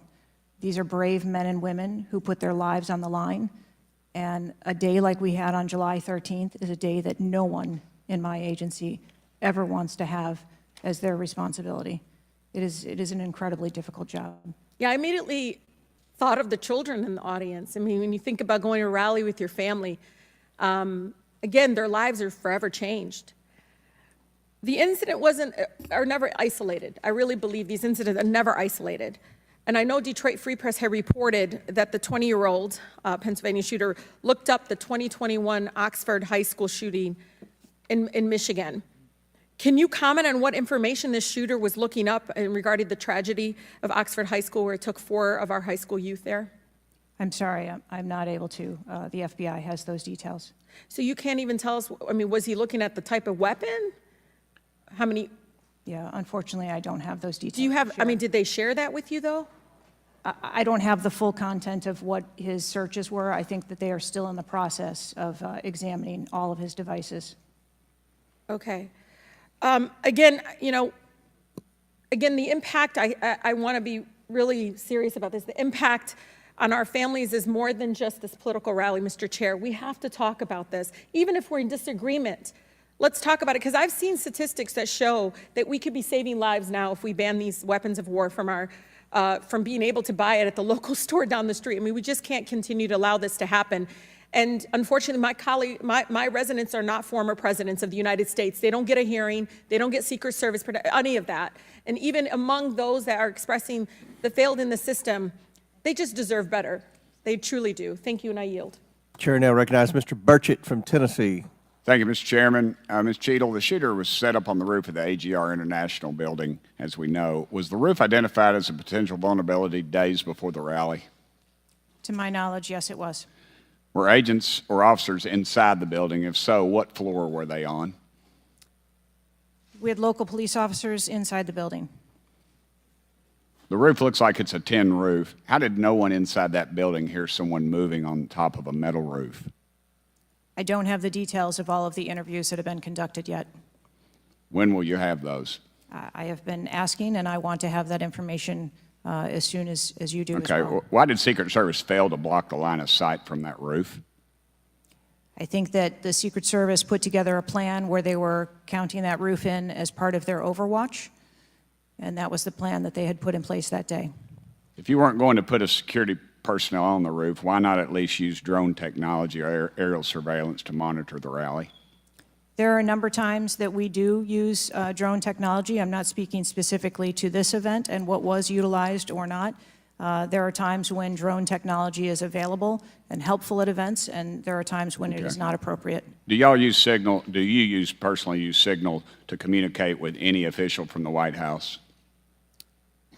Signal on your phone? Oh, on occasion, I'm sure that there are people that use Signal, yes. Okay. Do you use it to speak with the White House? Use Signal? No, I do not. Okay. When was Thomas Crooks first identified as a person of interest? Let me help you. At 5:10, he was spotted with a rangefinder at 5:51. And when did Secret Service notice him? Again, I don't have those specific timelines, but it was a relatively short period of time. Let me help you. 5:52. Ms. Cheatle, why was President Trump allowed on stage 10 minutes after the Secret Service spotted a suspicious individual? That seems to me to be the worst thing of all. Of all the breakdown in all this communication, all the BS you've been feeding us here today or not feeding us, that seems to be the question. So as I've stated before, there are a number of events where suspicious people may be identified. That doesn't necessarily... Ma'am, I submit to you, you got a guy who's going to be the next president of the United States. He's on stage. I've been to these events. We've all been to these events. A car backfires, and there's a 15-minute dadgum wait. That's not acceptable. Did the Secret Service tell President Trump they'd spotted a suspicious individual before he was shot? I am unclear as to what the communication was with the former president at that time. I'll take that as a no. Did y'all deny President Trump's request for more security, yes or no? And when was the most recent request for additional security? The rally request for security, all of those requests were fulfilled. And were there any personnel redirected to Jill Biden's rally? No. Who made the decision on the direction of agents at either one of those rallies? I'm unclear as to your question on the direction of the agents. I said, who directed those agents to be at Ms. Biden's rally or President Trump's rally? Those specific agents. So there is a methodology in which agents are available for assignments, and they are assigned based on either geographic location or logistics or flight. Ma'am, I appreciate all that, but that methodology about got President Trump killed. Was the security detail guarding President Trump a temporary detail?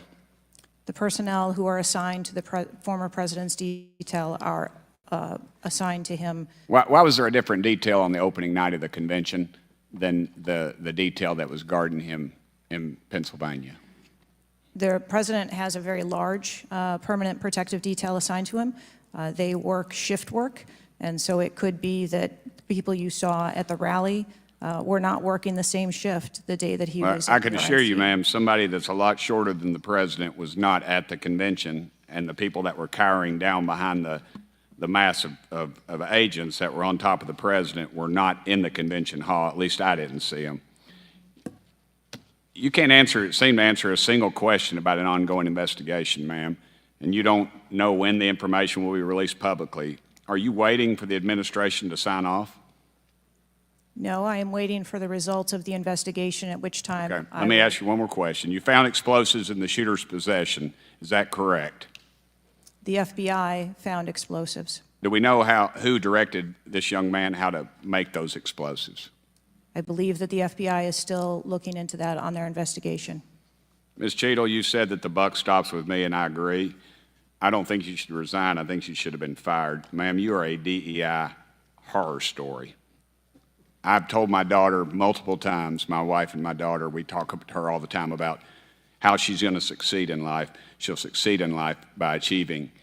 Ma'am, you have not achieved today. You've let the American public down. If it was up to me, you'd be gone.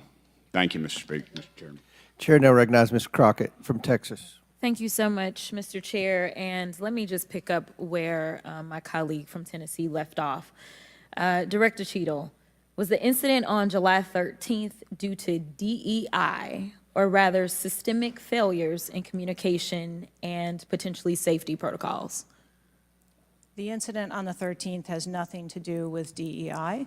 The incident on the 13th has to do with a failure or a gap, either in planning or communication. Thank you so much. In fact, I have a few articles that I will enter into the record once I wrap up that actually acknowledge a number of women specifically for their valor in their service, whether it's been in various levels of law enforcement. But, you know, I want to stick here for just a second, because earlier you had a conversation in which there was a discussion about training. And I want to talk about training, and I want to talk about the fact that there's been a little bit of dancing around as it relates to this being a suspicious person and this being a situation that was perceived to be a threat. And it seems as if there's a different analysis that takes place.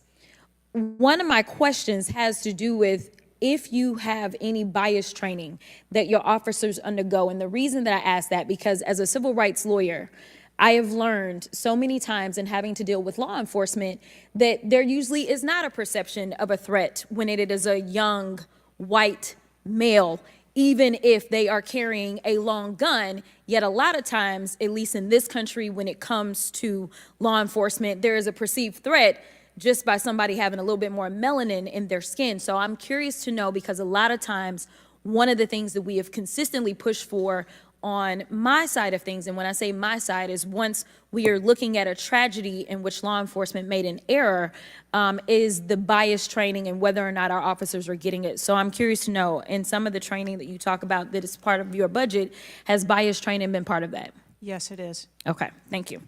I know that today is a rough day, and on that day in Pennsylvania, it was a rough day. And the reality is that I understand it, and you may or may not know the answer to this question, in the space in which this event took place, it was an open carry space. Is that correct? That is correct. Okay. So I hail from the state of Texas, and interestingly enough, I was serving in the state house right after there was a mass shooting in El Paso. We had an opportunity to do right by our citizens in Texas, but we did not. Instead, they passed permitless carry. And what my colleagues kept trying to get you to answer, because we want to come up with solutions, we don't want to keep pointing the finger. And right now, you've got a bunch of fingers that are pointed at you. But our job is to solve problems for the American people. And to be perfectly honest, the numbers are clear. I think almost every major law enforcement agency come forward and say that they were against permitless carry because they said that their jobs would be made more difficult. Unfortunately, my colleagues on the other side of the aisle in the state of Texas decided that they would ignore those warnings, and they passed the law instead. And right after they passed that law, we ended up with Uvalde.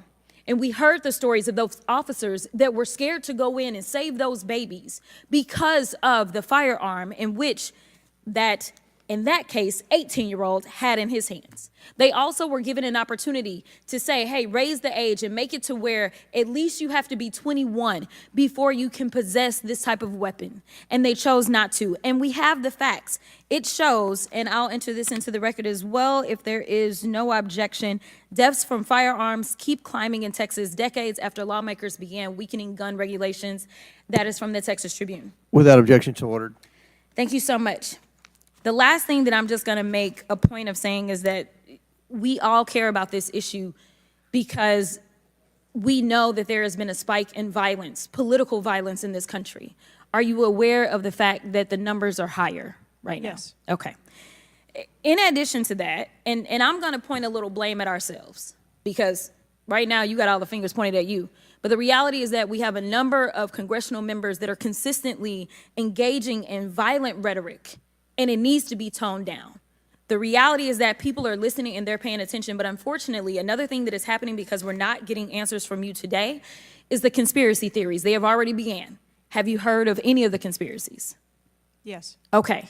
The problem with these conspiracies is that when people believe that, say, the President of the United States ordered a hit, or they believe it was an inside job, or whatever conspiracies they believe because they don't have any facts in front of them, that potentially incites the next level of violence at the next event in retaliation for this. So we are only begging for your job as it relates to being the director, as well as the men and women that you are protecting as their director, that you keep them safe by making sure that the American people have the information that they need so that they can feel as if Secret Service is on the side of the American people. And ma'am, I don't doubt that Secret Service is on the side of the American people. But right now, so long as these conspiracy theories continue to fester, it is going to make your job that much harder. Thank you so much, and I yield. Chair now recognizes Ms. Marjorie Taylor Greene from Georgia. Thank you, Mr. Chairman. Ms. Cheatle, I'd like to remind you that you're under oath. The site team has a senior supervisor, an advanced team, a protective intelligence team, a counter sniper element, and detail. Who was the agent in charge? How long has she been the agent in charge? And what is her Secret Service background? So I'm not going to provide a name. Why not? You're here to answer our This questions. forum, I'm not going to provide names of. You stated in your testimony, you said, I am here today to answer your questions. That is correct. Answer the question. I'm not going to provide names of our personnel. To Why this not? committee today. The American people are demanding these answers from you today, Ms. Cheatle. I will do the best to provide you accurate information based on the facts that I have at this time. You're not answering our questions. The advance element coordinates with other intel or law enforcement partners, identifies threats and weaknesses at the sites and movements. We'd like a copy of the advance report. Have you brought it here with you today? We will comply with the request for the documentation that has been requested. When will that be, Ms. Cheatle? Because you should have brought it today. I am certain that our personnel are working on obtaining all of that documentation. I don't believe you, and neither do the people watching this hearing. You're not doing well, as Mr. Moskowitz informed you. You've been sitting here for over 3 hours, And I have you know the entire country is demanding you resign and demanding that you be fired if you do not resign. Things are not going well for you. You need to answer the questions. Was there a protective intelligence team, and what technical resources were utilized for that event, specifically drone or helicopter assets? There were a number of technical assets that were deployed for that event, and there was a protective intelligence team that was assigned to that event. Why was Crooks able to fly a drone over the entire area the day of the rally and the day of his assassination attempt? To my knowledge, he did not fly the drone over the entire area. How did he fly a drone over the area, period? Any part of the area?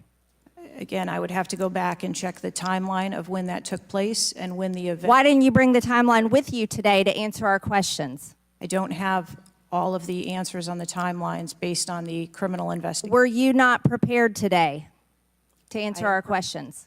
I am prepared to answer the questions based on the information and wanted to be able to provide. Do you have a timeline do you have a timeline at all from any of the day? I have a timeline that does not have specifics. That's shocking. That is absolutely unacceptable. That means you are a failure at your job. Let's talk about things that are prohibited in Trump rallies. And I've been to a lot of Trump rallies. Backpacks and bags, bicycles, firearms, any type of weapon, or any other item determined to be a potential safety hazard, like a rangefinder would be one. At 5:10, Crooks is first observed by one of the snipers, AGR Sniper 1, at the building. 5:10, President Trump was shot in the face at 6:11 p.m. 5:28, AGR Sniper 1 takes a picture of a bicycle and 2 bags. Those belong to Crooks. 5:32, AGR Sniper 1 spots Crooks looking at his phone and using a rangefinder. 5:55, Butler ESU Command confirms receipt of photos and states they have been relayed on. 6:05 p.m., AGR Sniper 1 later communicates that Crooks is seen moving northeast in direction of Sheets and that Crooks has a backpack. 2 minutes before the shooting, while President Trump has been allowed to take the stage, people see Crooks laying on his stomach in a sniper position on the roof, and they're yelling he has a gun, and they are trying to alert law enforcement and Secret Service. Why was Crooks not shot by the snipers? Why was he allowed to be there? As soon as the individual was identified as a threat, they were... No. What do you consider to be a threat? A man with a gun laying in a sniper position, a man that had a backpack, a man that had a bicycle, a man that had a rangefinder. At what point is he determined a threat? An individual with a backpack is not a threat. An individual with a rangefinder is not a threat. What about a man laying on a building that has direct line of sight of President Trump with a gun that people are screaming and pointing out? Is that a threat, Ms. Cheatle? Once that individual was identified, they were neutralized. No, they were neutralized. Crooks was neutralized after he shot President Trump in the face, Ms. Cheatle. Is he only a threat once he fires the weapon? As soon as the counter sniper identified that individual, they were able to neutralize them. How were people in the crowd? Okay, then let's just take it this way. People under your command did not consider him to be a threat, yet people in the crowd knew he had a gun and considered him to be a threat. That means that you are a complete failure as the director of the Secret Service, that people under your command don't perceive a man laying on a roof with direct line to the president with a gun. They don't perceive that to be a threat, yet the people in the crowd do. How is that possible? That's the last question, but please answer the question, Ms. Director. I'm not certain at this time how the information from the people in the crowd was relayed to any law enforcement personnel. No, you knew. Everyone knew. The people there knew that there was a danger, they knew there was a threat to President Trump, and it was allowed to happen. Was there a stand-down order, Ms. Cheatle? Was there a conspiracy to kill President Trump? Absolutely not. Then how did this happen? And why are you still sitting here not turning in your letter of resignation? Last question, but please answer, and then I'll recognize Ms. Presley. Please answer the question. That is what we are investigating to determine. We're waiting for your letter. We are waiting for your letter of resignation, and you really need to consider doing that before you leave today. Chair now recognizes Ms. Presley from Massachusetts. Thank you. No one, absolutely no one should fear for their life at a political rally, in a classroom, in a faith house, or in their home. We must do something about political violence in all its forms and gun violence in all of its forms. Now, Director Cheatle, you have noted that numerous investigations are ongoing related to the Secret Service response and that we can expect a report in the next 60 days. With the election nearly 100 days away, that is an unacceptable timeline, and it makes people less safe. It also allows my colleagues across the aisle, Republicans, additional time to spread dangerous misinformation, which also puts people in harm's way. Some Republicans have exploited this moment to continue to attack progress towards racial justice and gender equity in America. Disappointing, but not surprising. I hesitate to repeat their racist and sexist tropes, but in summary, Republicans have wrongfully and shamefully stated that hiring women and people of color hindered the response to the shooting. Now, this is part and parcel of Republican strategy to constantly attack necessary diversity, equity, and inclusion efforts, to undermine the contributions that women, people of color, the disability community, and others make to this country each and every day. And it is disgraceful. In the wake of gun violence and tragic loss of life, Republicans are ignoring solutions like gun safety reform and instead trotting out sexist tropes. Can't say I'm surprised.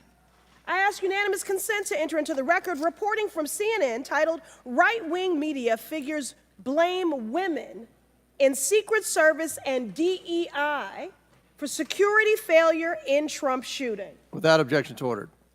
This article quotes members of Congress and others that plainly accuse DEI and the hiring of women as a liability for the Secret Service. Women have been an integral part of the agency since 1971 and are held to the same standards as their male counterparts. To use them as a scapegoat during a time of crisis is shameful and it is dangerously divisive. In fact, based on recent publicly available demographic data of the agency, the largest demographic groups among special agents are white and male. But to right-wing extremists, the truth doesn't matter. The lies they tell to advance their anti-diversity agenda, which is a key theme throughout Project 2025, will only make the American public less safe and more divided. And every day, Director Cheatle, that you fail to give us answers, they are given more oxygen to make their baseless claims that women and people of color are responsible for tragic events. And that is dangerous too. Thank you. And I yield my remaining time to Ranking Member Raskin. Thank you to the distinguished gentlelady from Massachusetts, and thank you for those trenchant insights. I wanted to make the point that you were making and several of other members were making to bring it into sharp relief here.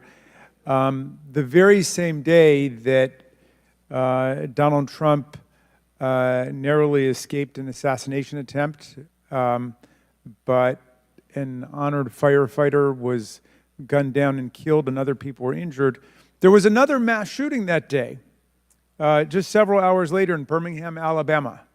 4 people killed and 10 wounded in a nightclub shooting. And you might think, oh, that's some kind of freakish coincidence. Not at all. We have more than one mass shooting a day in America. They are so commonplace now that they are barely reported in the national news. It's, of course, local news in Birmingham, Alabama, that 4 people were killed and 10 other people were shot and seriously wounded being treated at the hospital. These things are a nightmare for the families of the victims who've been killed, for the families who have to take care of people who've been seriously injured and wounded. They are a major financial drain, publicly and privately, and yet we allow AR-15s to be purchased with abandon, promiscuously, all over the country. People can just go out and get an assault weapon. And the distinguished gentlelady from Michigan was right. We have a hearing when it affects the President of the United States, but on all the other days of the year, we don't have a hearing about it.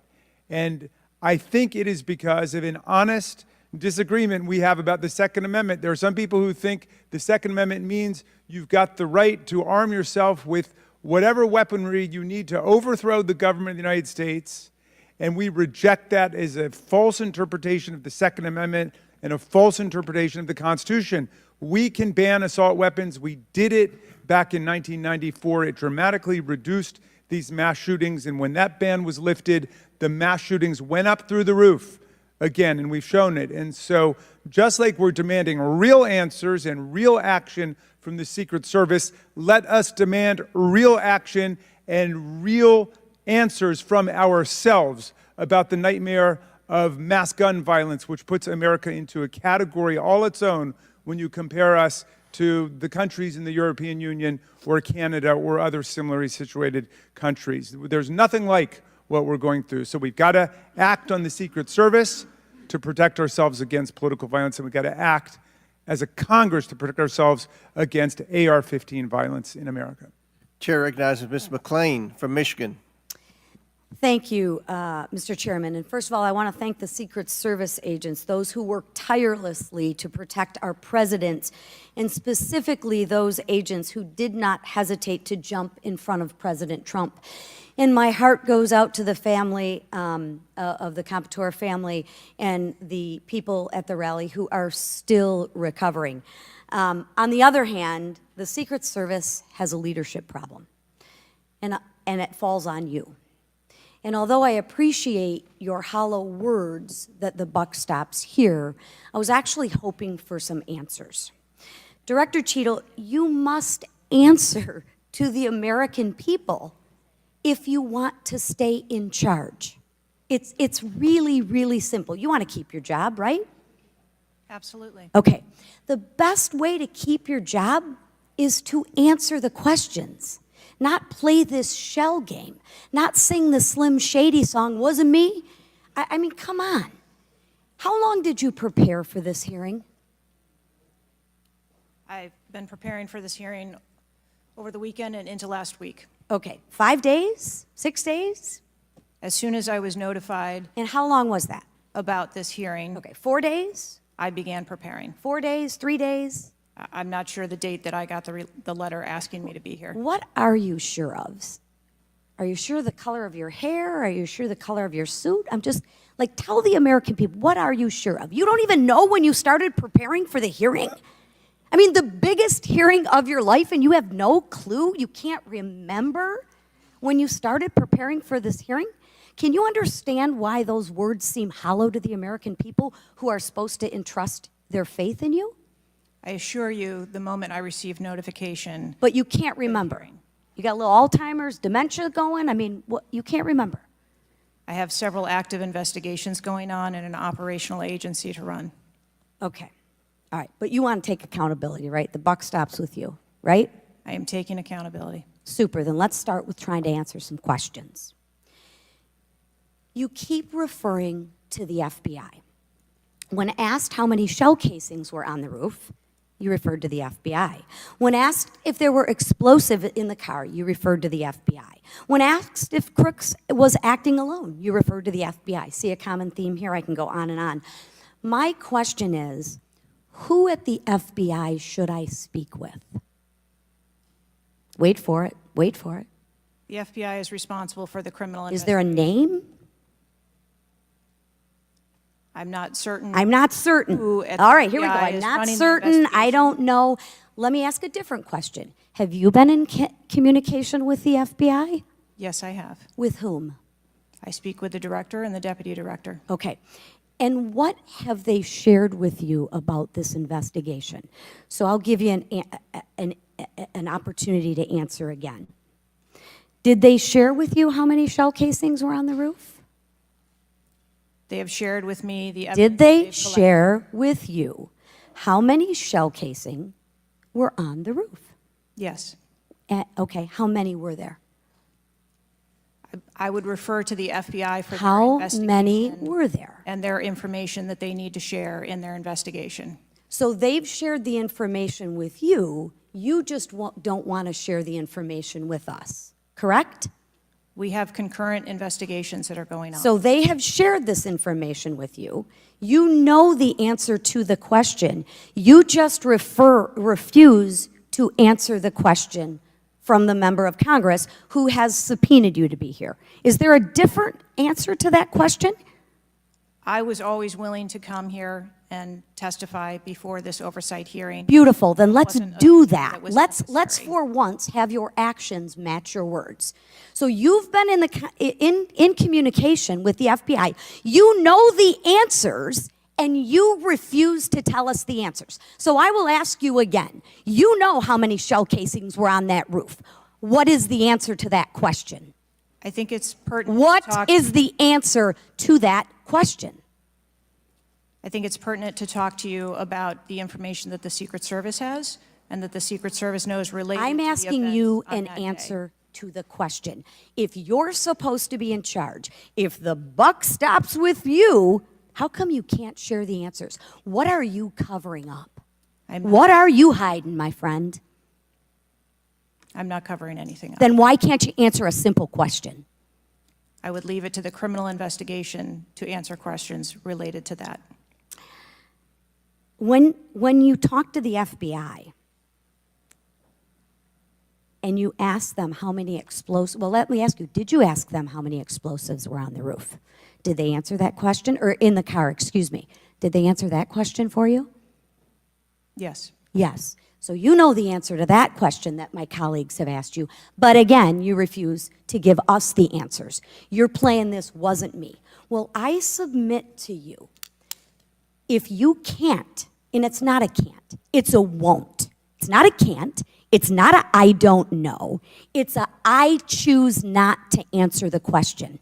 Well, let me tell you, Ms. Cheatle, if you're going to lead, you need to lead. If you want to be in charge, then answer the question or step aside and have someone with the courage and the guts to answer to the American people the questions that they deserve answers to. And with that, I yield back. Chair now recognizes Ms. Boebert from Colorado. Thank you, Mr. Chairman. I'm going to continue down that vein. You have been here sitting today, Director Cheatle, definitively able to dismiss erroneous information and speculation. However, you are refusing to answer questions that we now know that you have the information for. You are saying that you are wanting to answer questions that the Secret Service has information to. Well, ma'am, you are the Secret Service. You are the director. You have said that you are the best for the job. So I'm going to ask you some questions now knowing that you do have answers from the FBI, whom you have been passing the buck to this entire day. And I'll start with something that, maybe the FBI doesn't know because it has to do with you personally. You said you spoke with President Trump after the assassination attempt. And I want to know, did you apologize to him directly for nearly having President Trump killed? Yes, I did. I appreciate that. I appreciate that you recognize that this was your failure. Now, since the assassination attempt, you are under oath, reminding you, have you communicated with anyone at the White House on an encrypted messaging app like Signal? Yes or no? No, I have not. Are you willing to surrender your personal phone for analysis? If I am required to do so. Okay.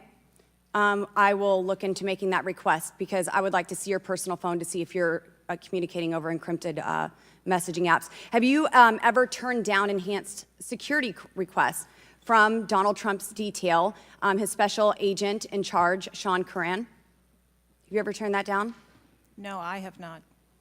Have there been has the Secret Service? Maybe not you personally.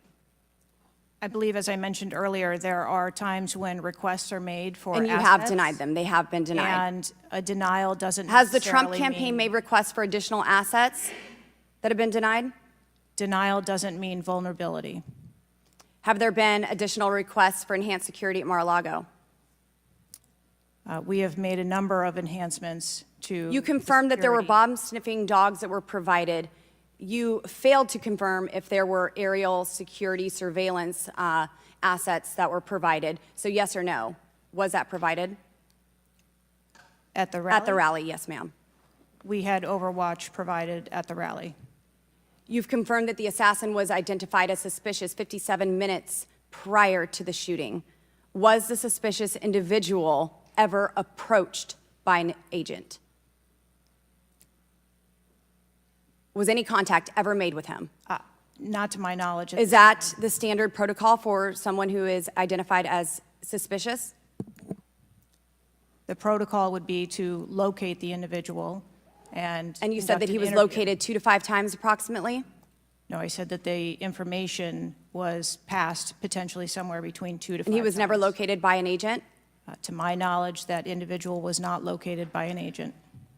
We have dozens of rally goers who have identified him, and not one agent on the ground. There are many, many, many agents on the ground, local law enforcement, Secret Service. No one was able to identify him and have sights on and see him. What I'm saying is that the agents that were on the ground at the time, I have no knowledge that they were able to interview him or locate him. Thank you. Was there a local law enforcement officer who approached the roof and saw the shooter and saw that he was present on the roof? That is the information that has been shared with me. Have you spoke to that local law enforcement officer? No, I have not.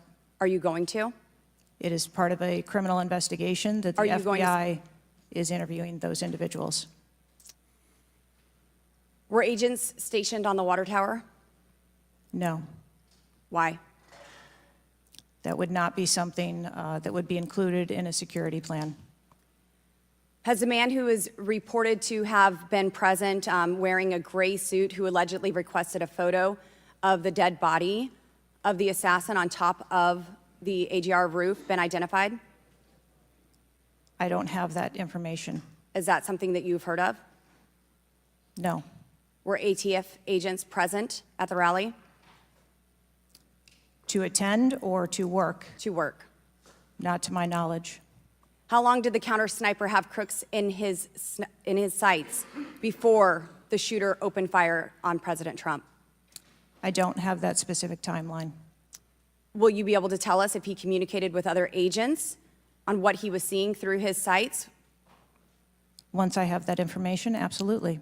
Because we need to know why he waited for multiple rounds to be fired at President Trump before the threat was neutralized. We need to know if he was given an order to hold fire. Now, you've excused the roof of being unmanned because of the slope of the roof. Do you continue to assert the slope of the roof as a credible reason for leaving this position undefended? First, I'll go back and correct that there was no order to hold fire. Our agents and officers have the ability to neutralize a threat at the time So you that don't they know, see it. I'm sorry, you don't know the communication that was taking place or how long he had him in his sights because you haven't spoke to him, but you do know that there was no order to hold fire. I can tell you the way that our personnel are trained.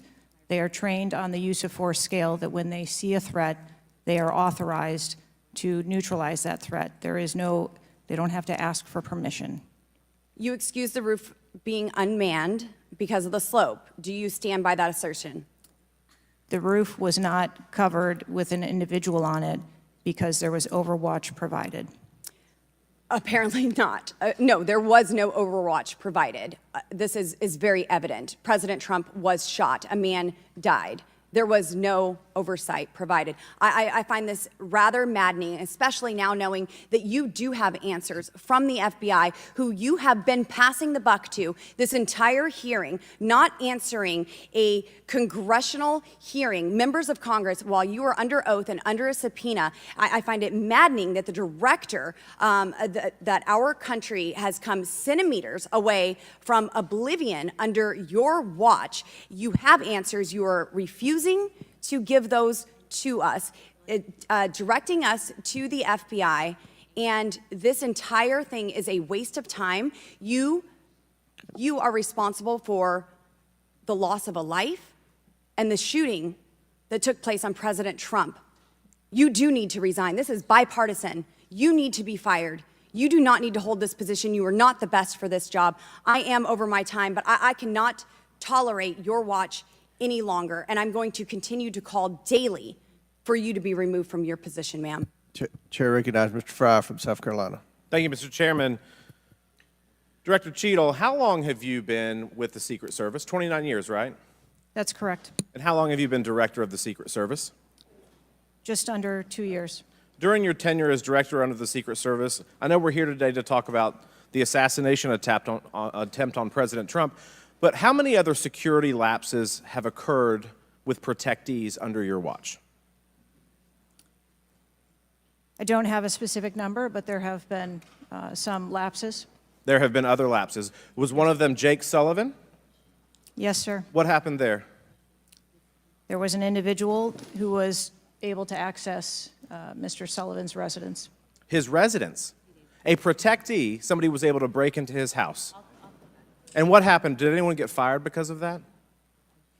There were individuals who have been reassigned. Reassigned. What other steps have taken? What I'm seeing. What other incidents have occurred other than Jake Sullivan?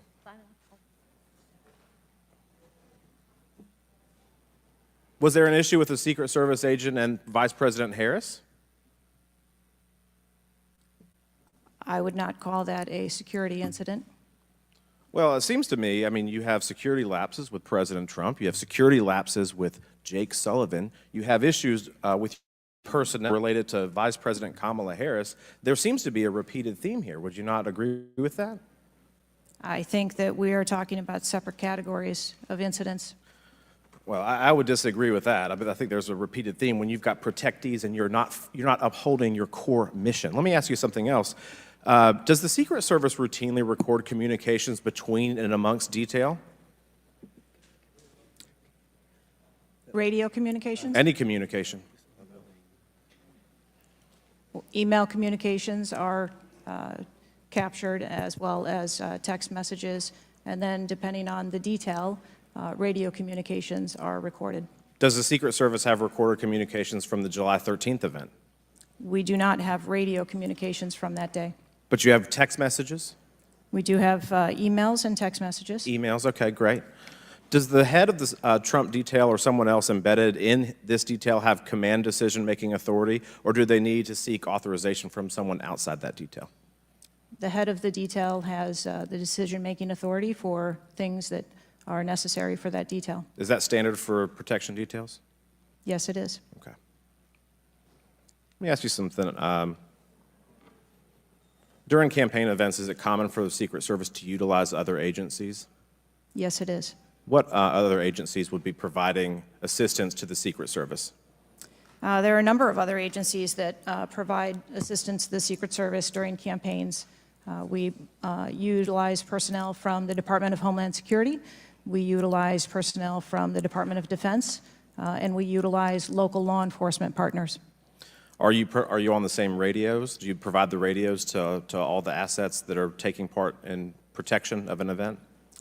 We provide radios to the personnel from the Department of Homeland Security that are assisting us. But not local law enforcement? Local law enforcement is working on their own radios. Are you on the same frequency? We ensure that we have counterparts in the security room, and so the local law enforcement will place one of their personnel in the security room with our personnel so that we have interoperability communications. Let me ask you something just about the timeline, because I think this is really interesting that we can't nail that down. I mean, I think there are lay people out there with more knowledge about the timeline than you seem to come before a subpoena in front of Congress. Was Mr. Crooks observed at the AGR building prior to the shooting? He was observed on the grounds outside of our perimeter prior to the shooting. At approximately what time was that? You don't have to give me the specific minute, but at approximately what time was that? I believe it was about 45 minutes or so prior to. Did the sniper team take a photo of Mr. Crooks? The local team did, yes, So it was a local team and not a Secret Service sniper? that took the photo. Okay. And did he relay that photo to Central Command? Again, it's an active ongoing investigation, so I want to make sure that I'm factual with the route that that photo took and who that was disseminated to and when. What time did when did Mr. Crooks' status go from a suspicion, a person that was under suspicion, to a threat? When did that happen? And maybe not even a specific time, Director Cheatle, maybe a certain event that happened that transformed him from a person of suspicion to a threat. When did that happen? To the best of my knowledge, based on what I have been told thus far, it's approximately 5 minutes to where individuals relayed that there was an incident or an issue, being worked at the 3 o'clock of the president. So that was, but it was before the shots were fired? That is correct, but again, it was not phrased as a threat. It was just that something was being worked. Yeah, but my question is, when did he become, when did he transform from suspicion to threat? Because they're treated very differently. People can be suspicious, but they're not a threat until a certain point in time. So when did that happen? I believe that it was seconds before the gunfire started. Seconds. My gosh, we actually have a few questions that we got answered today. Listen, I'm going to wrap up here, Mr. Chairman, but here's the frustration that people have. The buck stops with you. You've said that yourself. But the problem in Washington, D.C., it is the only town in America that you can be so bad at your job that you actually get a promotion or don't get fired. You have not been able to answer the number of agents, whether or not requests were denied on additional security, whether or not law enforcement were able to engage before the shooting with the assassin, how he got on the roof, how the rifle got on the roof. You can't tell us how many shots he fired, whether the casings were recovered. You can't tell us anything about his cell phone. You can't tell us whether the rally was supposed to be postponed, given the intelligence that you were receiving. You can't tell us whether the car had a bomb. You can't even tell us his motive. And the American people are incredibly distrustful because it has taken 9 days to even get a scintilla of evidence out of you. Maybe if I was CNN or ABC or NBC, I would have gotten much more thorough and accurate information, but we have not received that in a subpoenaed hearing in front of this Congress.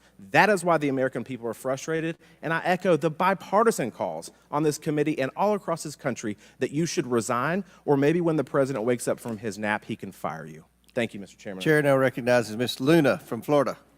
Director Cheatle, can you please give me the names of the individuals who are in charge of your conduct for the rally? I'm not going to release names. Can you give me the today. titles? And how many individuals? No. Nothing? We had a full advance team that was responsible for advancing How many the site. people are the final approval authority? There are a number of people Can you that give me a number? are engaged in approving Can you the give me plan. a number?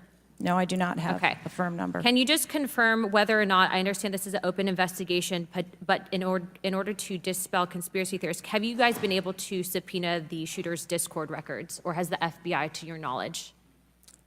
I believe that the FBI is working on those. Okay. Is it factual to say that you have not ruled out that the shooter was working with other people or persons? Again, the FBI is conducting the criminal investigation into Can the you, shooter. at least in an effort to dispel conspiracy theories, can you confirm or deny that? At this time, we do not have that there were any other people engaged. So you believe he was acting alone? I do. Okay. Have you been made aware of multiple eyewitness reporting that there was a second shooter on a water tower? I do not have any information related to any second shooter. Okay. The reason I ask that is because according to testimony from multiple witnesses, they did report that. And again, to my understanding, there were over 40 sniper teams that were briefed by the Butler ESU. And I want to make sure that people are aware, if you're saying that there's not another shooter, that we are able to clear that information, because from this whole entire briefing, it doesn't seem like much information has been able to get out to the American people. So I'm trying to dispel rumors, as I'm sure you understand. Was it true that Secret Service was present at the Butler ESU briefing? There was a briefing between the counter sniper teams that were working on the ground. Was Secret Service present?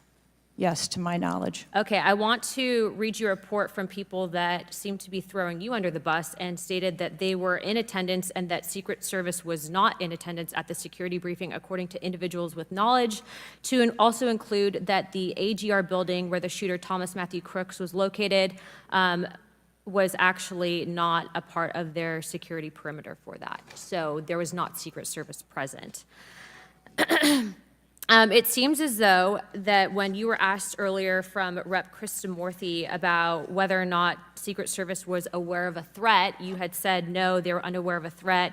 And yet, according to communications, again, from law enforcement that were in some of these group chats, they actually had reported that Secret Service was made aware of a threat at around 5:59 p.m. as a part of the command, including Secret Service, aware of messages and requests about information about the suspect's location. Can you please tell me if you have knowledge of that at all? Again, I think we're conflating the difference between the term threat and suspicious. But you guys did have knowledge at 5:59 p.m. according to those group chats, did you not? Of a suspicious individual. Okay. Chairman, in my opinion, according to some of the testimony today, I feel that you have perjured yourself in some instances, and so I'm going to ask for a full review of the transcripts by staff, and if you find that to be the case, I do ask that you bring perjury charges against the director. I will say this, it is very frustrating, and I've talked to my colleagues and we've said it to your face, that you have been up here basically stonewalling our ability to get the answers to the American people. And what I will also say is that every single member of Congress does not feel safe with you in charge. You have heard that, and I think that we are all sitting ducks with you in directing the Secret Service currently. But more importantly, it sends a message to our adversaries that we are not protected, and we are one of the strongest countries in the world, so you have essentially made us a less safe country because of it. As a result of that, I'm asking you to formally step down. I share my same opinions as my Democrat colleagues. And I also think that your efforts to bring forward a full investigation and report in 60 days is unacceptable. And as a result of that, I'm going to do everything in my legislative toolkit to ensure that that happens sooner rather than later. And I'm sure that you know that we brought a vote on inherent contempt against Garland for essentially blocking a congressional investigation, and I don't think that you should be any different. So I will say that I am just completely disgusted by your performance today, and I understand that you're probably in a position where you're being told not to testify, which is why we had to subpoena you. I think that goes back to Garland. But again, that is part of the flushing that we need to get out of Washington, and I would be happy to assist in that process. Chairman, I yield the rest of my time. Chair now recognizes Mr. Langworthy from New York. Thank you very much, Mr. Chairman, and I appreciate you bringing this hearing forward with a subpoena. Director, yesterday I made the decision to get in my car and drive to Butler, Pennsylvania in preparation for this moment and asking you questions about the events of the assassination attempt on President Trump's life. I've done several presidential events prior in my career, and I wanted to see this site with my own two eyes because I don't believe the video footage tells the whole story or looking at things on a diagram. And I was absolutely appalled when I went to the site, when I saw the fact that I could have stood on the roof of that building, the AGR building, and hit that podium with a 9-iron, and I'm a lousy golfer. And the fact that that was not included in the perimeter is a complete dereliction of the duty of the U.S. Secret Service.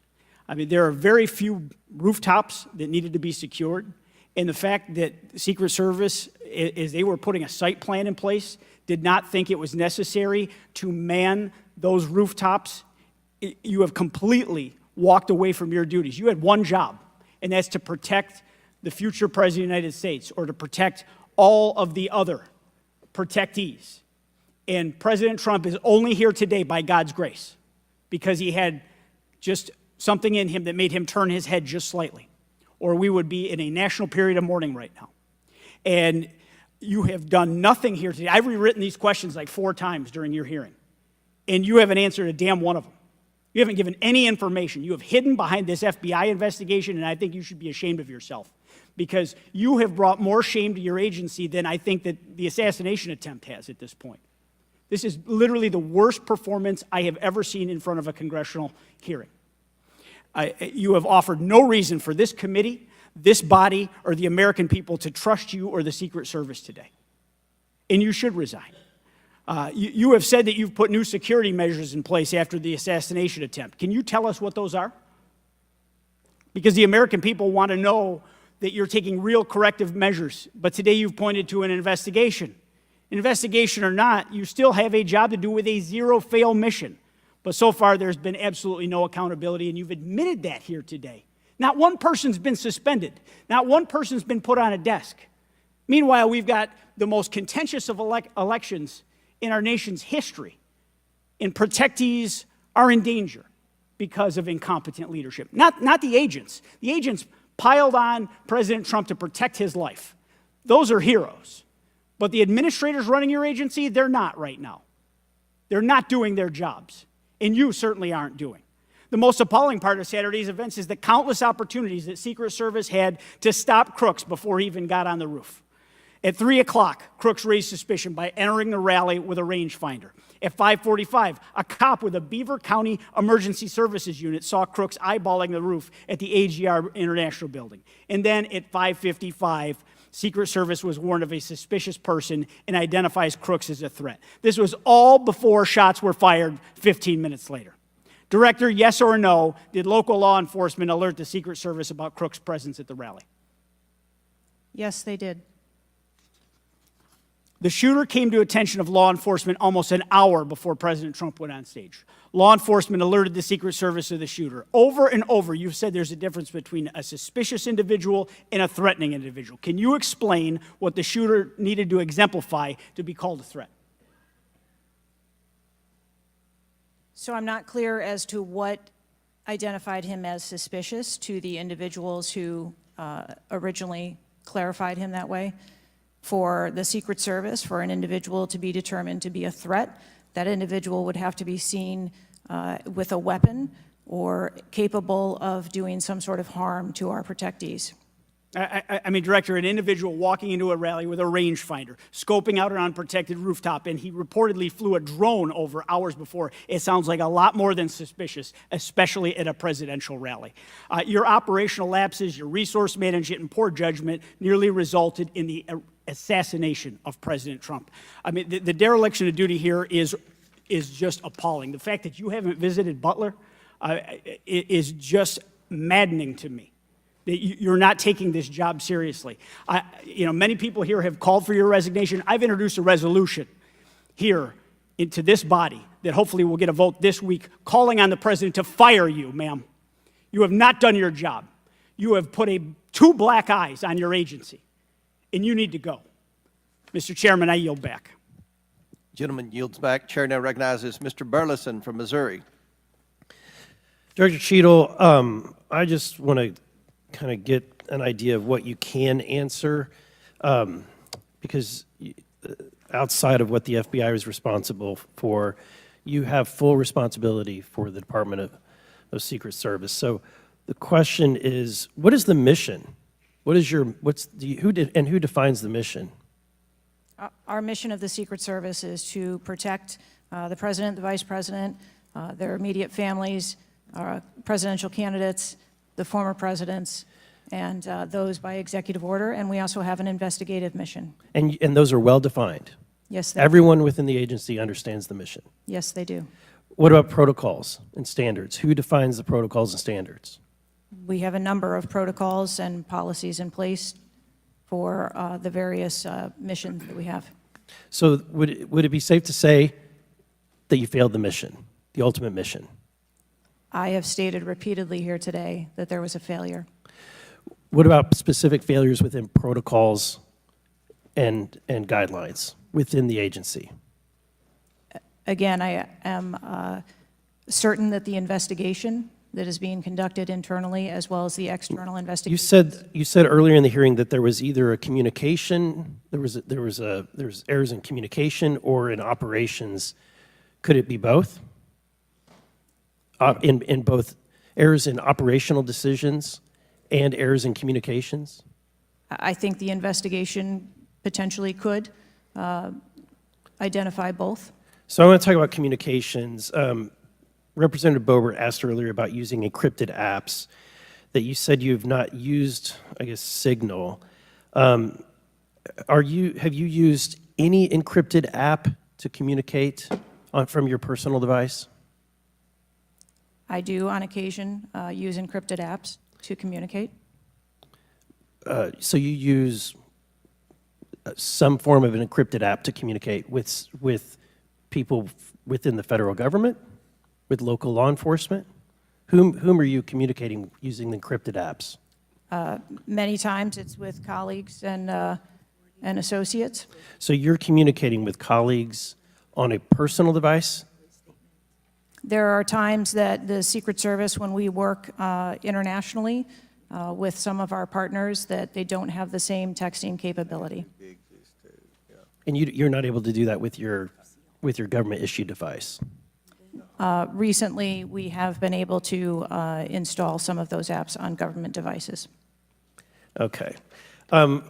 Let's talk about some of the things that we can get access to. I'm actually shocked that you are using your personal device and encrypted communication tools. I think that might be the most shocking thing that I've heard today. I didn't expect for you to say that. We have requested, this committee has requested multiple documents. And this is not, under the purview of the FBI, this is under your purview.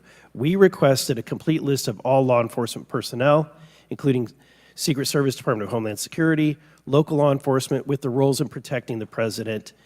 And we requested that to be, for us to receive that by July 18th.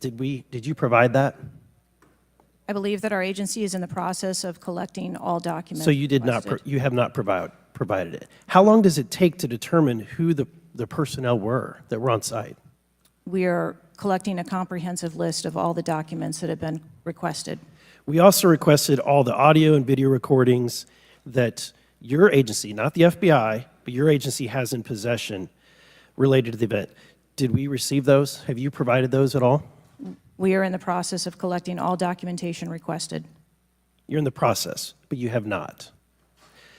Any memorandums or any internal communications related to the event? We requested that you provide that. Have you provided any of that? We are in the process of collecting the information that has been requested. Okay. So when can we expect to receive these documents? How long does it take to determine who was on site, who was being employed to be there to protect the former president? When can we expect that? How many days does it take to provide that information? We want to make sure that we have a comprehensive accounting of all of the documents that were engaged in that day, and we will make them available as soon as possible. I think transparency is the key here. It's shocking to me that we are communicating in a encrypted app to colleagues. I'm almost certain that violates some federal laws. I would like to clarify, you didn't ask me whether my communications were government work related or whether they were personally related. You're communicating with colleagues. I don't communicate government business with colleagues on a personal device. I communicate on my work device. Are you using an encrypted device on your work device? I am not. No encrypted apps? No, I do not. Okay. Thank you, Mr. Chairman. Chair now recognizes Mr. Waltz from Florida. Thank you, Mr. Chairman. Madam Director, please, I'd like to direct your attention to this video. And I sincerely appreciate the clarity on this. Can we turn up the volume, staff? I just want to ask you, because this has popped up. Republican Congressman Mike Walz, he said on social media on Saturday, and I'm going to read this for you because it does talk about you, Secretary. I have very reliable sources telling me that there have been repeated requests for stronger Secret Service protection for President Trump denied by Secretary Mayorkas. Your department has already pushed back on that, calling that absolutely false, but he is putting this on you. Can you respond to that, please? Well, that is, yeah, that's a baseless and irresponsible statement, and is one that is unequivocally false. Director Cheatle, did you speak with your boss, Secretary Mayorkas? You fall under DHS. Did you speak with him on the 14th, the day after? Yes, I did. So you spoke with him before he made that statement? I spoke with him immediately following the incident.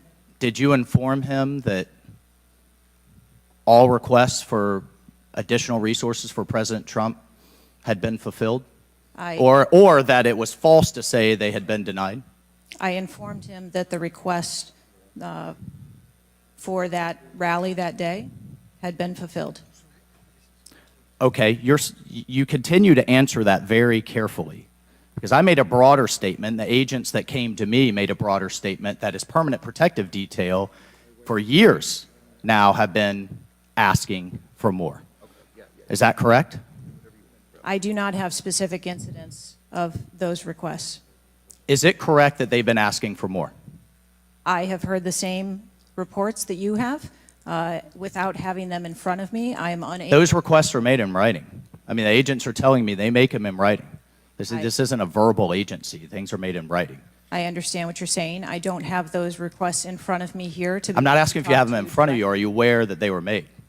As I said earlier, there are times when requests are made, and depending on the availability of assets, or if there is a way that. So there were times when they were denied? If there is a way that vulnerability can be mitigated in a different way, then that is why. So there are times when they were denied, for a variety of reasons. That is why the Secret Service has a multi-layered and multifaceted security plan, so that we can pivot if we need to. In the wake, in the immediate 48 hours of an assassination attempt on a former president, could be the next leader of the free world, almost had his head blown off, your boss says that's irresponsible and false to say things are denied. And you had talked to him. So did he just make that up on his own, or did you tell him that? We were speaking about the requests made at the rally. Staff, can we show the next slide, please? Then we have your spokesman. Did you sign off on this statement? That there's an assertion that a member of the former president's team requested additional security resources and those were rebuffed? This is absolutely false. In fact, we added protective resources and technology and capability as part of the increased campaign travel tempo. But next slide, please. Next slide, please, staff. We have the Washington Post article that then says we now have senior Secret Service officials saying there were at times when it was denied. So which is it? Again, there have been a number of conversations going on here. Did you sign off on that spokesman's statement? The spokesman's statement, I believe, was related to requests that were made. Did you sign off on it? For the requests that were made at the rally. Did you sign off on the statement before it went out? I sign off on my press spokesman's statement before they go out. I would hope you would in the wake of an assassination attempt. Yes. You did? Categorically false that any requests were made. You signed off on it. Thank you for that. Thank you for that clarity. Madam Director, how many press conferences have you held since the assassination attempt? We have put out press releases. How many press conferences have you held, gone to the mic, taken questions from the public, from the media?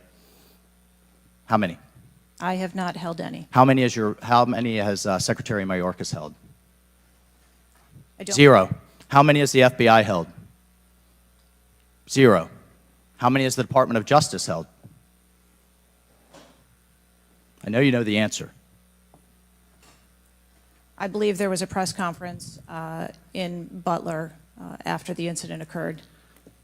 By local law enforcement, not by you and not by the Department of Homeland Security. So this is how misinformation flies. In the darkness, in the absence of information.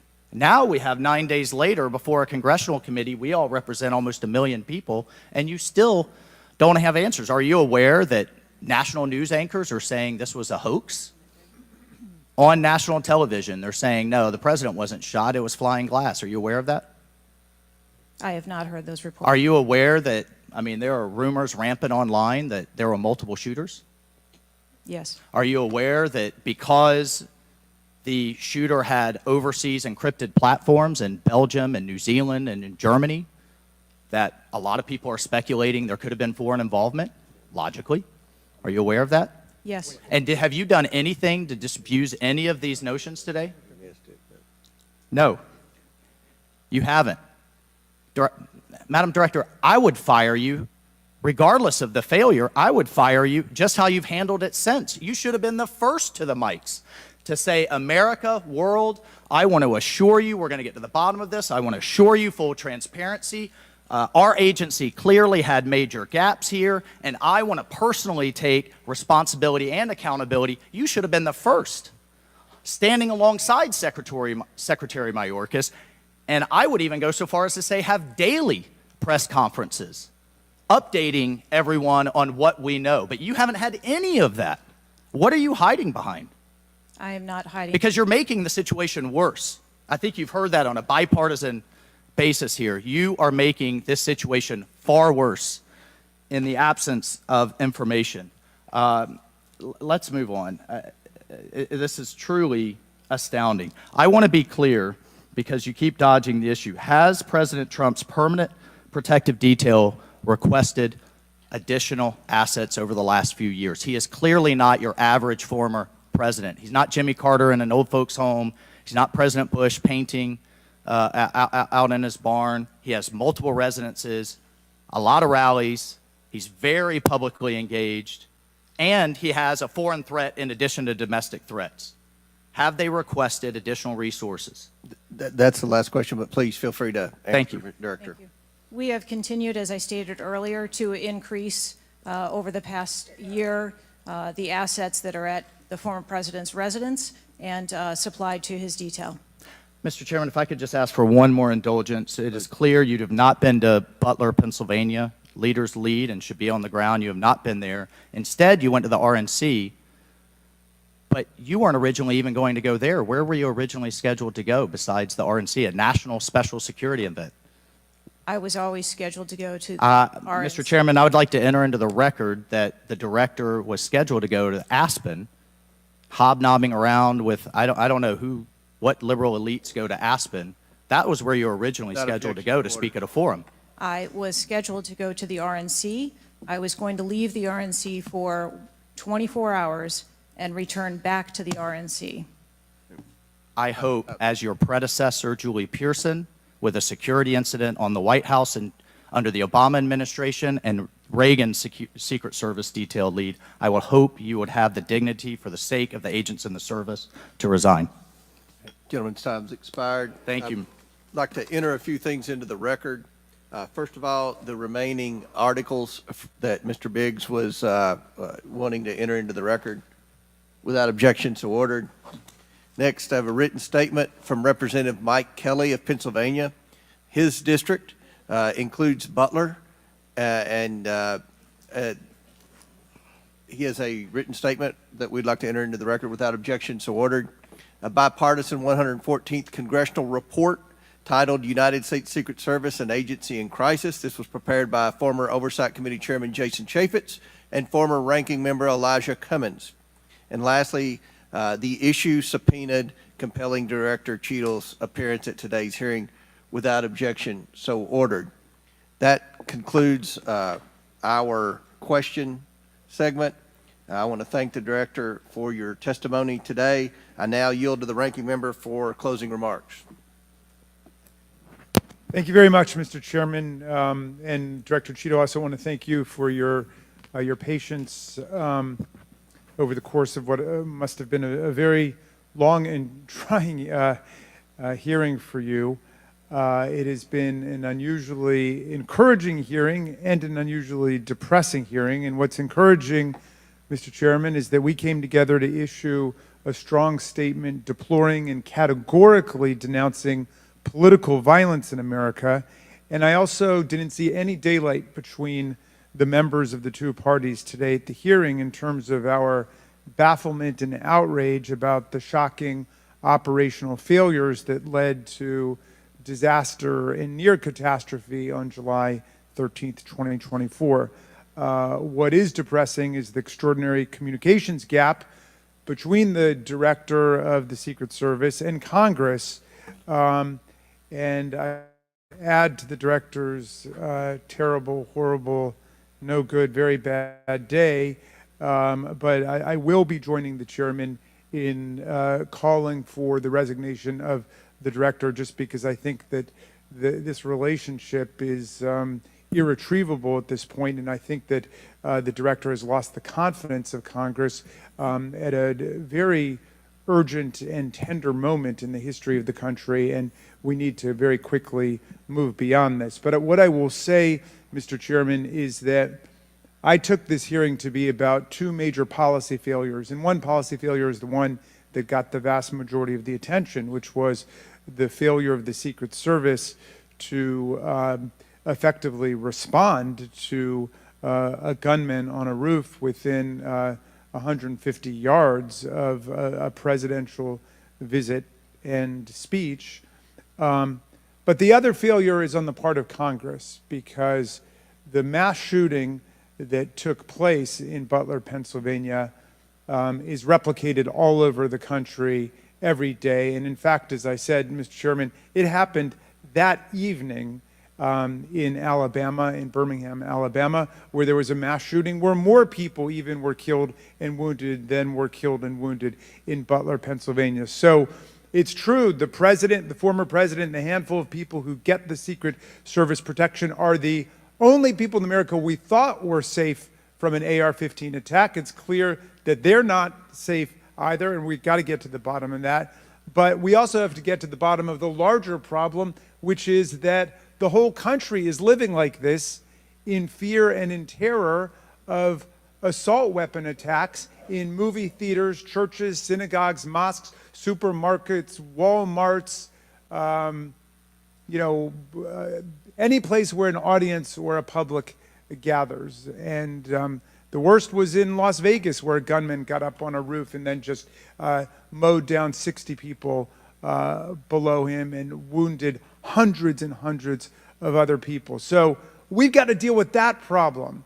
Yes, we've got to move as swiftly as we can to deal with the problems of the Secret Service, but the broader problem is still there. And I just wish to the heavens that our colleagues that could get together on the question of presidential security against an AR-15 attack could get together on the question of public security against an AR-15 attack, because all of us are vulnerable. All of our families are in danger by this, and the rest of the world doesn't live this way. And we have to look to see how uniquely strange it is that we allow 20-year-olds to access AR-15s, weapons of mass destruction, and show up in public places to endanger other people. And I hope, Mr. Chairman, we can work together on that with the same spirit of bipartisan commitment to the public safety that was exemplified here today. And I yield back to you. Ranking member yields back. I'll deliver my closing remarks. Director Cheatle, I subpoenaed you to appear today to get answers for the American people about the failures that led to the assassination attempt of President Donald J. Trump. Unfortunately, you refused to answer today. And this committee is not known for its model of bipartisanship, but I think today we came together unanimously in our disappointment for your lack of answers. You've stated that the FBI will investigate and give a report, and you estimate 60 days. We've been waiting for months and months for lots of different bits of information from the FBI. We have no confidence in the FBI. The majority of this committee has no confidence in the FBI. I sincerely hoped that the hearing today would give not just Congress confidence in the Secret Service, but the American people would have confidence in the Secret Service. We don't have confidence, not just in Congress, but I don't believe the American people tonight when they go to bed are going to have confidence that the Secret Service is the best it can be at protecting President Biden, at protecting the First Lady, at protecting President Trump, at protecting their families. That's what the primary role for the Secret Service should be. And some people have said and speculated, well, there needs to be more money and more employees. As I stated early on, $3.1 billion, I believe next year it's going to be $3.2 billion budget, over 8,000 employees. If the Secret Service is spread too thin in doing things like inspecting counterfeit, which is what the Secret Service was created to do, was to inspect counterfeit money and things like that with the Treasury. If it's spread too thin, then we need to come together in Congress, and I think we can do that in a bipartisan way to narrow the focus of the Secret Service, to protect the leaders of our country, to protect our elections by protecting our candidates. And I don't believe we have any confidence that you can do that as the leader of the FBI. I sincerely hope that we would adjourn this committee hearing and have confidence not just in the Secret Service, but in you as director of the Secret Service. But we do not. Taking responsibility requires a lot of things. It's provide transparency. It means answering simple questions. It means providing a specific timeline of July 13th to this committee and the American people. I mean, it's been 9 days. There were people that were demanding that we have a hearing the next day or 2 days following the shooting. And I said, no, we need to give the Secret Service ample time to be able to answer those questions. 9 days. 9 days.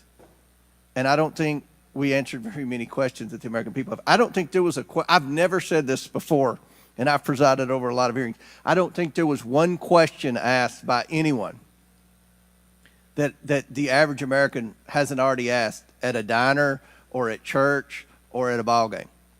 The American people have questions. They deserve answers. Congress deserves answers. You were subpoenaed today to provide answers, and ma'am, you did not do that. So, as Ranking Member Raskin stated, he and I will be sending a letter requesting that you submit your resignation as a step toward accountability in what happened.